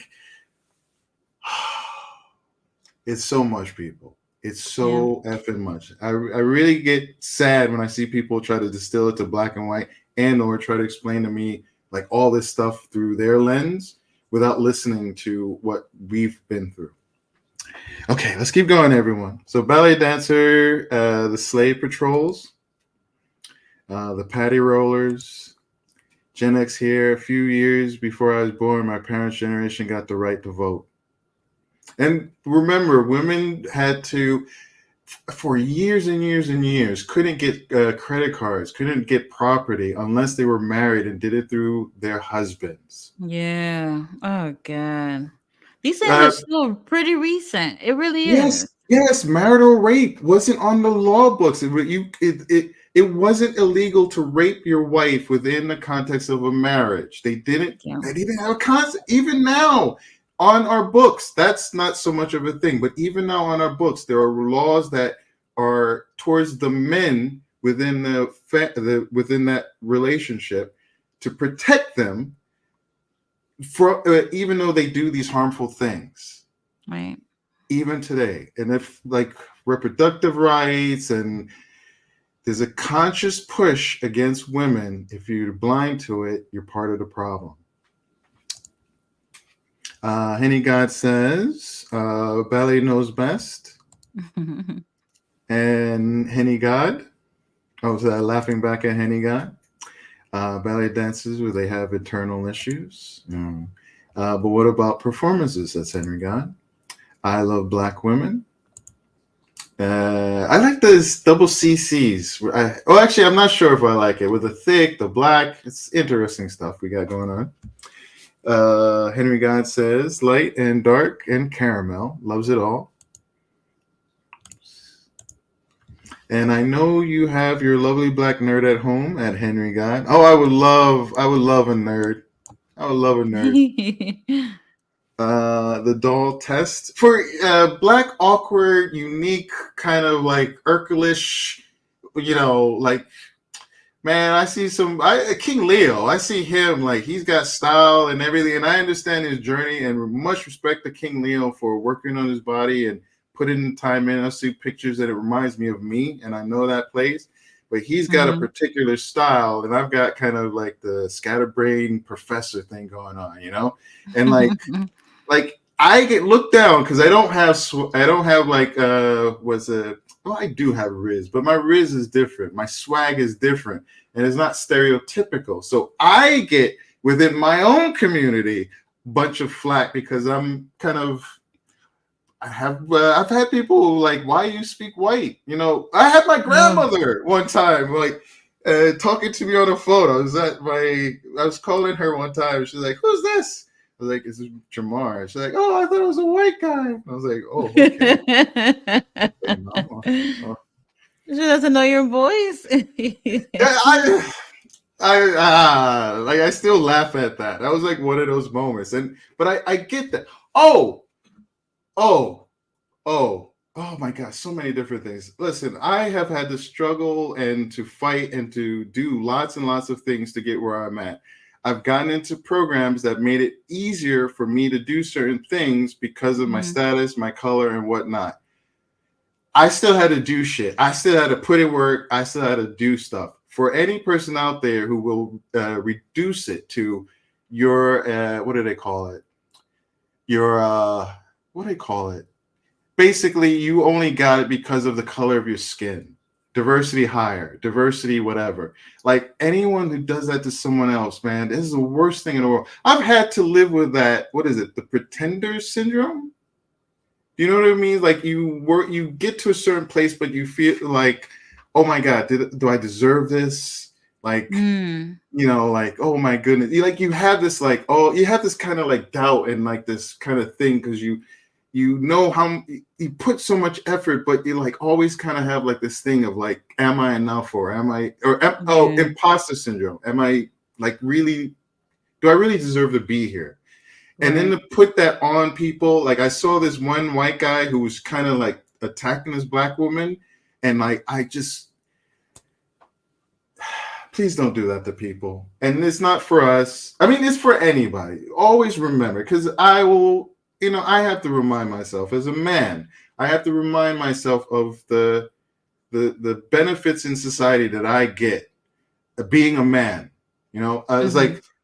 like for me, it's like white person, like the white male, black male, and then women. Like in my mind, truly, white male, black male, women. And I have to remember that. And I try to be a decent person, but I'm part of this community. And I've made Mm-hmm. mistakes and I've said things, I've done things. I hope a difference is I'm trying to, when I notify or someone explains I made a mistake or something, that I address it. And as a Right. younger man, I didn't have anyone to tell me what was right or wrong, and I've had to figure a lot out. And I'm thankful enough that I've been able to listen. I've come across people who've helped me, and I've been able to keep processing it. Because Mm-hmm. like I was another stupid young boy. So Mm-hmm. hopefully I'm a better person. Oh, I'm trying. I'm always trying, but I'm always remembering that. And for all the men out there, I ask that you do the same thing. So ballet dancer from back in the day. Sometimes being in a big house was worse than being. Oh, Yeah, that too. Damn, it's like really, where could you be safe? Where could you and be safe? trauma is trauma. I could imagine that someone who, in terms of a slave who was out there in the fields, would probably be jealous of those who were allowed to be indoors. I could imagine that being the case, with them probably not knowing what happens inside, you know? or or even the masters wanting it because they want the slaves. Any dominant group wants the group underneath fighting each other so that they don't look up and say we got to fuck you up. So Hmm. a Well, lot that's of a another lot of one. a lot of shit we go through right now, the hegemony, the people that rule, they don't want us looking up. They want us fighting against each other and really going off on one another. Because if we really looked at the people who are causing the shit, they would be fucked. Yeah. She says, "Thank you, ballet," from Henry Gott. In 1983, the Cabbage Patch doll craze was insane. Folks were fighting in the stores. My mother said, "You can get one, and it will look like you." I I had remember one this. before. I had one and I thought it was just a I don't know what the craze. This was back was I probably was in kindergarten or maybe first grade, so this was like 96, 95. I thought it was just the coolest thing ever. But then I didn't know any other kid who had one, but I just thought it was so cool. So cool. So Did you cute. have a black Cabbage Patch doll? No. She wasn't black, but not white either. Mm. Maybe within the Hispanic, I The guess, realm? ethnicity, I would say. I thought it was cute because I don't know, they just have that cute chubby face and then the cute outfits you can change and And stuff. then And couldn't you put the thumb in the mouth? Was that um the ones with the Cabbage Patch, or was it a different one? a lot of dolls had that though. I don't remember about the Cabbage Patch, but a lot of dolls had that where you could put their fingers in their mouths. I didn't have a lot of toys growing up, so this is so weird to say. Back to the whole generational thing or whatever. Mm. So, like, I'm first generation American in my family, and not to say that there wasn't any toys in Haiti, but they just didn't understand the concept of why children needed that. So, in America, where toys, fucking new toy out every other day, they couldn't Mm. understand why we needed that. So growing up, we hardly played with toys. We didn't really have any. And to be honest with you, the ones that we had we were only allowed to play with during the summertime. And I kid you not, only the What summertime. what was the And reasoning? because in Haitian culture, they're very strict about school. When it's school Mm, time, they don't play. And they only really, and real talk, they only made the exception with wrestling to let us stay up for that because they saw how much we really loved it. And it was actually a family bonding time to watch wrestling as a kid. mm, So they let that slide, but no toys. Only get them during the summertime. And by the time we got a chance to play what we had, we didn't even care anymore. So mm. didn't grow up with toys. Do you But that think that chicken scratch ball was really cool to have though. do you think that do you think that not affected you in a way, but did it shape your life in any way? That kind of like because I imagine you saw other kids who had that culture. So did it like I always tell people that even though I was born in America, I feel like I don't feel like I identify as a Black American. I mm, feel like I was like I'm born in America. I my first language was Haitian Creole, even mm, though I was born in America, and I only spoke English at school, and I know it sounds weird, but a lot of people who come from other cultures live like that in America. So I've never truly identified with being like Black American because I feel like growing up, the cultures is very different, eat different foods, we do things differently. It's just so different. Like if a someone who's had a family who's been around in America for generations, I don't feel the same type of, I don't know. I never really related with that because the cultures are so different, you know. But I always, listen to people and hear like, what is it like to be Black American? And when you're first generation, it feels different. Now, my daughter probably will answer that question differently than how I mm, would answer that at 11 years old, you know. So very different. Another thing too, we did not eat fast food growing up, and that's a mm. good thing. But during the time, I was just like, can we just taste McDonald's? Can we just have it once? Like Haitian culture, very into cook everything from scratch, you know, every meal from breakfast, lunch, dinner, everything from scratch, no processed foods, no none of that shit. And that's still a good thing. But when you grow up in America and you're seeing all that stuff plastered on TV and billboards and all that stuff, you want to feel like you fit in, especially as a kid. So at the time, I hated that. But after a while, I was just like, you know what? Looking at it now with my chubby ass cheeks now, I'm just like, I should have kept that whole thing going on throughout my adult life, and I would be in better health now. But growing up, man, I hated that.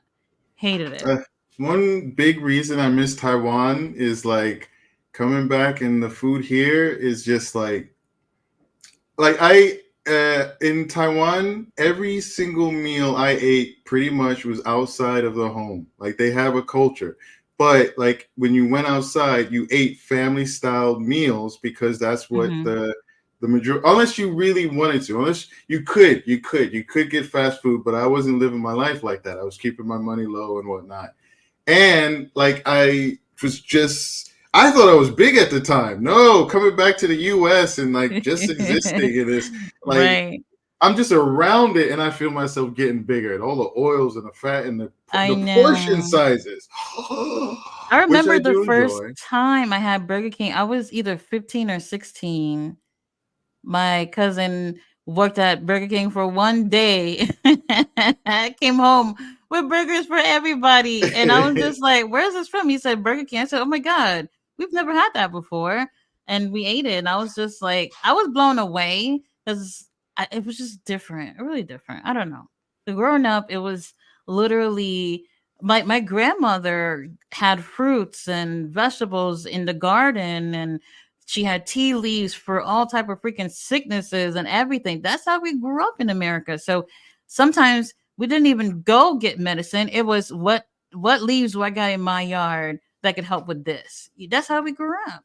You My know, so grandma it's used to very go to different. those. My grandma would go to herb stores and like the places with all the candles and oh, what is the soap that has Dr. Brennan's? Oh man, that peppermint soap The peppermint. that Oh my god, I cannot with stand it. the I can't. that was my existence. I have an emotional attachment. I don't care for it. I rather my nice smelling stuff. But Because they like have a whole line. It's not just soaps. It's like shampoos, lotion. I'm not sure, but there's a whole line of it. The peppermint. If anybody has ever had it, it is overbearing. It really is. it really is. It has the weird like the it's not like spiritual stuff. It's just like the writing around it. Like it's hard to explain if you don't know it. But I used to go to like the herb shops where they'd have like the different like golden seal and all that stuff. Not typical tea things, but like full on that Hmm. musky smell with the candles. Oh, the candles. And this was like the medicines that my mom would give me, like to just take. Oh my goodness!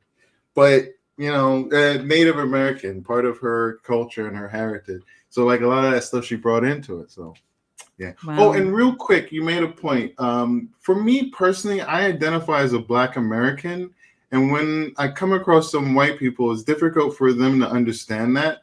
But when, like what you just mentioned, I have friends who are like first generation from Africa.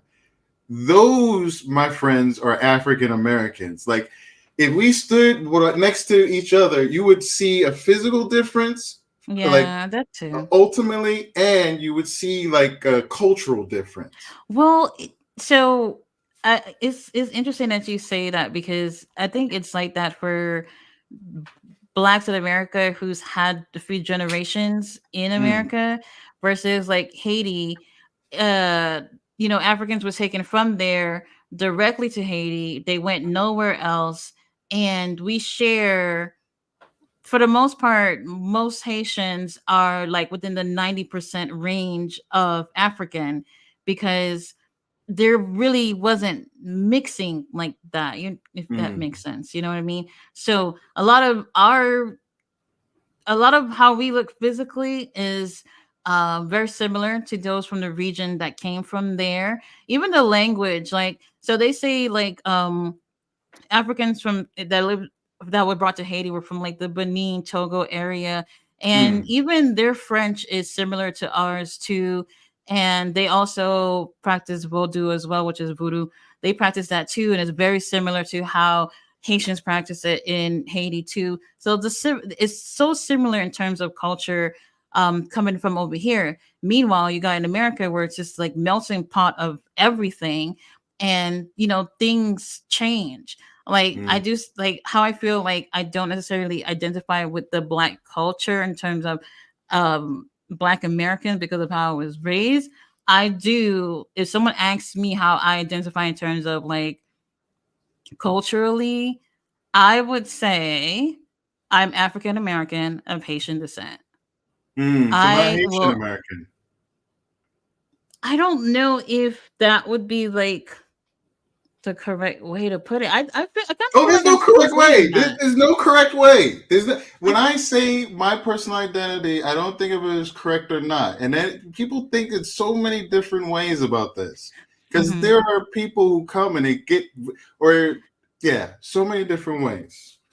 So I'll tell you why I say that. I Mm, identify with the term African because I really strongly believe that I am black because I am African.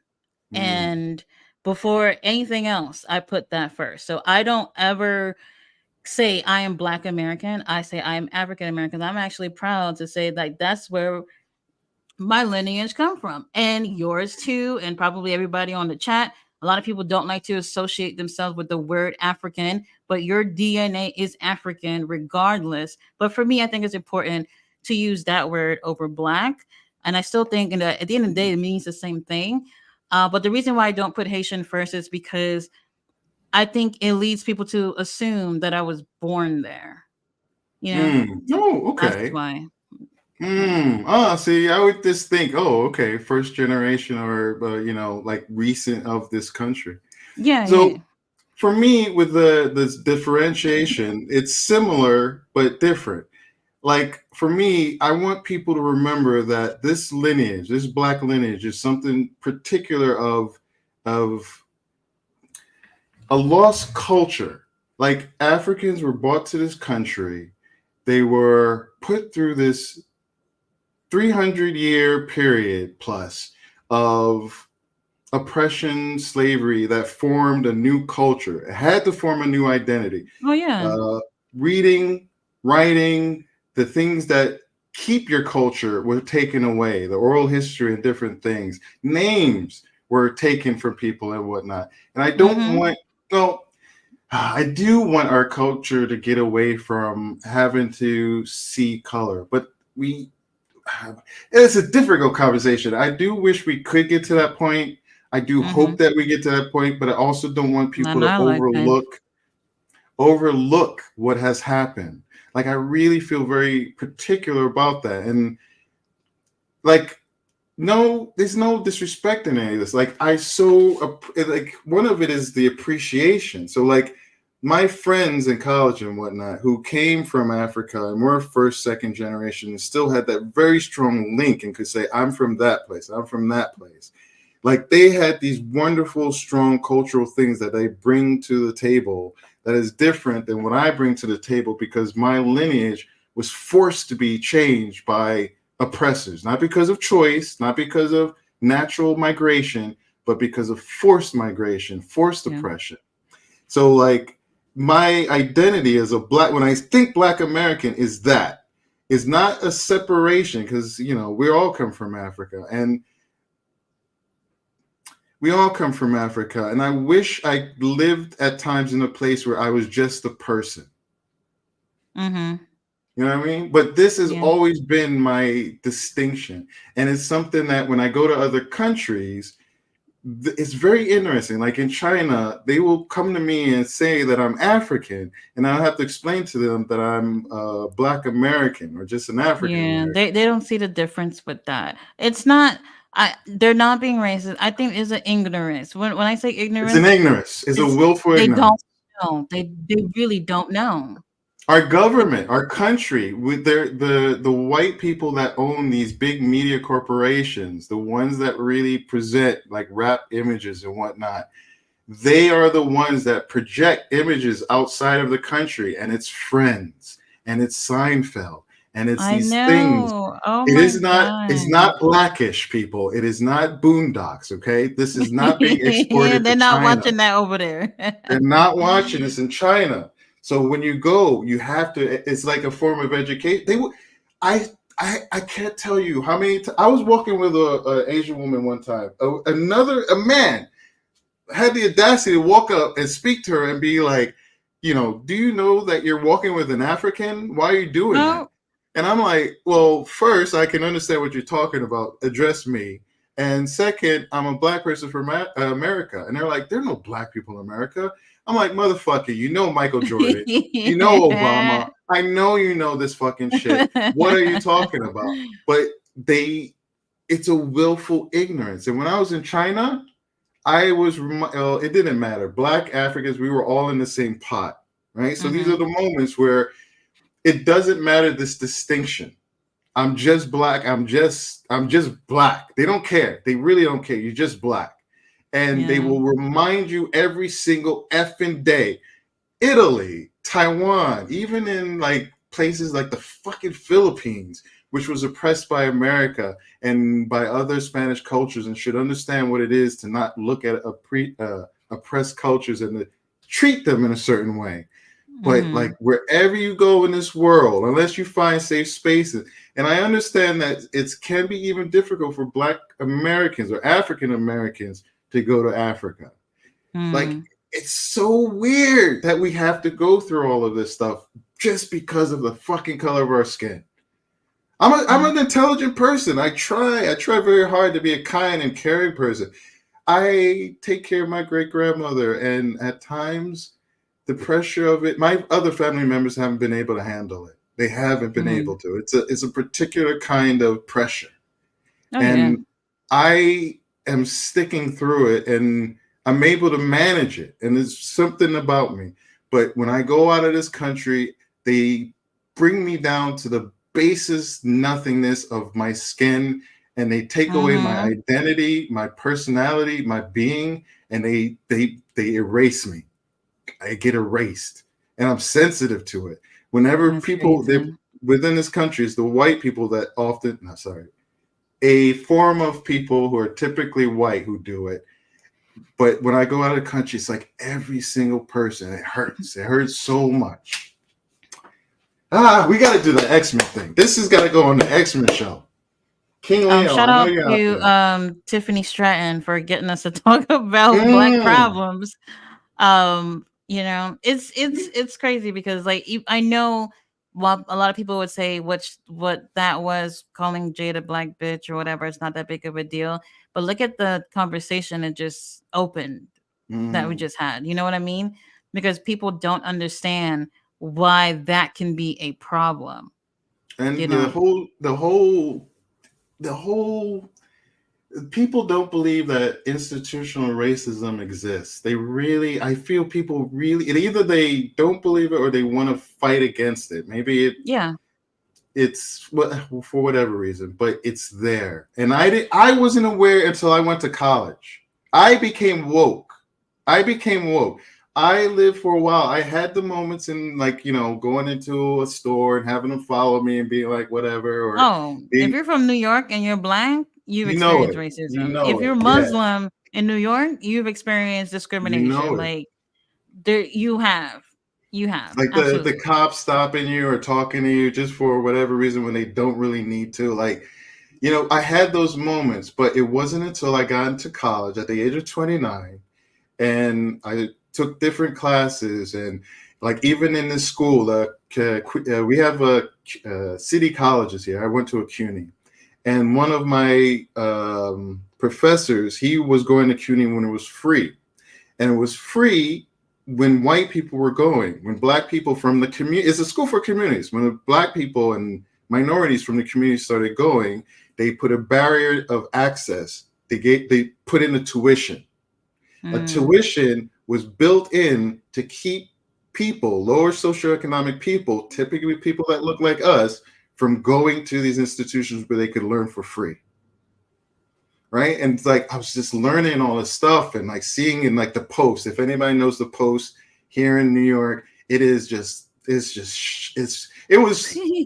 was Trump's paper before Trump became a thing. Okay. Or like, man, the practices that we go through. Crack. Why was, you could have a small amount of crack during the Reagan years and have a ton of cocaine and have laws where the person with crack went to prison for years and years and years, and the cocaine person was let off. Why?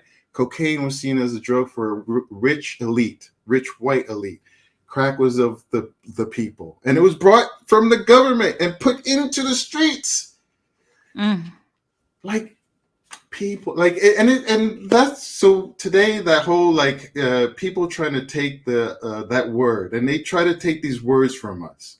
Woke is a particular one in the moment today, and I became woke, and I know what that means. It means to become aware and to see these things, and it's just mhm. what it is. And they're trying Yeah. to weaponize it now. It's such a thing. So now, when I see X-Men '97, every time I see it, I'm like, please keep going, woke Disney. This is what we get sometimes when we go woke. Not always, but sometimes, Great especially when show. you have people of color who are, leading these things and giving their voices. That's why we talk about maybe Tony Khan doesn't have enough black and brown and women around him to inform his opinion. Because when Oh, you have absolutely. this and you have different ideas and you put them in and you inform it, then you can have a product in which is woke and something that people wish to consume, versus what I think people think is that, and they do it, corporations, they take these things that they know can go and be read towards certain people, and they just produce it just to produce it. But they're still doing it with white voices, with male voices, with the voices of the people who oppress versus the Hmm. people who understand. And they think that we're going to just consume it, but you're just feeding the slop. giving us stuff you think is going to make us happy, but you're not really putting the time to think it through. Yeah, and I get that. I do get that.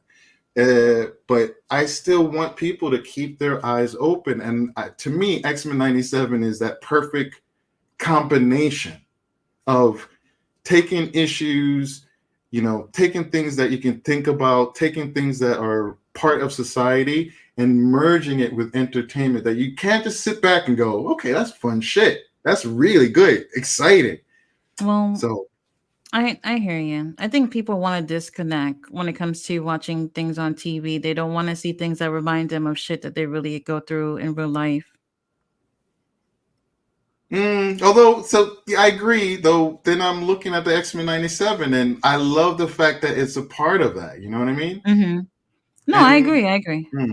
and that's the thing about entertainment. Yeah, if we are just given things that are, I think that's what it is. Like when they do those types of things, which are pushed towards a certain community, but it's for capitalism. Like it's for capitalism. It's like they like, ooh, this is going to be great because queer people, trans people, black people, LGBTQ, they're going to consume this, but they don't think about it. Also has to be enjoyable. It has to be entertaining. It can't just be message for message. Anybody watches Doctor Who, they had a female doctor, and unfortunately, they had stories that were like that, preachy, trying to tell you things versus having it be a part of the story that you can sit and enjoy versus feeling like it's a lecture, feeling like it's a lesson. It's difficult to do that, and I think when they do it because they want to make money primarily, or they just have this one idea and not merging it with entertainment, then it becomes that, and you see it so much you can't. I think that's what they're weaponizing. They're weaponizing that desire to reach out, but from a point where they're doing it from the elites who are disconnected from the everyday person versus getting the people. Like you see these movies about diversity or about women or about like these underrepresented minorities, but who's writing the stories? Who's directing them? Who's producing them? Who are the ones that are influencing them? So if you see those stories and you really think it's like that, a lot of times you see that the people that are writing those stories are disconnected and they're trying to give voice to it, but they can't because they don't understand it.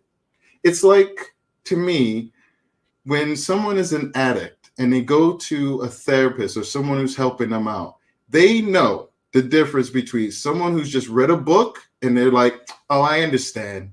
Oh, yeah, you went through trauma. Oh, your mom like beat you. You were sexually molested by your stepfather. Oh, okay, I understand. Versus someone who went through addiction. They're like, you know what I hear from you is true, very valid, but I also hear you just kind of making excuses.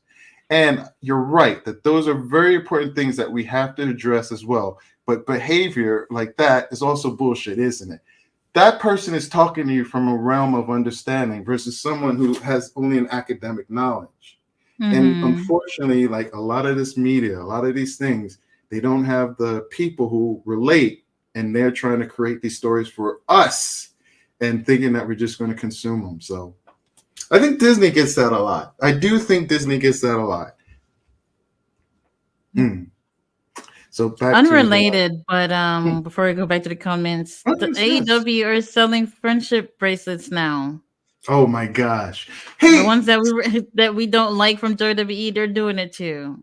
I don't get it. I just saw it just now. I'm getting that Swerve shirt. I heard Thunder Rosa has a very good shirt as well. Somebody was really creaming over her new shirt. I don't. Who? Someone I was listening to, they were like, "Oh my god!" Like they called it tits, and they were going to get it. I was looking at the top sellers, and then look at the new stuff. I didn't see Thunder Rosa. I see Queen Aminata got a new one. All these friendship bracelets. Of course, they have Orange Cassidy set. Oh god. Of course. Swerve, and then something else I just saw that caught my eye, but I didn't see Thunder Rosa. Oh, the other day I saw AEW cards. Do people buy stuff like that anymore? You gotta imagine. You have to imagine. I still had kids. I had a Maybe we set of could. my X-Men cards when I was a kid. Like I'm hardcore X-Men. I had the whole folder. I had all of them with like the the the misprints and stuff like that, which my brother. But I was down with that. Well, But my daughter kids, had yeah. Pokemon cards, but I won't lie, I buy for her too because I want to see what's in them too. Because what back to what we were saying earlier, Pokemon cards was a no-no in my household. Believe it or Mm, not, we could not have that. So I used to always just watch all the other kids with their big ass binders with their Pokemon cards and shit like that. Um, Really interesting. But when I I hope. saw the AEW cards at the store, I was just like, wait, what? Maybe okay, maybe if you take them to signings to get them signed, I can see that mm, being a thing, but I don't know. $30 it was. I don't know how many cards it was in there, but I can't imagine it being too God, much. I hope that It no was $30 for $30. a I hope that's yeah. a whole set. It was a decent sized box, but I couldn't tell you how much was in there. Not that I could remember, but for $30, I'll spend my money somewhere else. I remember buying cards. Oh, my little brother. Yeah, I forgot. I think they were like Yu-Gi-Oh. I think I bought him a whole I remember set one that. time. Yeah.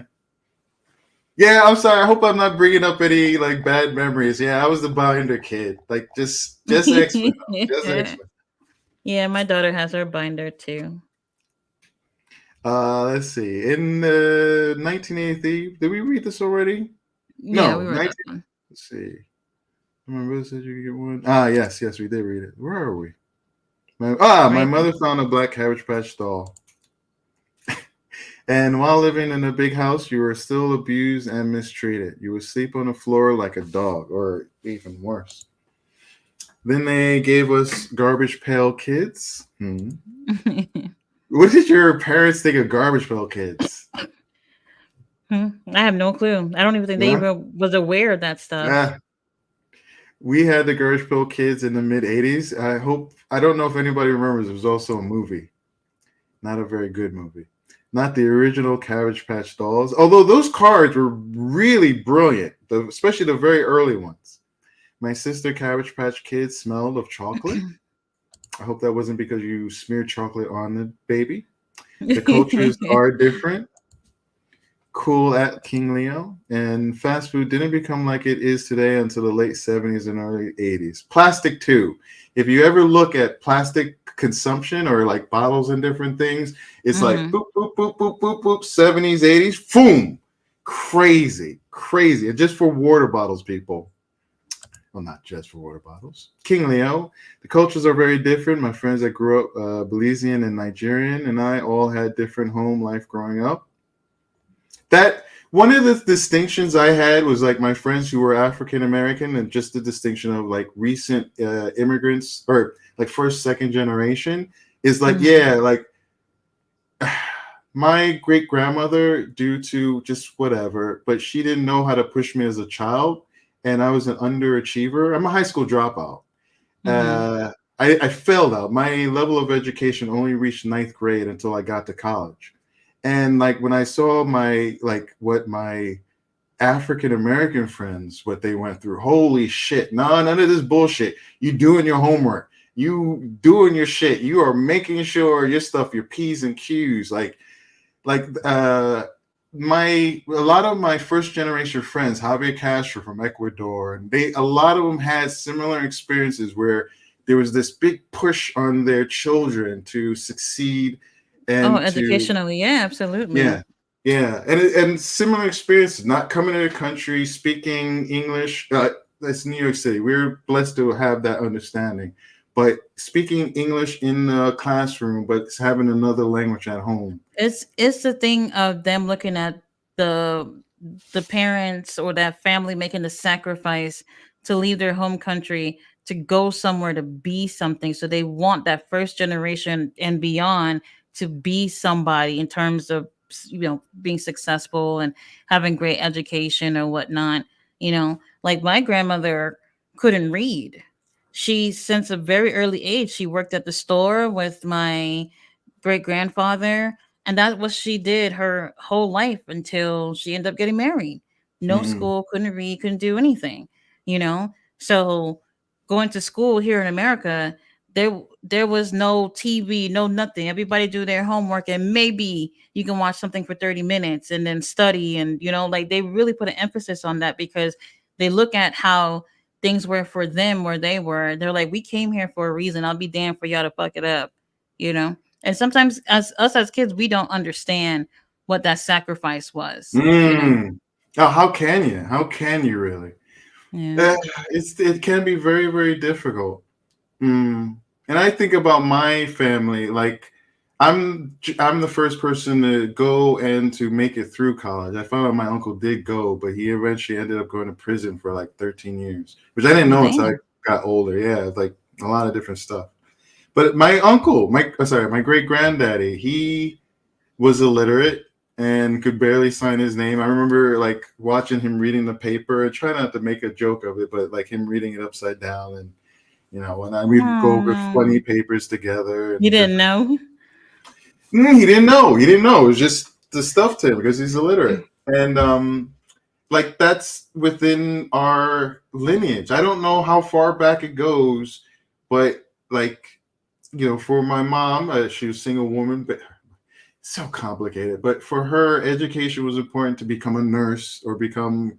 It wasn't important, sorry, but for her, she could have just been like a cleaner or something like that. She was raised to clean stuff, but eventually had to take care of us. And the thing that was available to her was becoming a nurse. But even with her doing that, like there was a disconnect from her bringing that to the kids and saying like, okay, I see that this is important, and you need to be in this box in order to succeed with this realm. So I didn't do homework and I just didn't do stuff, and I used to fail my classes. I was socially promoted. So yeah, that's why I bring that up, because I remember that distinction between me and my friends, and they used to be jealous of me. Like, oh, you don't have to do your homework. Like, your parents don't care. They're not smacking your hands or nothing. Like, and I'm like, but like I'm failing. I feel like shit. Like, I mean, it's okay. I watch TV all the time, but then I go to class and I feel like nobody, even though I get these tests and everybody thinks I'm don't belong here, and they make fun of me when I do really, really well. And they're like, you shouldn't do that because like you don't do well in class. So like, that's interesting. Yeah. So it's that thing, like it's not green on the other side, and you see these differences. Well, aside from the wrestling thing that I was talking about earlier, we weren't allowed to watch TV after school until maybe I was like right before middle school. I think maybe 6th grade, 5th grade is when we were actually like, there would just be like, hey, all right, you do your homework, you can watch TV. But before that, no way, no TV on the weekdays unless we're watching a show to translate for my grandparents. That was it. That the learning or working using media to learn English is so many of my friends, like so many of my friends. It's like such a cool thing. Oh Like, my gosh. So I had a best friend in New York. She was from the Dominican Republic, right next door to Haiti. Um, I love she my learned Dominican how to Republic. speak English. So she came like right before middle school. She learned how to speak English from watching Arthur. She said she was so obsessed with watching Arthur. And the thing is, was that she had a very childish vocabulary from that. And I was just like, I didn't really put it together until I realized. I said it's because she watched so much Arthur. That's why it was like that, because they obviously don't use things that preteens would use in terms of words. So she just said a lot of things that it was like a kid would say. Took a while to get her out of that. Oh, and for me, one of the reasons why I think my language was kind of above my level was because I was reading X-Men comics. Like that was geared towards like teenagers, and like those were really, or Marvel comics were really well written at the time. And like they got Beast, and like he would be quoting all of these lyrical these famous quotes and these different things, and like using these huge words, and like that's the stuff that I took in. And even a little bit of from Nightcrawler and understanding a little bit of German was through reading and reading That's and reading. interesting. When I'm with my students and I'm in any situation, I do not care what they read. I just want them to read. So if it's a comic book, we're some parents would look at that and be like, "Oh, that's trash" or whatever. I'm like, you don't understand. Like, it's just getting you into a realm where you're using that ability and you're taking things and you're learning passively. Just read. So that's one of the reasons why this X-Men thing hits me so hard, is because it's part of what grew me. And a lot, like the stories, that was a woke story that was built off of the civil rights movement, right? And like I understood it, and I maybe not understood it in my own life, but I understood it within the context of what I was seeing, and I could apply it to different things. And eventually, when I had my eyes open, like that basis was there for me to really put it to all these different things. Okay, so let's keep going. Ballet dancer. My mother worked and cooked for us every day except Fridays and Saturdays. That was only time we got fast food. That was into the late 80s. Dr. Bronner's. Yes, thank you, King Leo. And ballet, we had a garden too. Food is very important to the Black American culture. Some of us have to get back to cooking more. Yeah. I think about that taking care of my great grandmother. My daughter uses it for everything, like she's 85. King Leo. Ballet dancer, I use the peppermint to clean the bathtub and the shower walls. I can't take the peppermint smell. Maybe it's that brand. Maybe if I use something else, like my sister, she uses it, and I tell her if she comes over to my house, don't bring that. I have stuff here for you. Don't bring that. There's too much for me. I can't take it. It is so. It's just like what do you call that? It just like brings back old memories. Like it's like those. It's like yeah. It's I don't know. It's comforting. It's comforting. It's not the greatest smell. It is strong as hell, but it's comforting. I can't take it. I like the rose one too. And then Mike DDH, y'all still on? I had to pause the stream for a moment. No worries, Mike. Getting into some heady stuff, so it's really okay. And we're gonna, well, maybe not in this form, but we do want to come back and do an X-Men 97 thing, especially since, and I'm trying so hard not to let anything happen to let me see anything, because I need to see it by itself. And I see my friends, like, they know not to put on spoilers, but people are popping off. I haven't seen anything. Just I have a few friends that are like, yeah, I don't even know what they're saying. I just see X-Men. It's like eyes away. So ballet dancer laughing at Mike DDH. Oh, I see. If I do this, okay, that's what I was doing earlier. King Leo Picasso, you know we ain't done till we hit the 5th hour plus. Holy shit!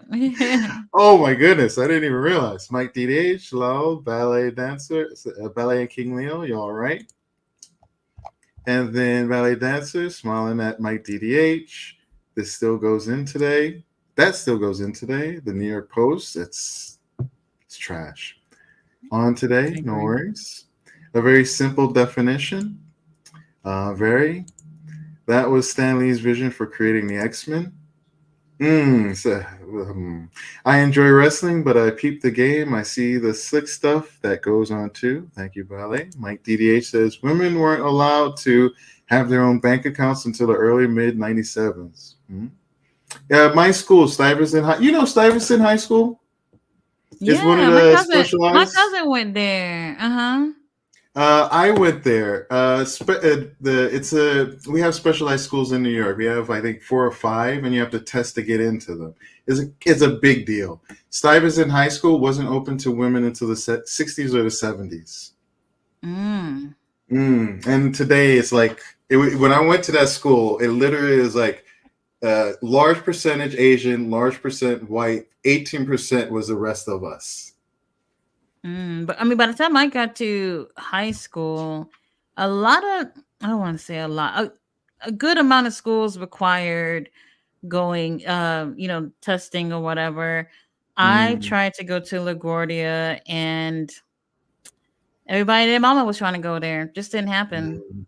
Doesn't happen. They're hard to get in. I ended up going to an art school. So you literally got to you have to do tests of you drawing. They'll have most of them have like they want you to draw a specific thing, and then they'll have something where it's like I don't know how to explain it. You do your own thing. Interpretation on it. like your own Right. spin. Right. So you do your own thing, and then there's draw exactly what you see. Mm. So yeah, I Oh, really want to pick up the Guardia though. real quick, my story. This harkens back to like that moment of like what I had to go through. So I was an underachieving kid, and like when I got to, I stayed. I was in an IS. Ninth grade is the eighth grade. Eighth grade is the first year of high school, but my IS had seventh, eighth, ninth. Is that right? I feel like that's, or is it ninth grade the high school? Ninth grade is high school, right? Mm-hmm. Sorry. So that's the first grade. So I did seventh, eighth, ninth, and they didn't want to pass me out of my intermediate school. I found out later. So we had to take the test for Stuyvesant. Big deal, right? I was a person, I took the test because my teacher believed in me, a math teacher who saw me. And even though I failed the Regents test, but she was impressed because even though I failed, I didn't just let it defeat me. I went back and tried to understand all of the scores that I got wrong. I went back and I started, like, the Regents that we have to take? Yeah. So I did that too. So you failed them all? I was doing well, but towards the end, like once I got to a certain range, I just failed, right? And I failed a math one. And so like she gave me my test and I was at her home. She was very kind and we had a strong relationship. And she gave me the test. I saw that I failed. She wanted me to see it outside of the realm of others. And like I saw it, I felt defeated, but the first thing I did was start checking my answers and trying to understand what answers I got wrong and why I got them wrong. And she saw that in me and she thought that was something special. So she encouraged me to take the Stuyvesant test. I didn't know Stuyvesant. Only reason why I knew it was in the sixth grade. They asked us what high school you want, fifth grade, what high school you want to go to. I'm like, what the fuck? I don't know. And I had to go like, hey, Danny, this Chinese kid, Danny, what school are you going to put for the high school thing? He's like, Stuyvesant, Bronx Science, Brooklyn Tech. It's like, okay. And I just wrote it down. Brooklyn Tech is another good one I wanted to go to. Yeah, I didn't know. But the Asian communities were already training their training. They were already training you their could use kids to that take word. it. They Yes. were. Yes. They still They were do. training the kids to take it at a young age. That's the reason why he knew it. Fourth, third grade, he knew Stuyvesant and all these tests, and they were already preparing for it. Total difference, And so anyway, it's ninth grade. We're sitting in an auditorium. All of them are getting their scores. Only two people made it into Stuyvesant that year. And like I look at my paper, I see my score. I see the whole you have to get a certain amount. Then like this is the score you need. You made it into this. These are your standbys. And it said you made it into Stuyvesant. And I'm looking at it, disbelieving. I put it back in. I think about it. I took it out again. I was like, oh my God, I don't fucking know what this means. I put it down. I was like, I'm just like flabbergasted. They were all around talking about it. Howard Moy, we'll never forget. He's like, no, Janelle Simmons. She's like, oh, no one asked Jamar. We should ask him. Howard Moy said, oh, that's not nice. That's not fair. Don't do that to him. Don't ask him. Oh, because it would be an insult to me because there's no chance. So then she took the paper, looked at it. Jamar got into Stuyvesant. No way! He doesn't deserve it. What are you talking about? How did he get in and I didn't get in it? And then that's messed up. I spoke to the dean of the school, and he was like, "We don't want to pass you, but you got this opportunity. Like we can't. There's no." Parents have come to us and complained and said that you don't deserve this. What? Like that you shouldn't be allowed. The kids told their parents that you got in? Well, yes, of course. And the parents told the school and talked to the school. And this was one of the things that was said. And this was their thinking. And they were trying to tell me all these things about me not going. But this is my opportunity. This is probably the moment in my life. If this didn't happen, I don't know if I'd be standing here right now with all these things and my great grandmother and stuff like that. I couldn't tell you, right? Because this was a thing that kind of, even though I fell out of high school, this was a thing that I can present and say, I did this. I Where did were this. I had to they? take a test to do this. But the This people around me didn't think I deserved it because I didn't deserve it. Their children were who they were. They studied. They did what they had to do. I jealousy. took it. Yeah. So it was rough. It was rough. But anyway, that was just one of those moments that made me think about that. Okay, let's keep going. So King Leo says Taylor Swift effect, and that's a big new interest in cards again, especially wrestling and sign. That makes sense. Mike DDH, X-Men 97. Did y'all hear? Yes, yes. They fired the creator just before the show premiered. He's written 2 seasons. Thankfully, we have that. I do not know why he was fired. Yeah, I don't know either. I hope, especially since he's a person of color, that it's not something so egregious that I don't know. We need people of color writing stories like this. Female voices, marginalized voices, they need to be part of the storytelling process. Kim Leo said he had OnlyFans. I don't know what that even means today. Like, so many people have OnlyFans.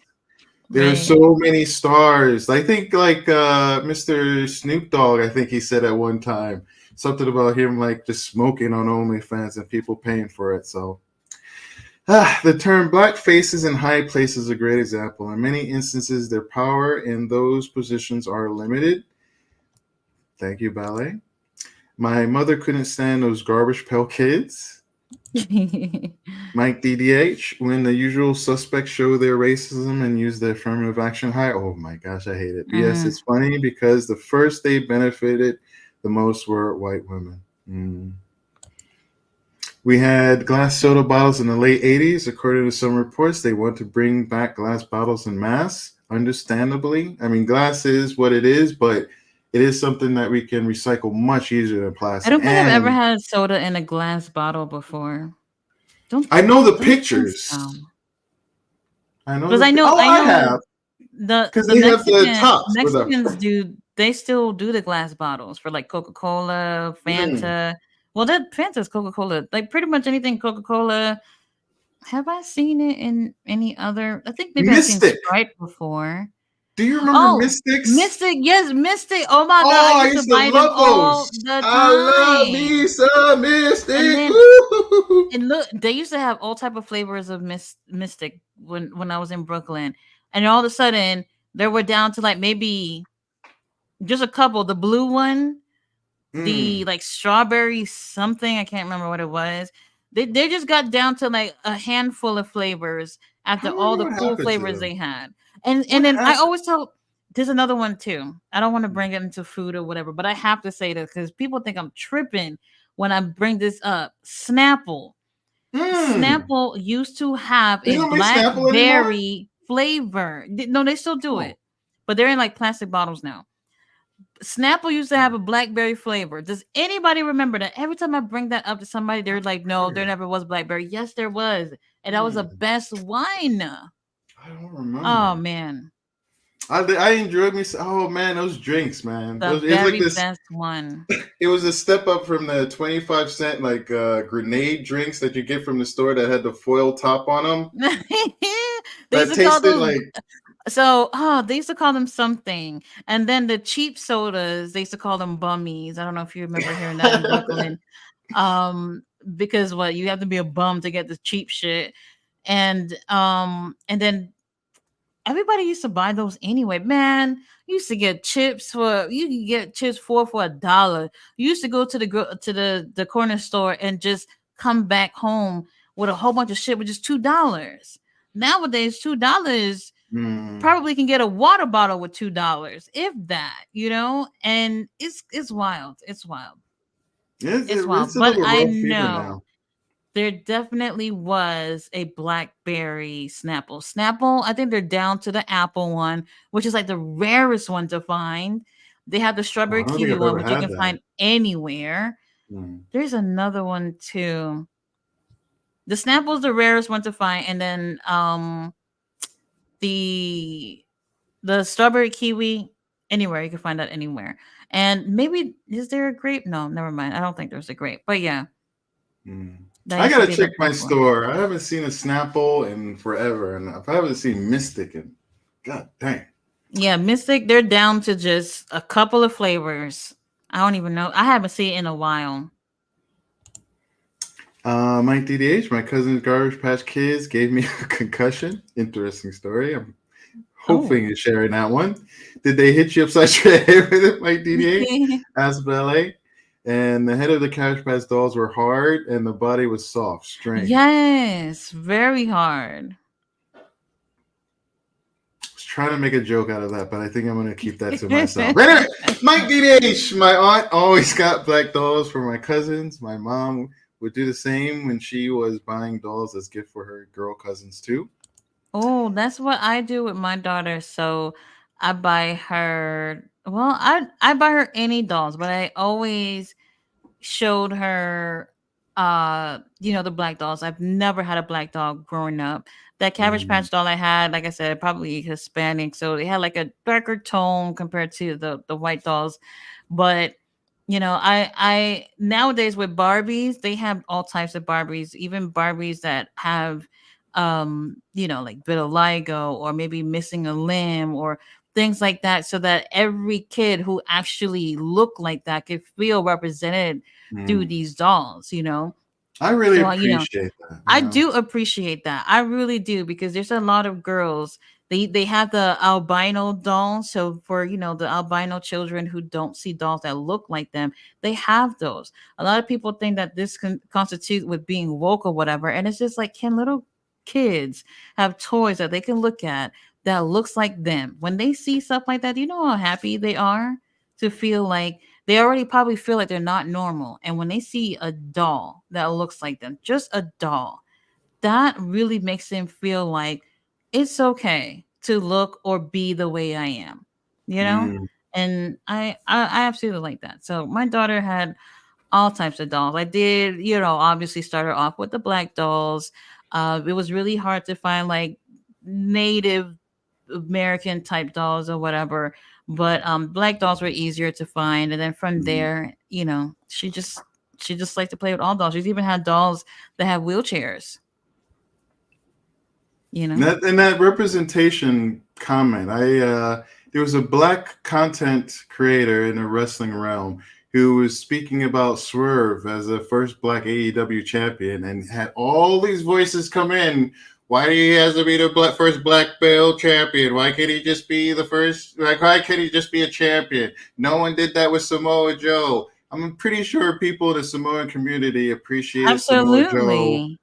It may not have heard it, but you may not have been paying attention to the communities, and that's on you, not them or us. Mhm. So, Mhm. like, yeah, you had a lot of voices, and again, I just want to say, if anyone is out there and these comments bristle because we're speaking about a certain segment of a group, it's not everybody, it's not everyone, and it's as we are different, as we from King Leo is different, as as ballet has her differences.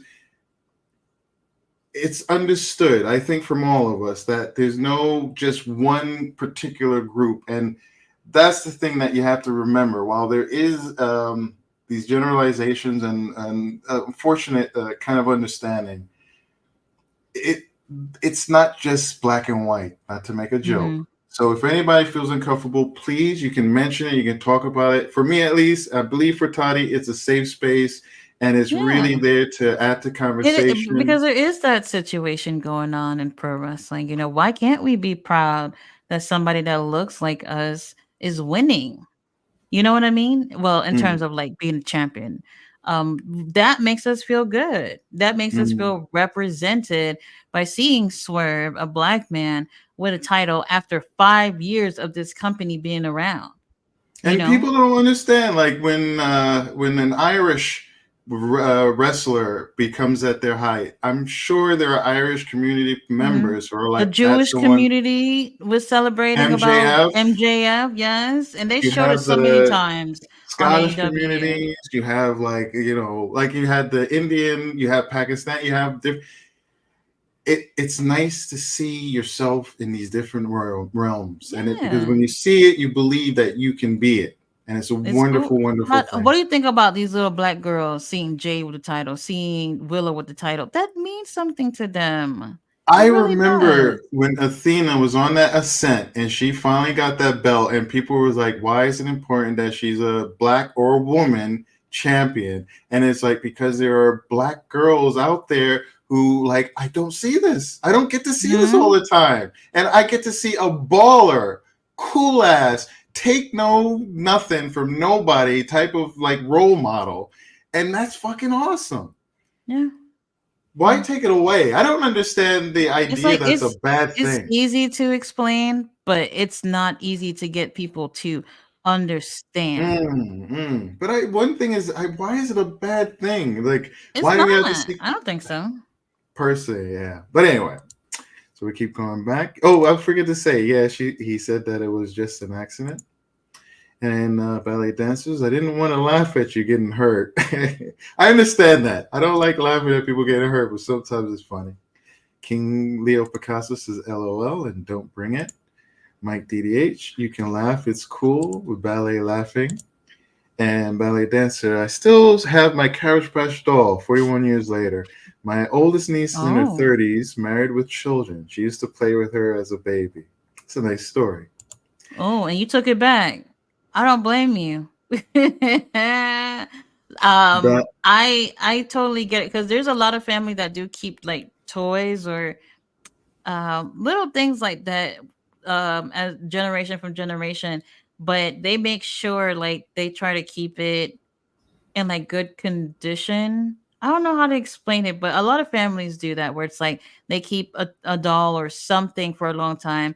They kind of sort of pass it down to the next generation, but they take it back as a keepsake.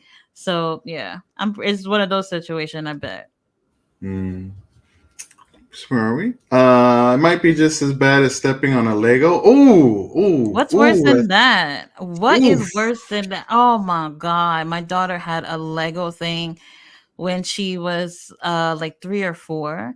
During that time, my daughter wasn't talking. She didn't start talking till she was 5, and she just we just I just knew that she understood like, hey, when it's time for bed, you clean up. She's like, she would put everything away but the Legos. Middle of the night, go to use the bathroom, I'm stepping on a whole pile of them. I don't know what hurts more. I really don't know. Legos, especially the smaller ones, they're Mm. worse than the bigger ones. I Absolutely sometimes worse. when I was just young and dumb, like or my little brother, he was playing with them, and I used to hate the body parts. I don't know why, but the body parts hurt so fucking much, and then the impression that they would leave, which would remind me for like a day or two. I hated that. Hated that. The King Leo worst. Picasso, LMAO. The Lego step is the end of the bed frame. Oh, that's just as bad. You know what? That is just as bad. That is My just as bad. I recently bought my mom a new bed set. I renovated a part of the house for her, and it's got a weird thing, and I wasn't used to it. And I realized the old bed wasn't a certain way, but for the first few days, repeatedly on the end of the bed, just ah, my grandma like, "What's wrong? Everything okay?" I'm like. It's the worst. Oh my god. So yeah, the end of the you know what though? Oof. Have anybody actually seen do anybody have those type of frames on their bed? Cuz I know like the platform beds and the bed with like the frames at the bottom, like those things have been in for years. So I really haven't seen anybody has a bed with those metal frames sticking out. I have not seen that in a long time. But they're just Mm. as bad as Legos. I wouldn't wish that on anybody. Back to ballet dancer. When you stub your toe on the foot of the bed, oof, at King Leo. And some people don't understand how important that is, having some toys that look like you. Mhm. King Leo, he had an OnlyFans mentioned earlier. Ballet dancer Melody Hobson Lucas, George Lucas Black's wife, went to Princeton in the late 80s. She used to carry her SAT scores with her because non-black parents and students said she didn't belong there. Mm. Mm. I love Snapple back in the day, says Ballet Dancer. The hug, the 25% juices. My great granddaddy, he used to give me quarters. I go to this. It was X-Men comics, 75 cents. Now I think they're like 5 plus with special covers and shit. It was a discontinued Akai Blackberry, King Leo Picasso It coming in might be for. that it was something BlackBerry, and I used to get it all the time. So, Jamar, you might remember. Do you remember Pathmark Yeah. Supermarket? Yeah. Yeah, we So had one at they my used block. to. They still have that. No, not now. It's Oh, become like I was about Food to say Plus because I or King Cullen yeah, or all these stuff like that. mm, So, they used to do deals with Snapple like maybe once or twice a month, where each bottle was for $1, and I would mm. just stock up on the BlackBerry one, and then everybody, like my siblings, would get like the other typical favorites or whatever. And then out of the blue, they just stopped selling them. And since then, I have not seen a blackberry flavor, and that was the best. But since you brought up um yesterday, I ordered Subway, and it was black buy once foot long, get another one free. So I was like, all right, that's not bad. But it came up to how much it came up to? They were close to $15. And then this is buy one, get one free. Okay. I Mm. didn't buy no drink. I didn't buy no chips. No nothing. Just 2 subs. 6 or 12. And then that's a 12-inch one. Well, Mm. I guess. And plus they got the honey oak bread back. I don't know if y'all care about that, but they haven't had that in years. But anyway, I it took me back to the time where they used to be fucking $5. You remember the $5 foot long commercials they used to have? And it's just crazy. Like to It's get a how foot long Jared now, got him it's down. oh, you know what? Yeah, we don't We're want to not talk gonna about Jared. We don't. Jared, you know what? For those of y'all who don't know about Jared, the Subway man, We don't. the it's crazy, absolutely Mm, crazy. mm. Another that's another rabbit hole if you get into that. But they used to be $5, Mm. and now, like a Philly, which is the one that I normally would get, they are 12.99 per foot long. Mm. Absolutely crazy. I Absolutely don't. crazy. It's gonna break at some point. Oh, I won't do it now, but there's some I know you can do it. If you do the Kai blackberry juice, excuse me, with Snapple, you see some weird stuff. Like there was a lawsuit. I think you might Really? still be able to get it. Yeah, there's like Snapple Akai blackberry juice had no Akai and no blackberry juice. Well, you know what? There's a lot of Doesn't things that matter. say they Doesn't have matter. something right. We like Yeah, it. That's all that matter. yeah. Even today, like my mom wants me to get Snapple. She does not care Oh, if I go get there orange there juice. was a suit with Subway 2 where the foot long, which is supposed to be 12 inches, was actually less than 12 inches. So whoever brought that suit basically was measuring how long the bread were, and they fell within like 11-inch range. Probably not even under 11-inch. So it's like, well, that's misleading because you're saying something was a foot long. It was a foot long is 12 inches. And I don't know where that went, to be honest. I don't really remember. But I just find that interesting that people are making sure that they get their money's worth and get that extra inch, if you know what I mean. Well, the extra inch is important, as my friends should know. Very important. Very important. And if you don't have it, just work with what you got. But if you do have it, it's Hey, very no. important. Hey, if you're paying for it and you're being True. told you're getting a certain amount of inches, you better give me exactly how many inches you told me you was gonna give me. None of that catfishing. If you're in for a penny, in for a pound, and let it be that. Oh my god. Ballet Dancer, New Jersey. $1 in 1983 to 86 would get me a bag of chips, 25-cent juice, a game of Miss Pac-Man, and Donkey Kong. Oh, I miss arcades at this freaking corner store. Not arcades. Sorry, you just had like 3 or 4 I know video the jukeboxes. machines. Yeah, just two, Mm-hmm. three. We had 2 shops that had like 4 or 5. They were pretty special. But then you had the other ones that just had one or two, and like the X-Men game and um, what's That the is double trouble? so. Yeah, I have not seen that in so No, long. they don't. They don't. New York City, even simple arcades. Well, I've seen Oh, the. You've seen the one with the slot machines. I don't know. Well, slot last time I went to New machine. York was like 2 years ago, and I've seen Well, at the a few corner cranes. stores. The slot machines where you put kind of like how you see them at the casino. Oh, I don't know. I only know for me is ever for right now. What we have now is being brought in from China. Is these crane machines? Oh, but the plushies and the toys and all that stuff. Yes, Oh yeah. yes. Oh, Those are that right now. That's what's oh, popular with the younger My Walmart generation. took them all out like 2 3 weeks ago. All of them. Good. Don't It's robbery, but the children yeah. like it.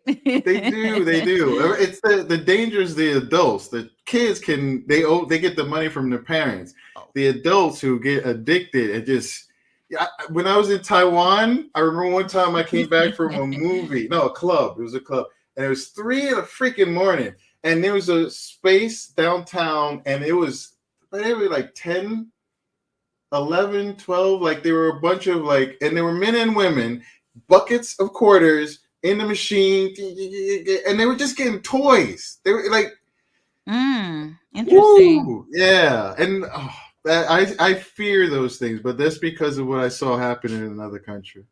The thing is that they went from quarters or what like $1 or whatever, and Mm. then all of a sudden, tap your card. I wait. 'Cause There's a I video would always cade tell my now, daughter, "Oh, I don't have quarters. Sorry, I don't have quarters." And then out of the blue, she's like, "Well, mom, they take card." I'm like, "Wait, what? Since when?" So now right? I gotta tap my card now. I have no excuse. It's crazy. It's crazy what they got these days. So Ballet says the American Dolls too. They are very expensive. Oh, hold on. Oh, Oh, you got American me Girl dolls you smiling. talking about? Got me American smiling. Girl dolls? Those are very expensive dolls. They have so My many daughter wanted varieties. those, and I dodged those as a toddler, as her being a toddler. Thank God, very expensive. Even the doll accessories are very expensive. Very. What makes them so special? They just The think brand very popular, huh? is a brand. That's What all it was is. Beanie Babies? You remember when Beanie Babies were like a crazy ass thing, and like people were getting all of them. Wait, were you a Beanie Baby person? No, Never got no. into it. My daughter, it wasn't like she had to have all of them, but there were like certain ones that she liked that I ended They up were getting still her popular. throughout the years. Yes. Oh my gosh! You go to the especially not gas station, well, kind of like gas stations. The gas stations that are like super huge. I don't know if you see them like that in New York, but when you go to other states, they have those Yeah. gas stations that are kind of like mini shopping malls or whatever. It's so hard to explain, but Is it they like always when you go have to a bus depot and they have like those centers that are like gas and like a sit right, down and then food store and then like something like that. So they would always have a section with those. They always do, especially like me living in Florida. They have them everywhere where you can get them at gas stations or service stations or whatever. And I remember like my daughter was really obsessed with the pink unicorn that was kind of like a giraffe with blue spot. I don't know how to explain it. I got the little tiny mini one, then there's the one that's wow. slightly bigger, and there's the one that is so big like this. And it was just like, I don't know, like they have really huge one that may be like 12 inches or so, maybe slightly bigger. And then they come like super small like that. They're Bigger they're than still 12 popular. inches. Wow, Still yeah, popular. like they got some crazy ass styles too. Mhm. Oh, I think I may see is the unicorn kind of like speckled? Yeah, Like it has yeah, little. Okay, all right, that's actually very cute. Oh, yeah. and they have another one that just has like color. Okay, okay, I see you. I remember when that was a thing. It never for me, but like people collecting them, and it was like the whole big craze, and people trying to get all types of money from them. Mhm. Anyway, Oh, speaking of collecting, if y'all didn't see my video from the other day Mm, of me, yeah, yeah, I mm, was mm. so happy. So happy. Every time I get my new figures, I just feel so good inside. So please, Every everyone, make time. sure you go over and check out her unboxing video. Mm-hmm. King Leo Picasso. Yeah, my daughters love Bianca and Jade. My grandmother loves Jade. Ooh, I still remember the first time she saw her. King Leo Picasso, I caught slander on my channel for the Swerve and Willow Appreciation video. Still tops them to kiss your ass. Tell them to kiss your ass. And then ballet dancer, Toddy was screaming in the middle of the night. Ow. Yes. What's Oh god. wrong? You. That's what's wrong. Pick up your damn Legos. Mike DDH, yeah, representation is very important. Saturday, I took my little cousin to the comic book store, and the 9-year-old picked out a Penny Proud Funko Pop. It warmed my heart. Oh, It's so very cute. nice. I love Bianca and Jay ballet and ballet. Black Hat, hey, hello, Black Hat JRV. I really Hey. enjoyed this episode. It was even better that I watched it with someone who just got into wrestling and watched it blind. Ooh, Oh. very That would nice. be so see, it would be really cool to have somebody on the live stream with us that isn't a fan and getting their perspective, and they would have a different perspective than how we see it, you know? Well, That would I be think my slightly different perspective is because, like, you have a strong history. Mine is very short, and like, there's a lot of like, I'm seeing the tropes now and whatnot, and I see his excess and everything, but like, I still have a higher, I think I have a higher tolerance because mhm. I'm still like, 2 years in versus like seeing all the things which apparently was a very high mark, and people talk about like 2020 2021, which I missed out on, but like I can imagine going from like what was such what I hear is so strong to what we got now, which could hopefully Mhm. get to that place again, but it is at a dip. Anyone who thinks AEW right now is not at a bit of a lower ebb than where they were, or in comparison to WWE. It's just what it is. It kind of is. But for me, I think I'm still in a place where I'm looking at this stuff with like I don't have the context of so much wrestling. So when these things happen in front of my eyes, I'm still, you see me, I'm like, oh my God, it's like hitting me because like a Mhm. lot of this is relatively new because my world, my bubble is still of a casual fan and within the realm of AEW. And like I like WOW. I like WoW. I don't watch NXT. I don't like WWE, but I like WoW. And WoW is not like I wouldn't from it's not WWE, it's not AEW, it's not TNA, like I don't even think NXT is really there. Like WoW is just like you have to appreciate like camp silliness. You don't expect the wrestling to be like the highest bar. You appreciate the Yeah. stories, you appreciate the experience of it. I was laying in bed with my great grandmother. We were dying just watching it. She's like, "Oh, look at those big girls like fucking those tiny little nuggets." And I was like, "Yeah, mom." And like it's a visceral thing versus like when I watch an Osprey match and I'm like like the precision and skill, or Yeah. even seeing the AJ Styles and Cody Rhodes match, which I really appreciated. So it's a different thing, and you kind of have a sliding scale. But I'm still in that realm where if somebody came to see WOW and they have that kind of background, they might look at it and be like, "What's that?" Or even NXT. NXT, for the people who don't think that AEW does have a lot of negativity heaped on it, NXT is a fun show, but I've caught episodes of it, and I wouldn't say it's a particularly good show. Not in a disrespectful way. It is Mhm. what You it just don't is. enjoy it. It's a developmental show, small crowd, intimate crowd. Well, WW has that. WoW has that as well. And like these people are in ring working on things like hyper characteristics and stuff like that. These weird stories and stuff. It's not. It's good on its measure, but if you compare it to the other products, people will knock on it. But you don't Mhm. get the kind of venom towards NXT that you do AEW. Yeah.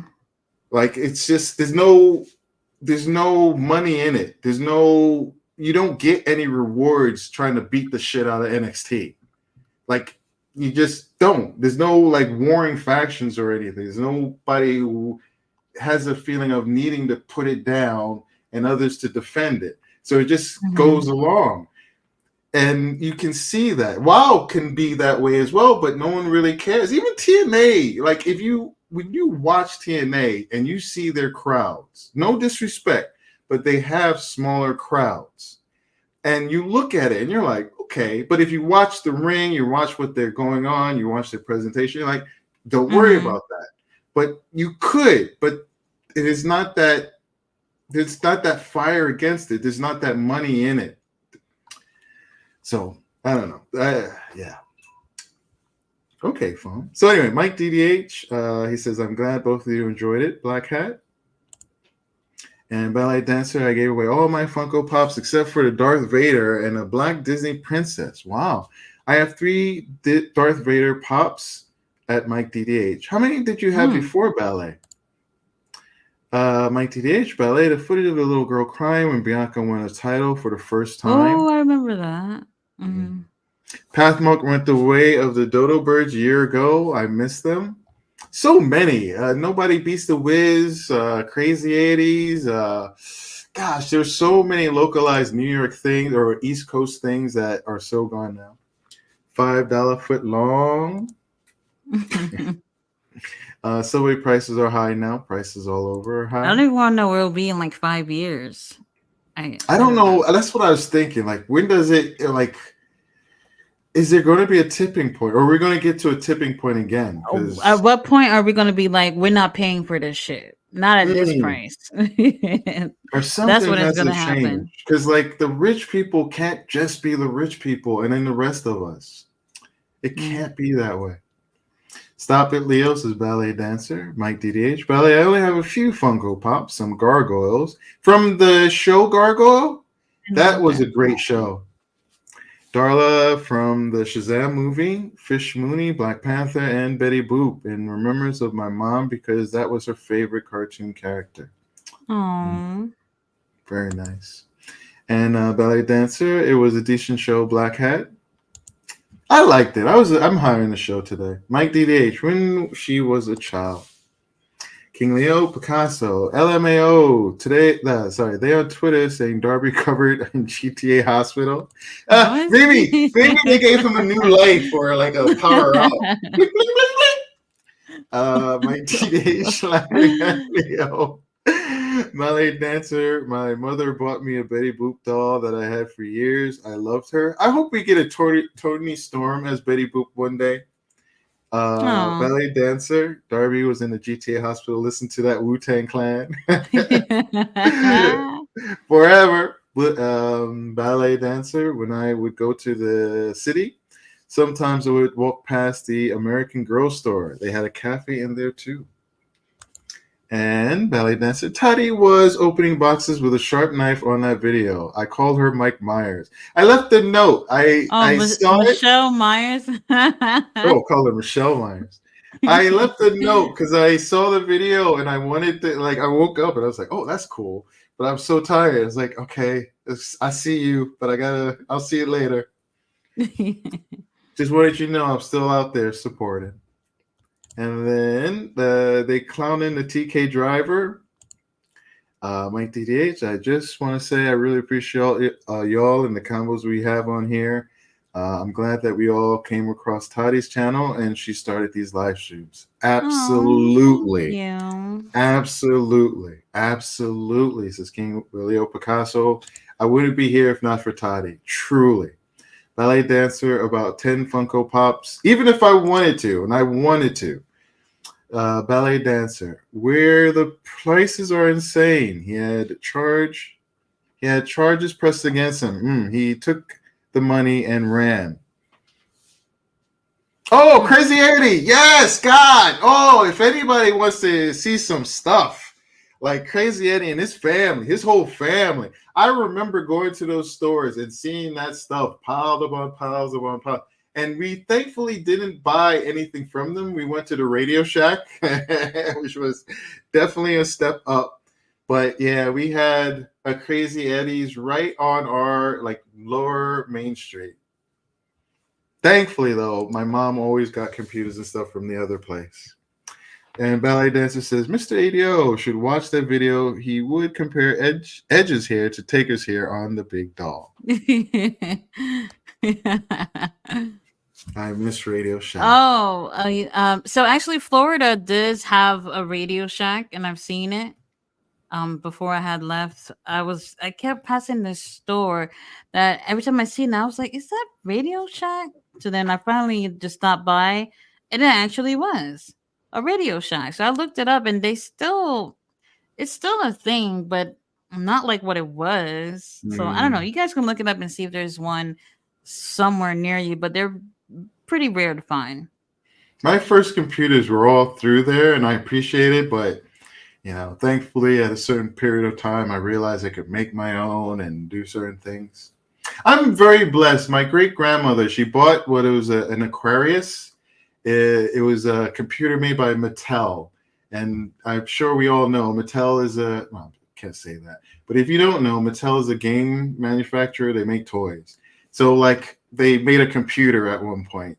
And she thought it was a game system. It ended up being a computer. And I was like 7, 8 maybe. And I was learning already to like make, running characters on a screen. And I had a book on like early basic. And so she didn't know, but my life is weird. It's blessed. I live a very blessed life. To be around all of you, I live an exceedingly blessed life.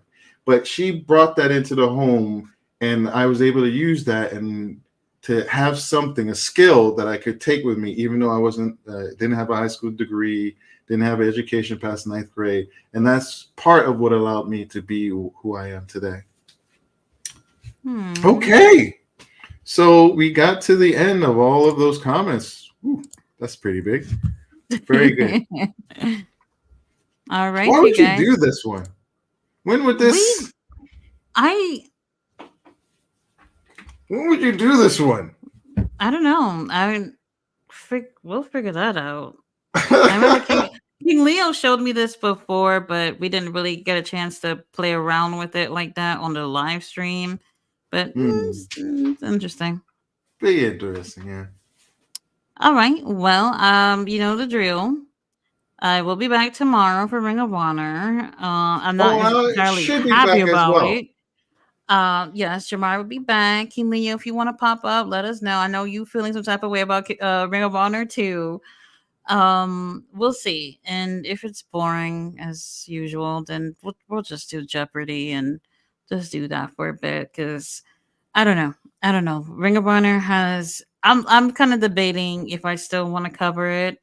I'm just gonna give it a few more episodes before I come up with something in terms of if I'm gonna keep doing it, because it's just I'll still watch, but I just feel like I don't really have to like use my time and review it and all that stuff, Yeah, and you're doing a lot. I respect it. As King Leo's mentioned, and I think we all see, you've really put a lot of time in on this. You are building a base, and you got something going, and like it's understandable because like I appreciate it because I do for a long time I was getting Ring of Honor only from you, and that's because like at a certain period of time it just stopped being worth paying attention to. Like I felt like this could just be dark or elevation. I'm not going to pay for this, and not with the presentation that you have. So if you needed to take a break, we would understand, and we would probably figure out ways to make sure that we kept it continuing. Find something else to do, because my thing was I always told myself that if I'm not happy with something, I think it might show. Like I might say I'm not happy with something, but if I look like I don't want to do this, I don't want people to feel like I look like that on my reviews, And I feel like the past few reviews, I feel like I'm just doing them just to do them and not really in it, Well, it's like you kind of come to Jesus moment in that last one with that last one. If anybody doesn't know, please watch Tati's last Ring of Honor review. It's a bit more of a rant, and she gives you her perspective on where the state of Ring of Honor is, and kind of Yeah. why we're having this conversation today. To reveal the background. I was actually asking Tati how she was feeling about it because I wondered how, with what we've all been, well, what she's been talking about, what we've been present for, it's understandable too. And like this TNA, there's WoW, there's in New Japan, there's all these other possibilities which you Mm-hmm. could put your fingers in and present, uh, Right. like especially since like TNA is above Ring of Honor in my eyes. I love Ring of Honor, Yes. but like TNA is above it. And if you look at the crowds, like it's similar, but at least they got the stories. Like I want to watch it because they got Matt Hardy doing something. It's got Speedball Mike Bailey. I don't know Moose, but I know his name because of the chatter around TNA. And Mm-hmm. I did appreciate it even way back when it was like pay-per-views and I had my cable box and I was catching them. So like yeah, so like I do appreciate, but there's other stuff out there. So Yeah. Yeah. hmm. Well, Kelly And King says Leo she says I'm enjoyed the down. stream, and Kim Leo says he's down. All right. Well, I enjoyed it too. Thank you, everybody. Thank you, Toddy. no problem. So we at the end of the show, we'll be back tomorrow with Ring of Honor, and I'll have some Jeopardy for you guys to play because I'm pretty sure we'll get bored with that anyway. I'll Good see you guys then. Have a good night. night, everybody.